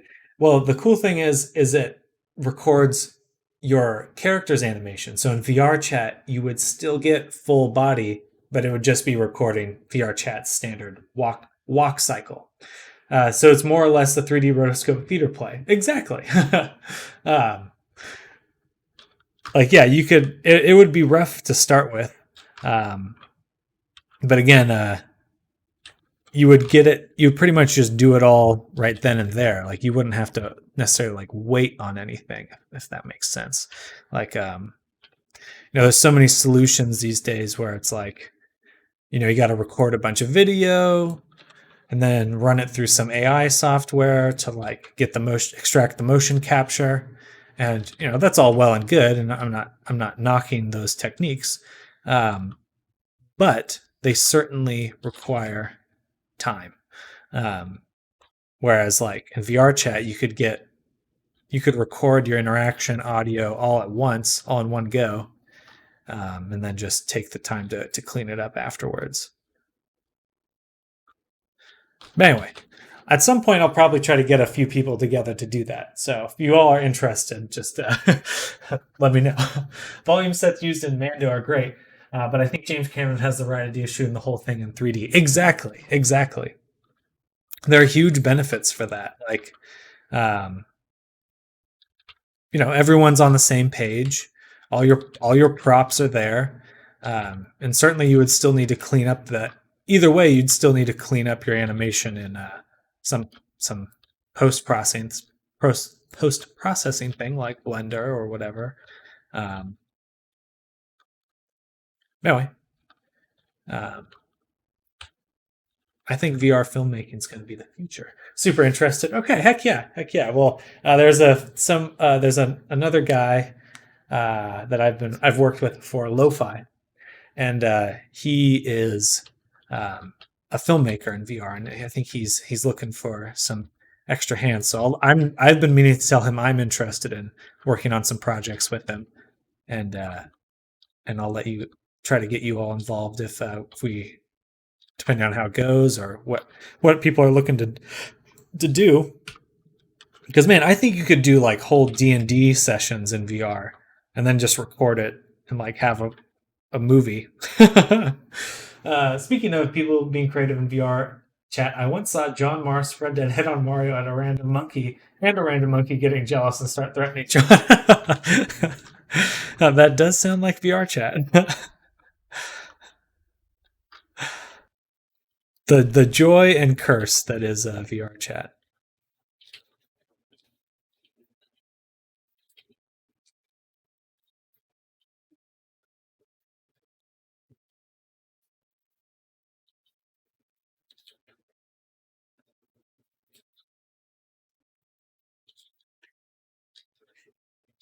Oh.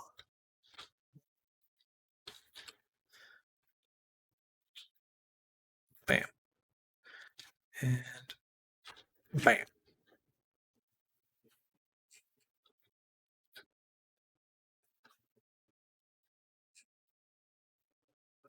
Almost done with this one. This one took a little while. But now we'll have a perfect UV map. Perfect. Bam.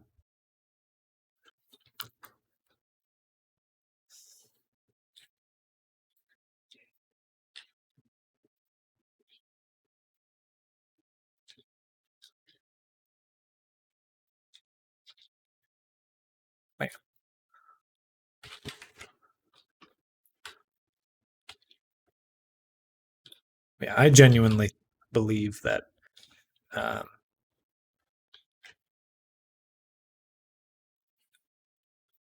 shows in VR are inevitable, and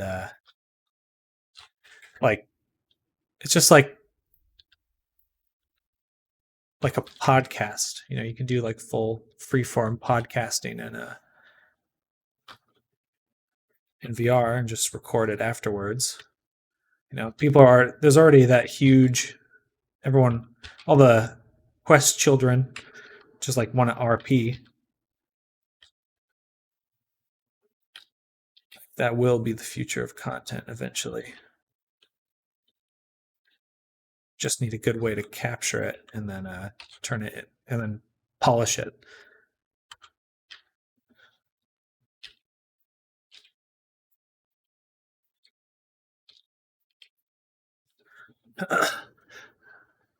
with all the real-time rendering stuff coming out, you can have fully rendered scenes now running while you act in mocap.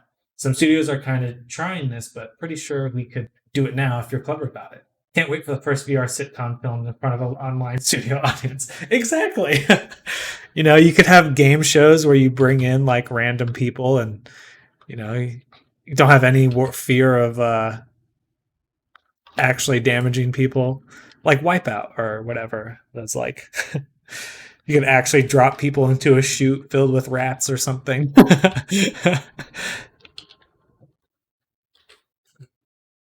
And that's just like sitcom stuff. I would love like a fantasy show, some sort of like, you know, Critical Role, but it's all in VR.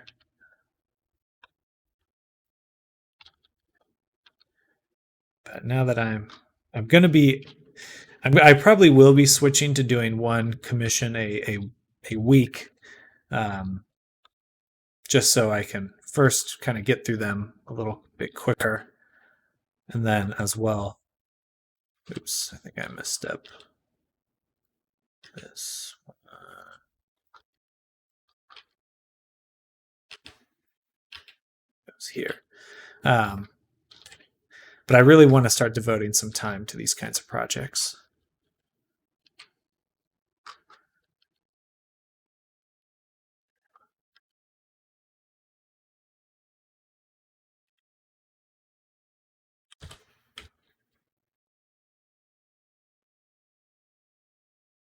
What's going on here? Are these the same?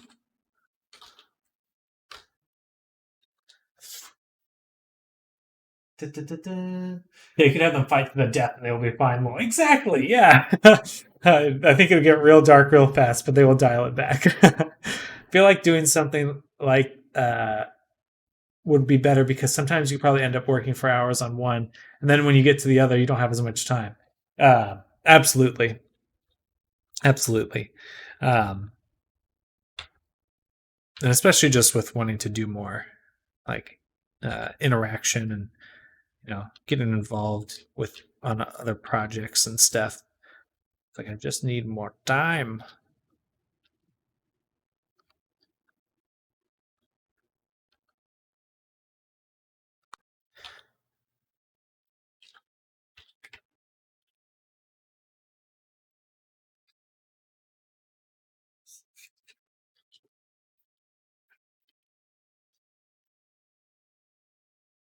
What is going on here? Okay, so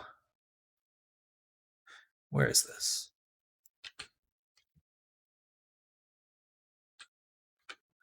Right here. Okay.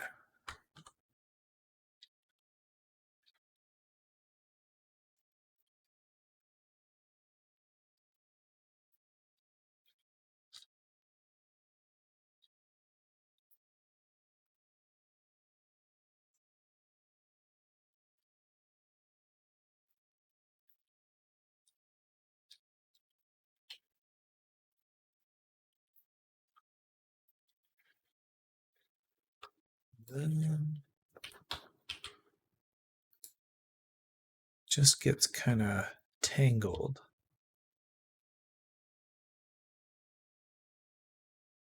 up. I think these need to be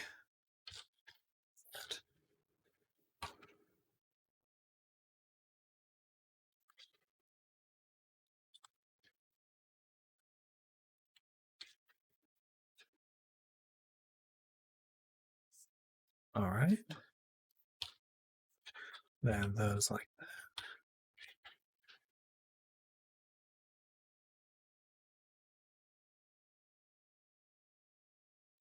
Is there a triangle here? I don't see a triangle.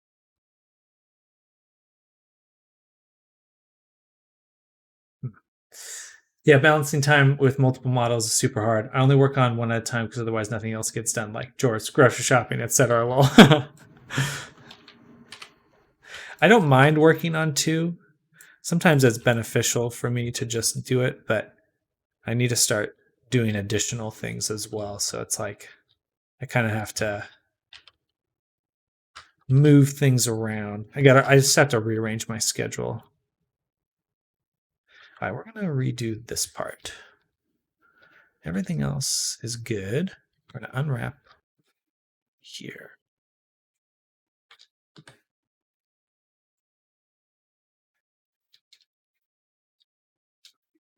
All right.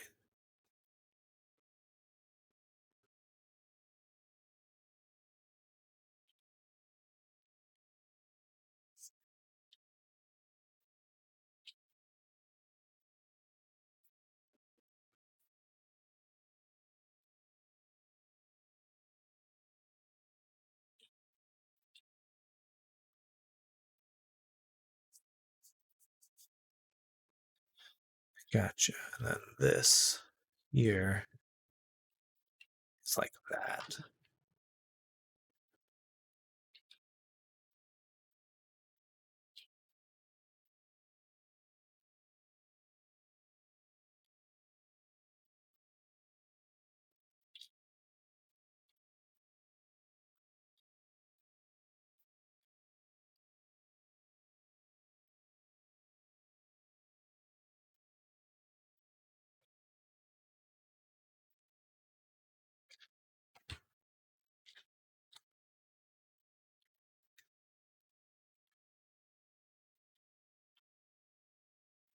All right.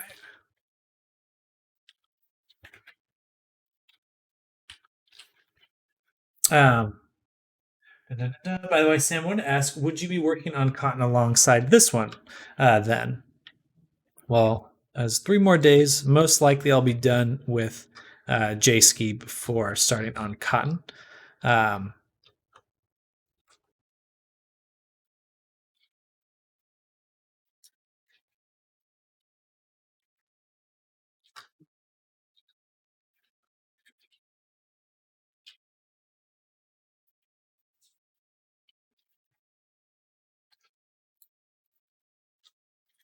And this is J-Ski that I'm working on right now. So most likely I'll be done before then.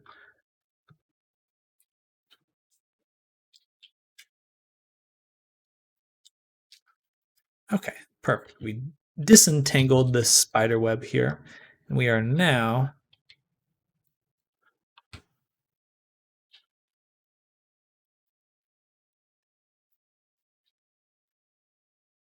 good. All right.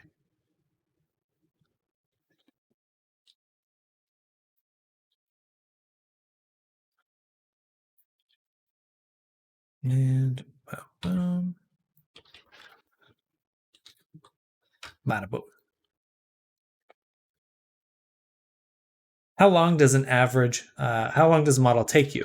Usually a model takes me 7 days, work days.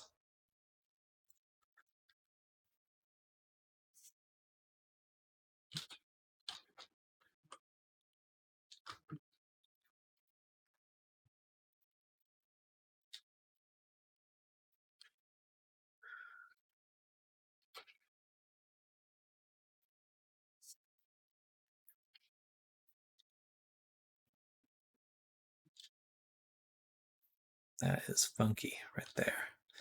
I don't know what to do about that though.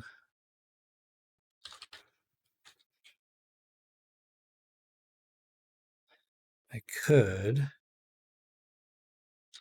cut this out like that, or even right here. Bam.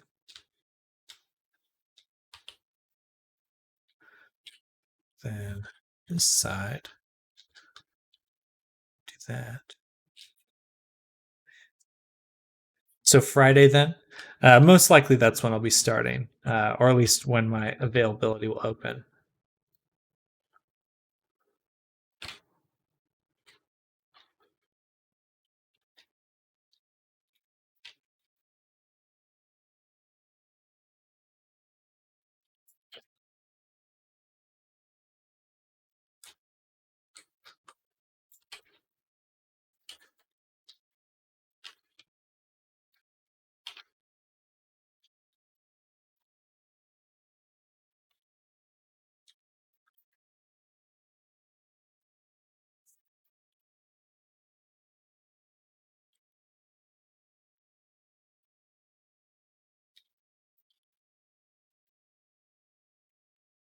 Hey, no problem. There we go. All right. So now we have created the sleeve and it is mapped beautifully.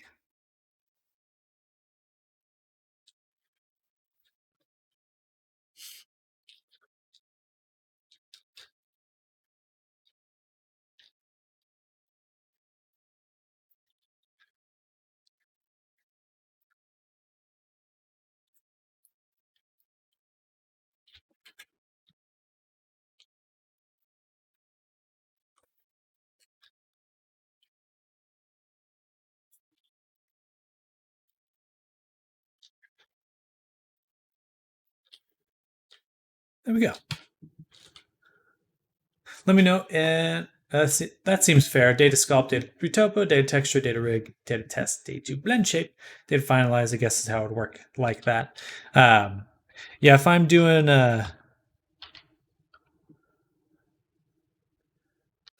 just one per week, it should be a bit quicker. But that's not always how it works out.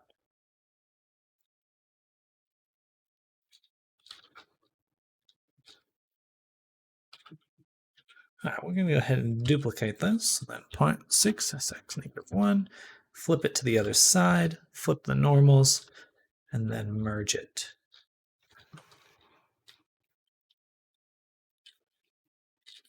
Ta-da! Now we have both sleeves. And the reason we did all that work is because these sleeves are now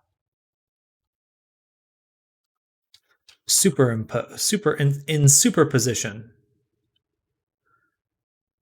Hey, sounds good, Cotton. I hope you have a good day, and I will catch you later. Bye.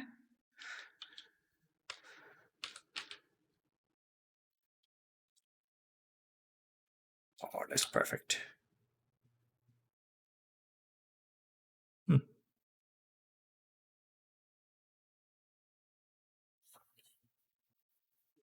Oh, excuse me. Oh. All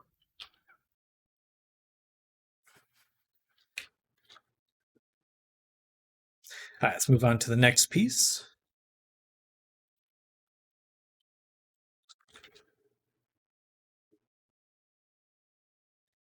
This one we'll do cut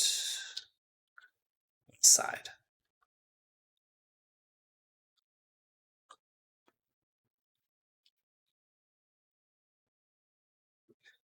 And this is a lot of geometry.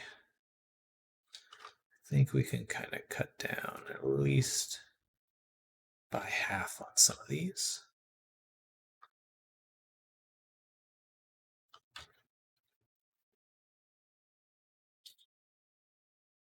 Like so. I want to learn all the extra effects in Unity, like dissolve clothing, adding animations like earwigs and tails. That's next short-term goal, I think. Well, heck yeah. I'll be going over some of that stuff with this Avi and then the next one.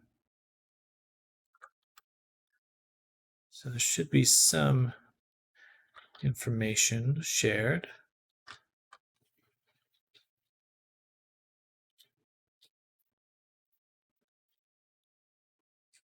There we go.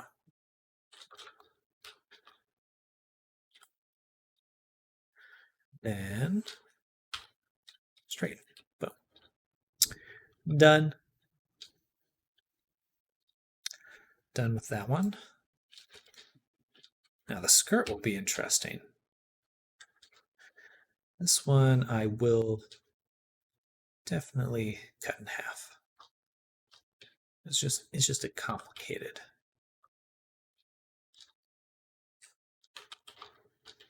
Actually, before I do that,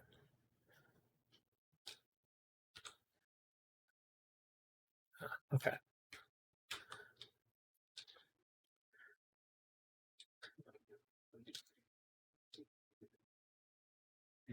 Interesting. This one we have on that side. This one, that side. We need a cut down the middle, which I'm missing.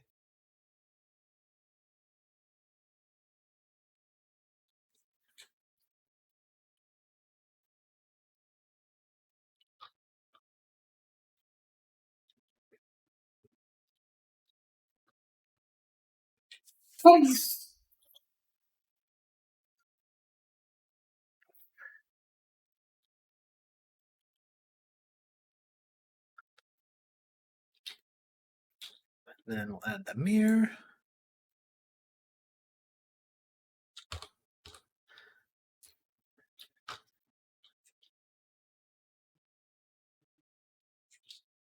And this one, 1660. Bam.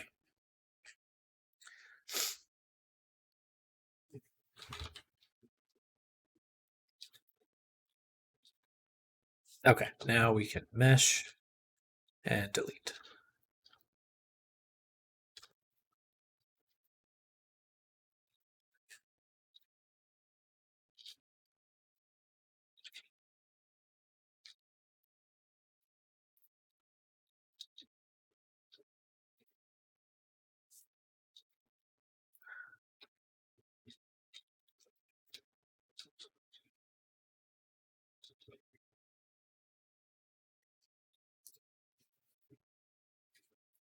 Damn it.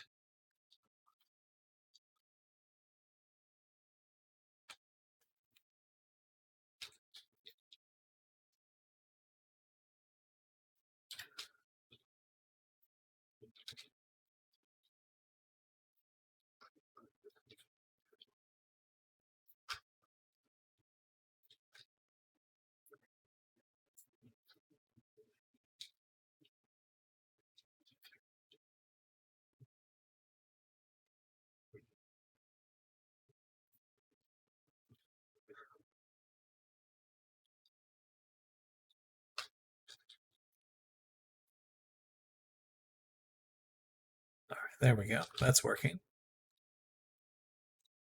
And we will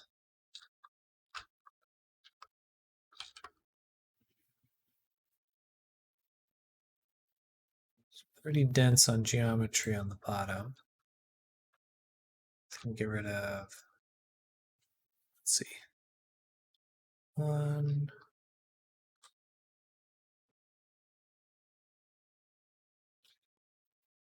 At least two.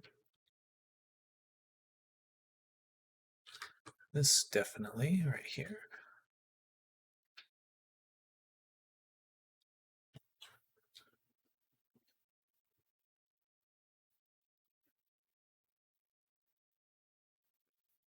And that's about it. Okay. Then add in a seam here.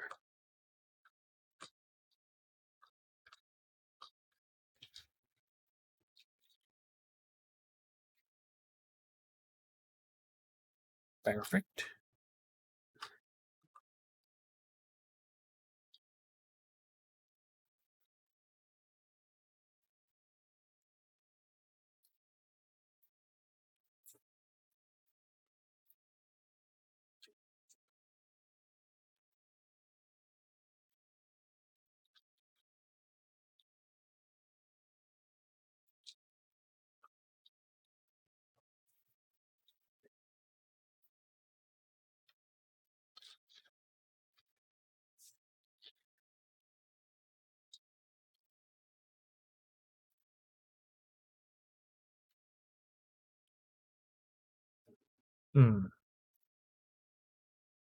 Right.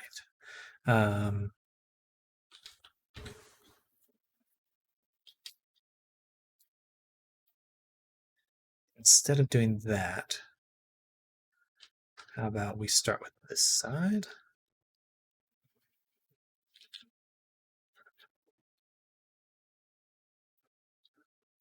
Then, what was the original primitive used for the skirt? I used basically a cylinder. I started with a cylinder, then like extruded it, and then I did something where I extruded individual faces, deleted the extra top and bottom faces, and then kind of started scaling things. That was the general start to it.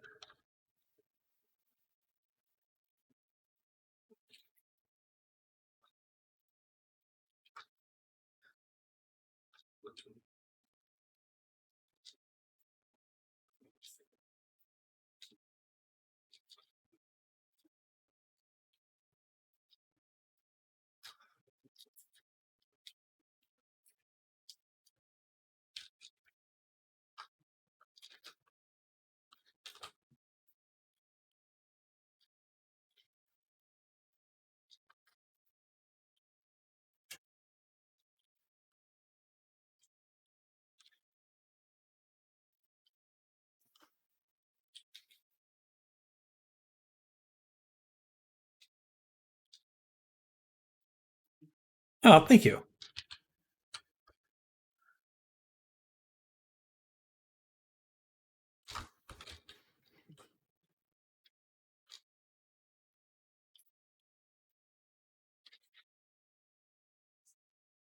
Let's be productive, but I'll be lurking. Sounds good. Thank you. It's been fun talking to you. So, good luck with your productivity, and hopefully, I'll see you around next time. Usually, I'm just streaming pretty much every workday.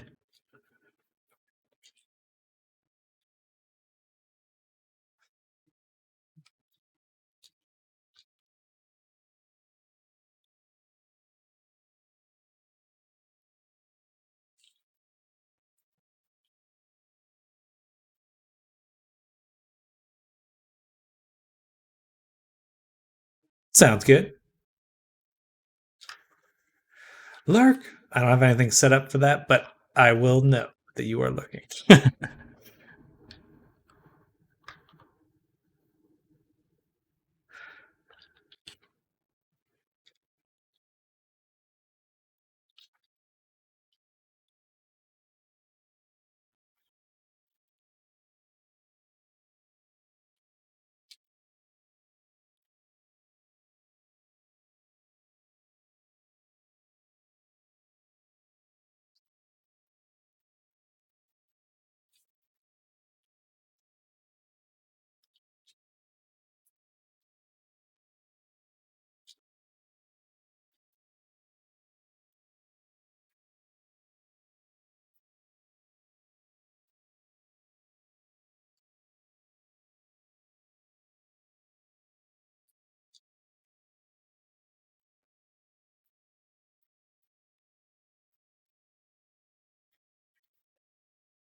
All right.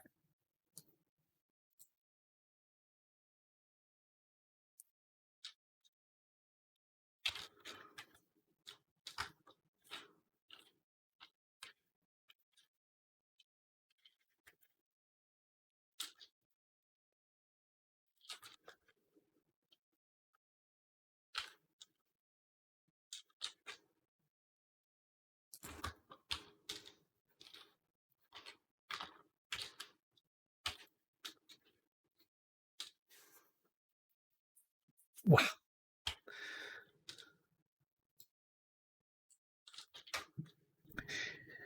All right, all right, all right. On to the next.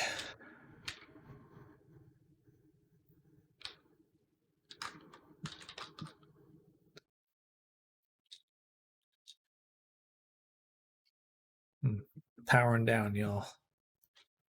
Sam was getting sleepy.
hurts too. Ow. My head. Ah, sorry, that was probably loud. Just gotta get the sneeze out.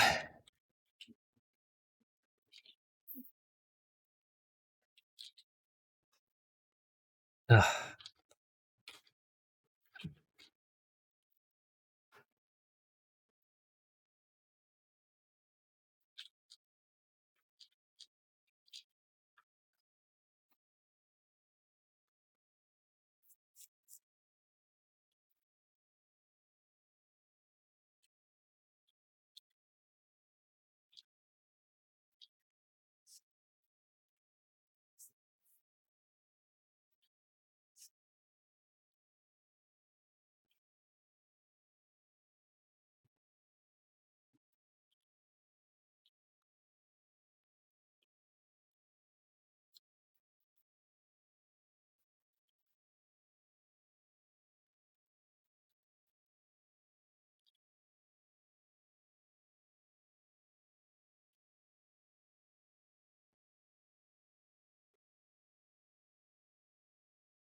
Ooh.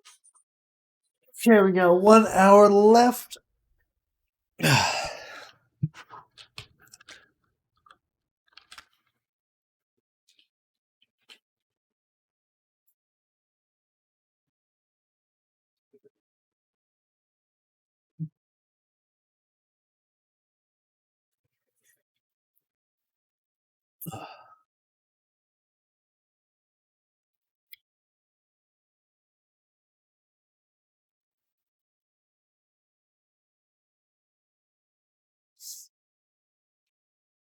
By the way, do you prefer screen or non-screen tablets, Sam?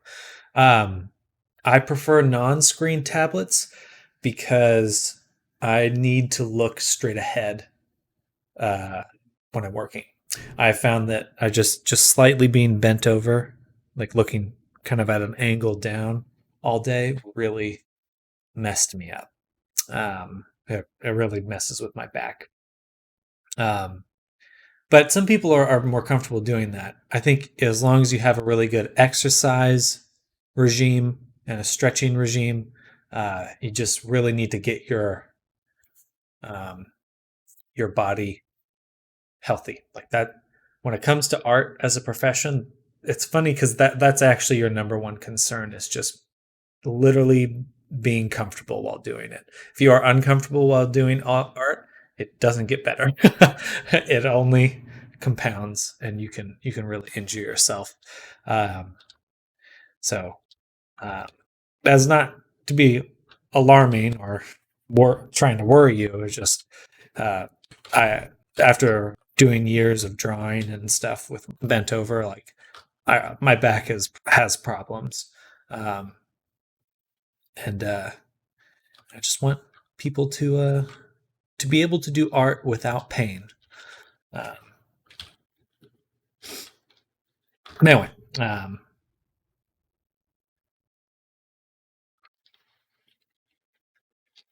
like 2 SY0.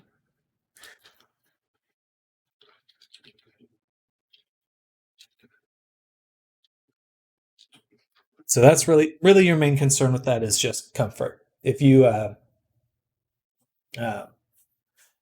find a tablet or something that works for you, um, and you can work on a screen, then I'd recommend going for it. It's nice. It's certainly nice to be able to see what you're drawing, um, but you can certainly get used to working without one as well.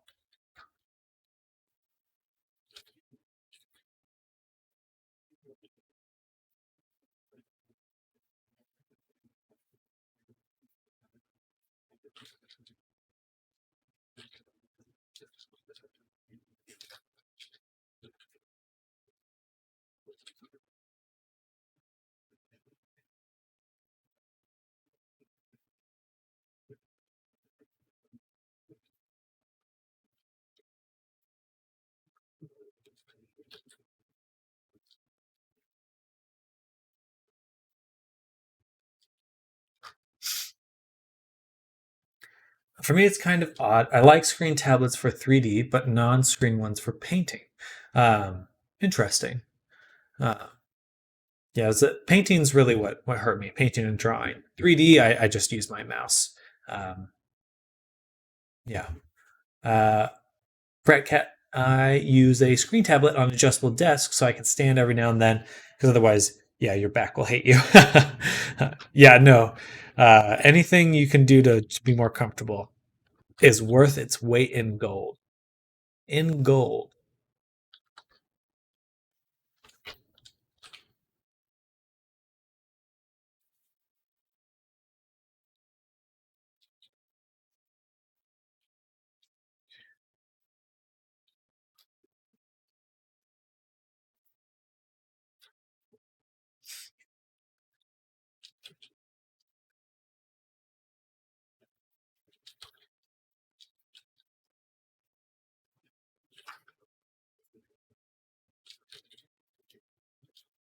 Nice. All right.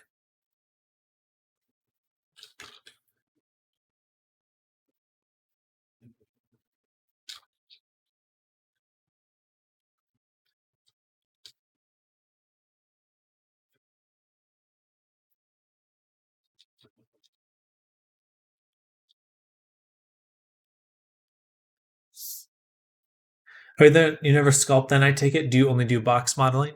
Um no, I do sculpt and I do have a tablet for sculpting. But I would say 95% of my work in Blender I just using a mouse for.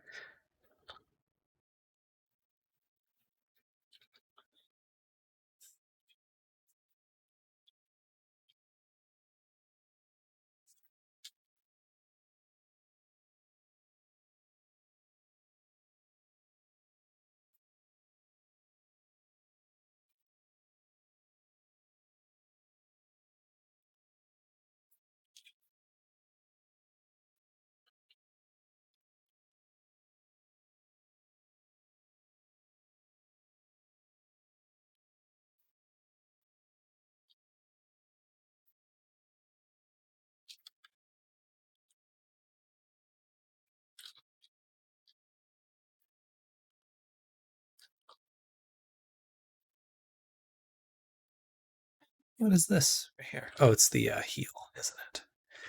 I think it is. I think it is.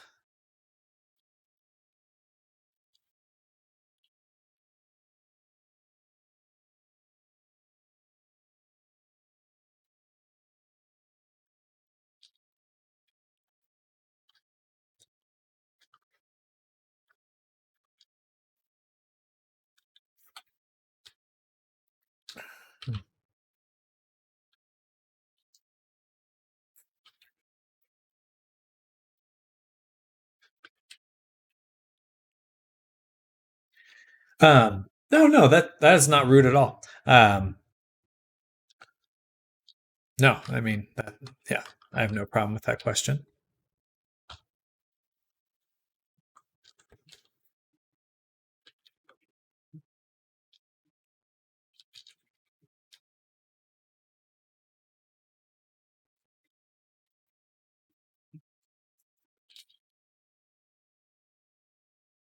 It's really, I think it's more for me. It's a lot of. I don't know if my back problems, like mm, transfer directly to other people because I just tend to push really hard on the tablet, and so I think I can't really. It's hard for me not to do that. Um, Whereas with like a pencil, like I can kind of get more what I'm looking for. Um, if I'm going to do drawing these days, I just tend to do it on paper and then I'll transfer it over to whatever I need to work it on.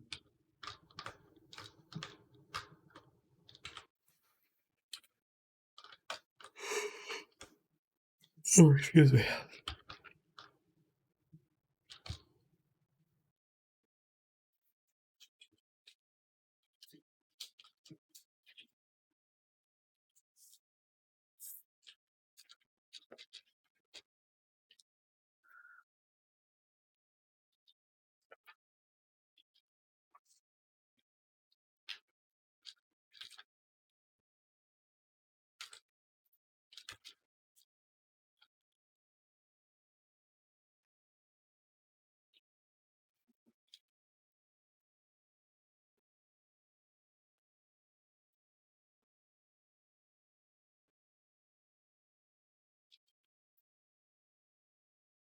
Not bad at all. Okay. Oh, well, one thing that's messed up. Why? Why?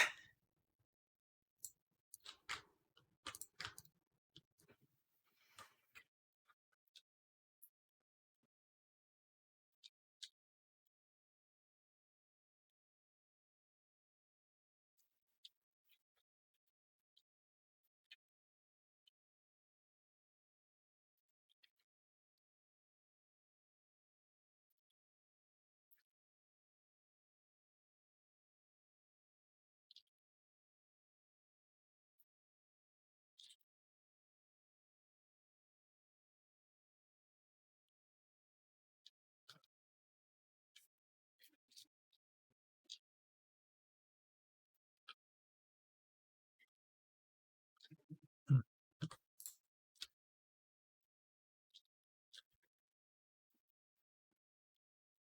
strange.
No, I can't fit everything like that. All right. Back to what I had before.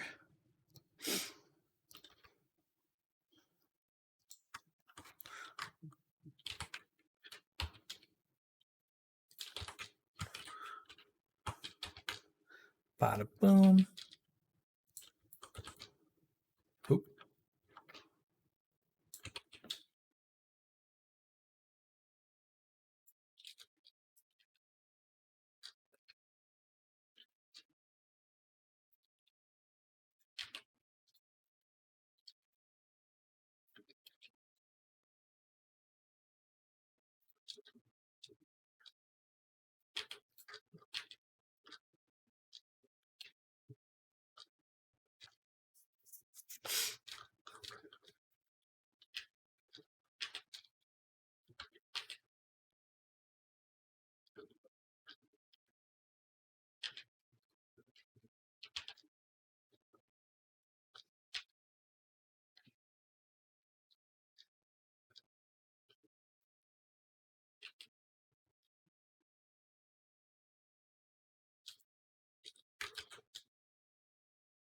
Hmm.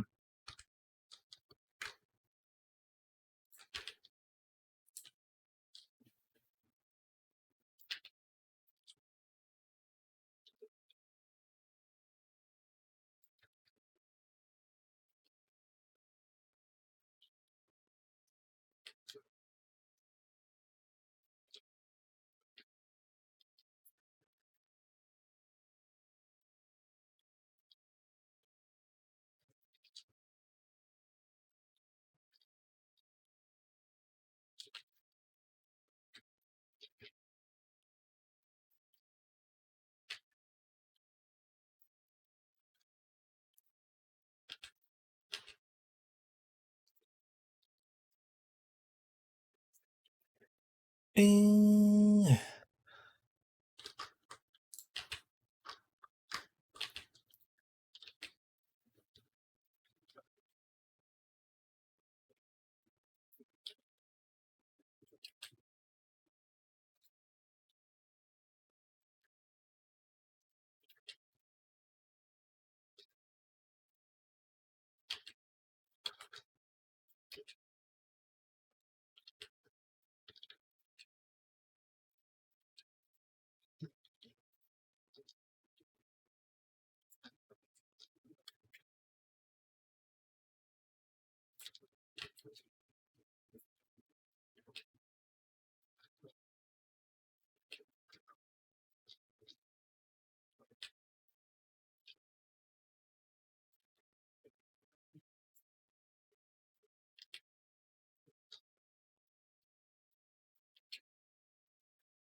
All right, that should work well.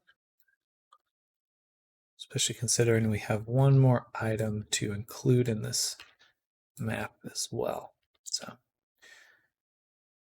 think this is the perfect spot to leave it at for now. All right, but we got the outfit pretty much unwrapped and the body is definitely unwrapped. So let's go ahead and do file, save copy.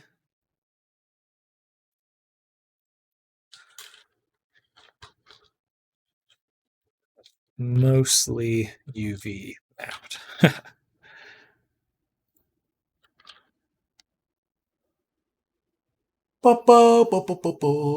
Be right back.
Oh, hello, Lex.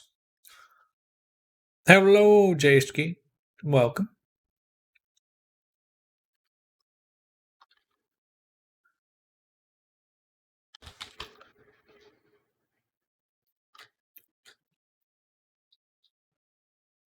Just making sure the boots fit, tweaking things.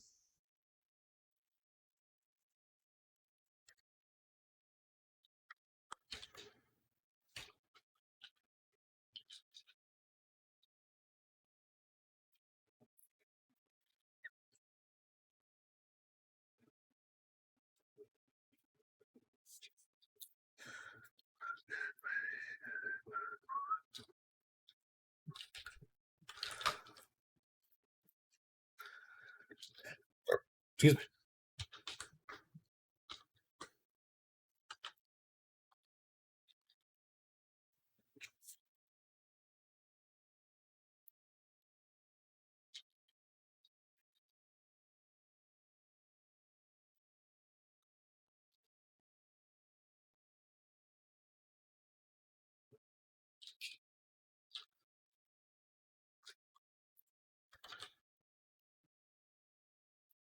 All right.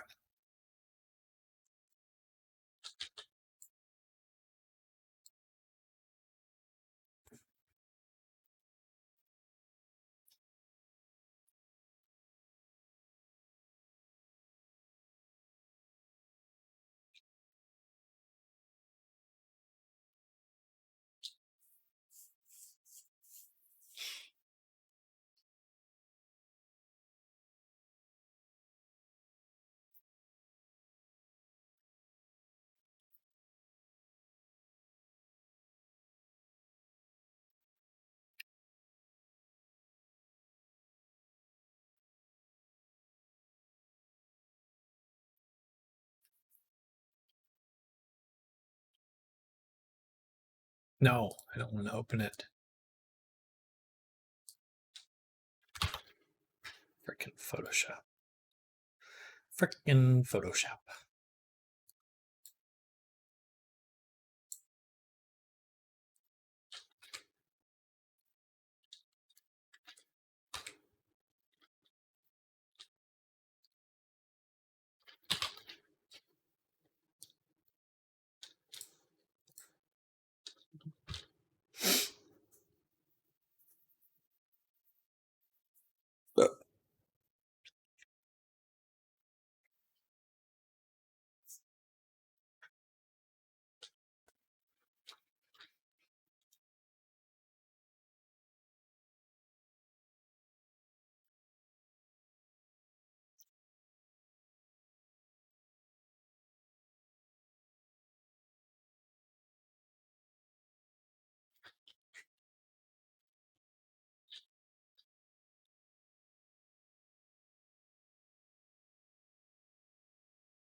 Ooh.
Do, do, do, do, do. Mm-hmm.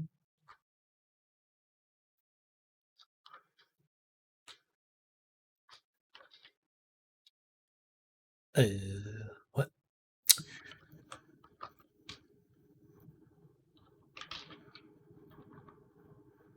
Wait, what? Oh, shit.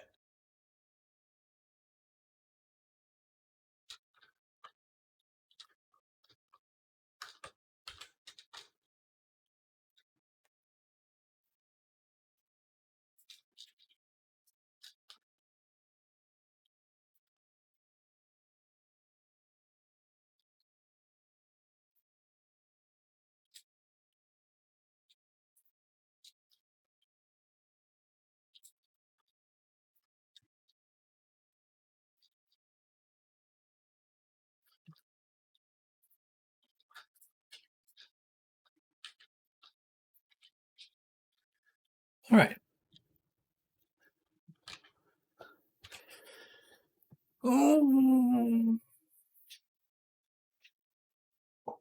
But now we create this other shape. It's like ice shape.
Oops.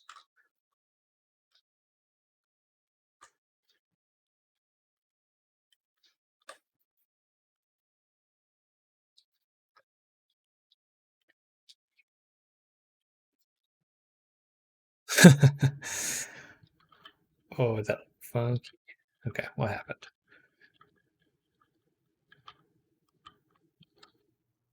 What?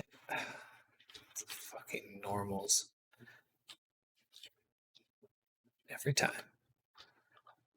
Why does it look back? It's the normals. All right. One more time.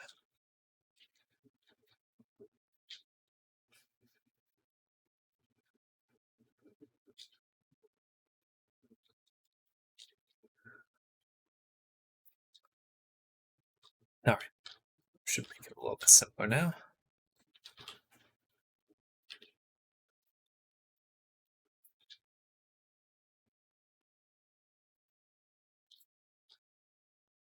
And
No, I guess I do want smooth.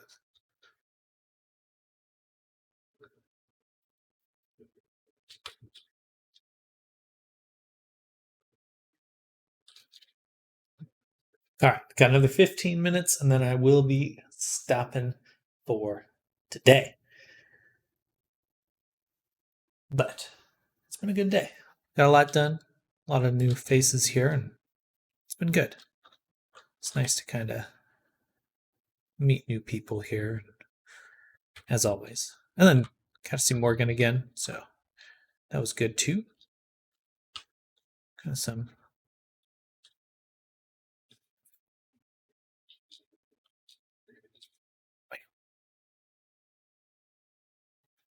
We'll do just one. Yeah, like that. All right, that should be good for this strange. What do I want to call it? Ice shoe? It's an ice shoe? Achoo.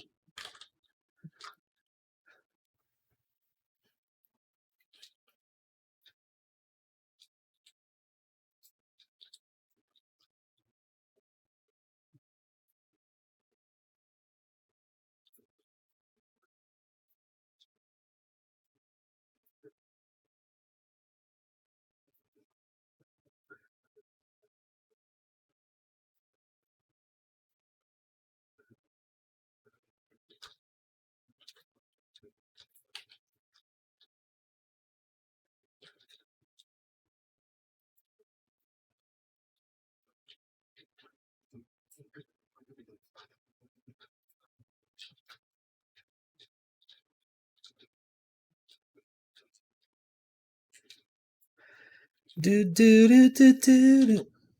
Ba-da-ba-bam.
All right.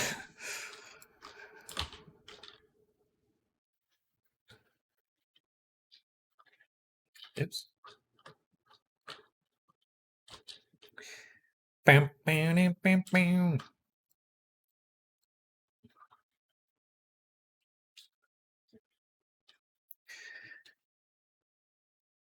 Okay. So.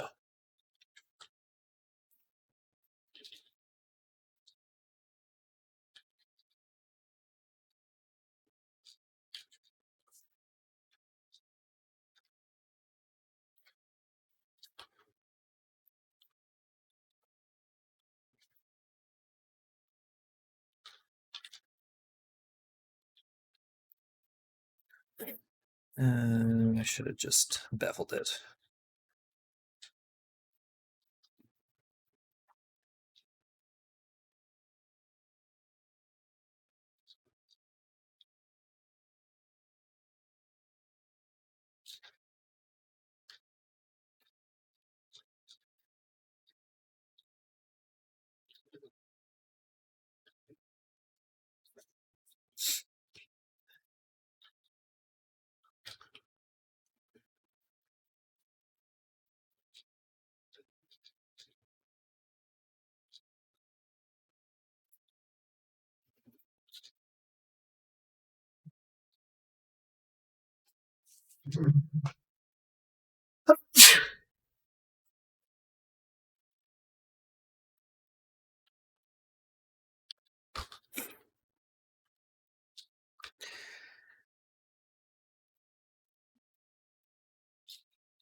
Uh,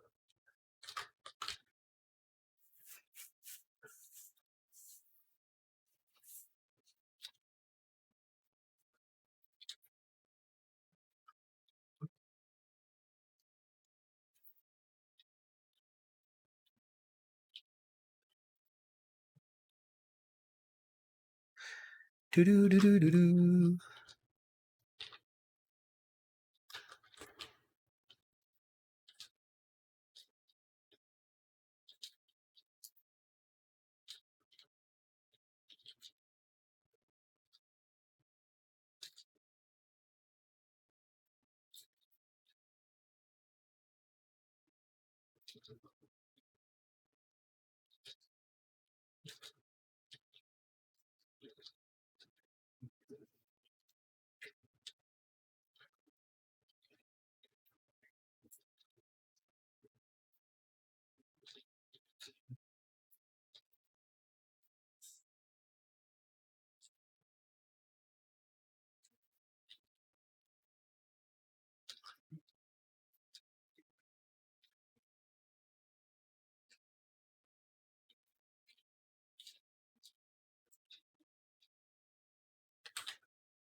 Perfect.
Bum, bum, bum, bum, bum.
Do do do do do do do do do do. Bum, bum, bum, bum, bum, bum.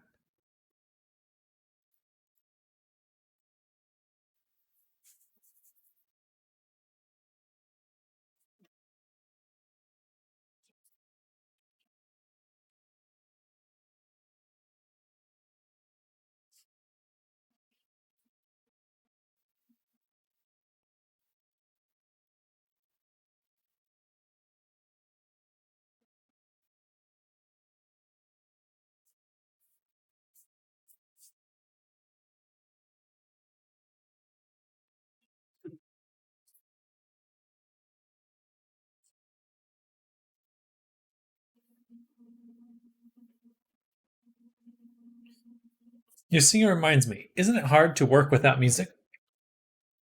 I'm pretty distractible, so for me, it's a little more difficult to work with music. Um,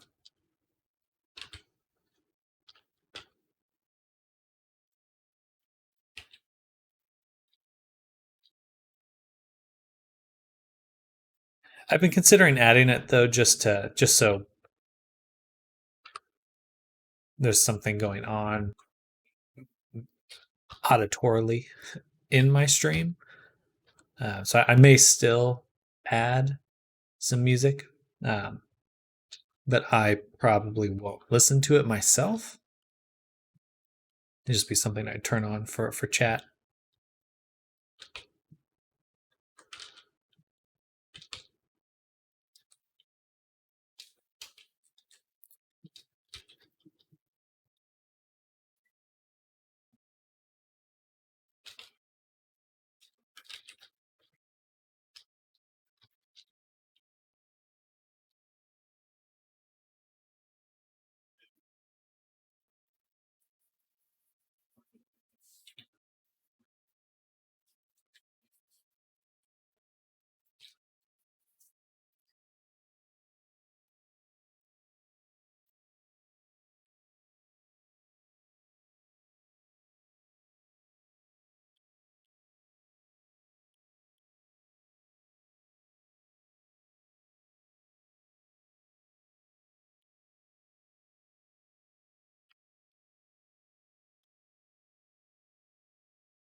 Can I ask you, since you made the modeling for the this part, would you have a rough idea of how much a Quest version might be? I remember asking before, but you said you wouldn't know until you made the model.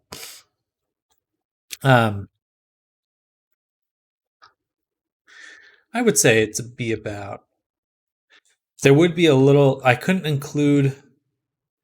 So, are you looking to have a Quest version, or would this specifically be a fallback version? Are you looking for a model that will be a fallback avatar?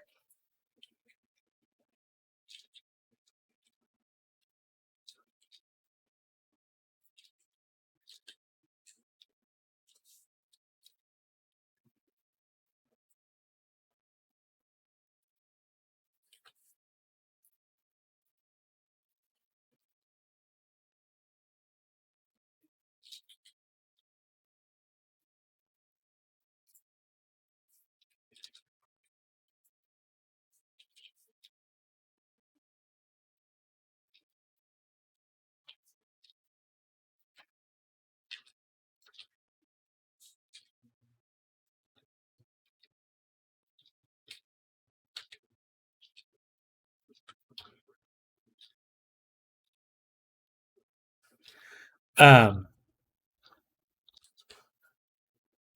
the fallback version, well, it's more about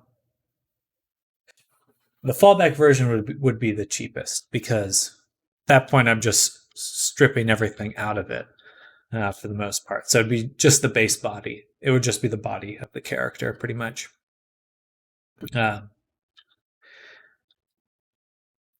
Because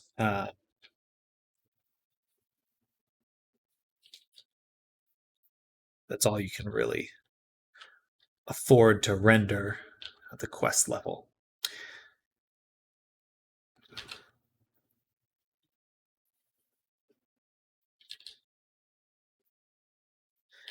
That would be about. I would charge about $100 for that.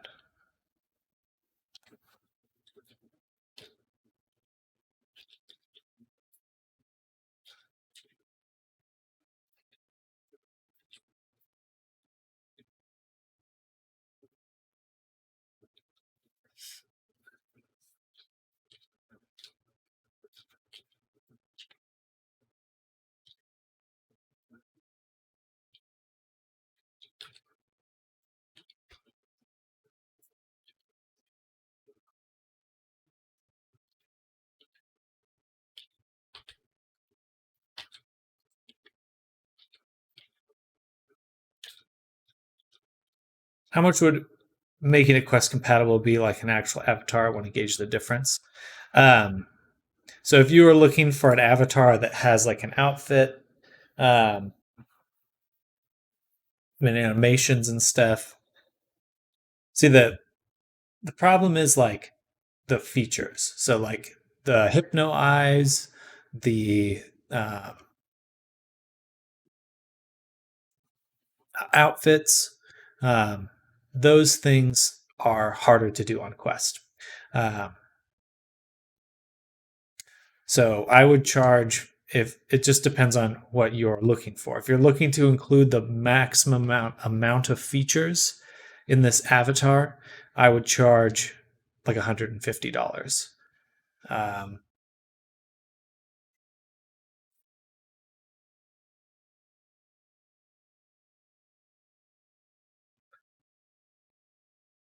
Yeah.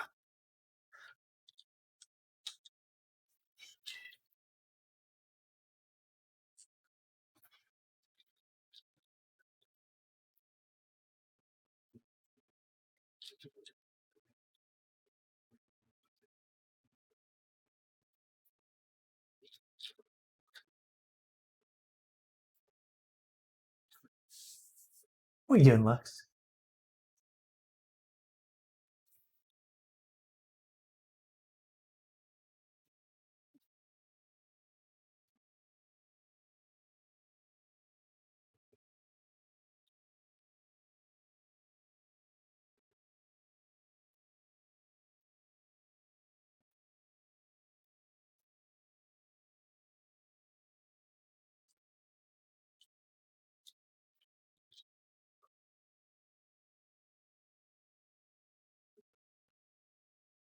All right. For max amount of features for a full quest compatible version, correct. $100 for a fallback version. Because the fallback version, I can only do the body. That's it. It would just be the body of the character.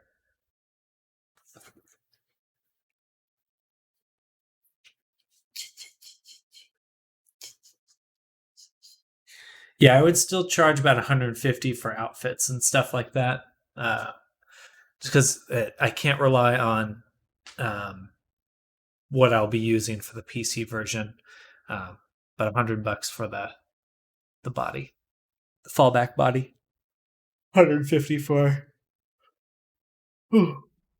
outfits, version with outfits.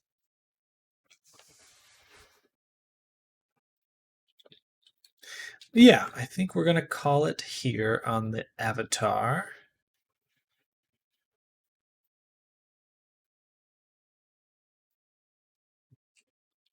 For today.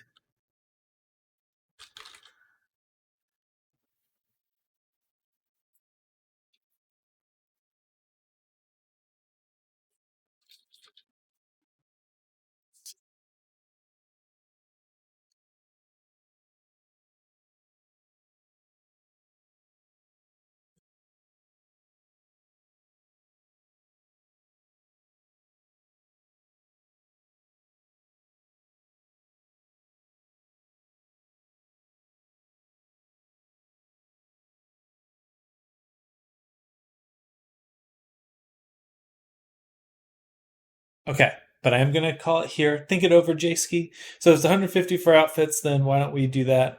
I can add it to the second half. The second half? Okay. I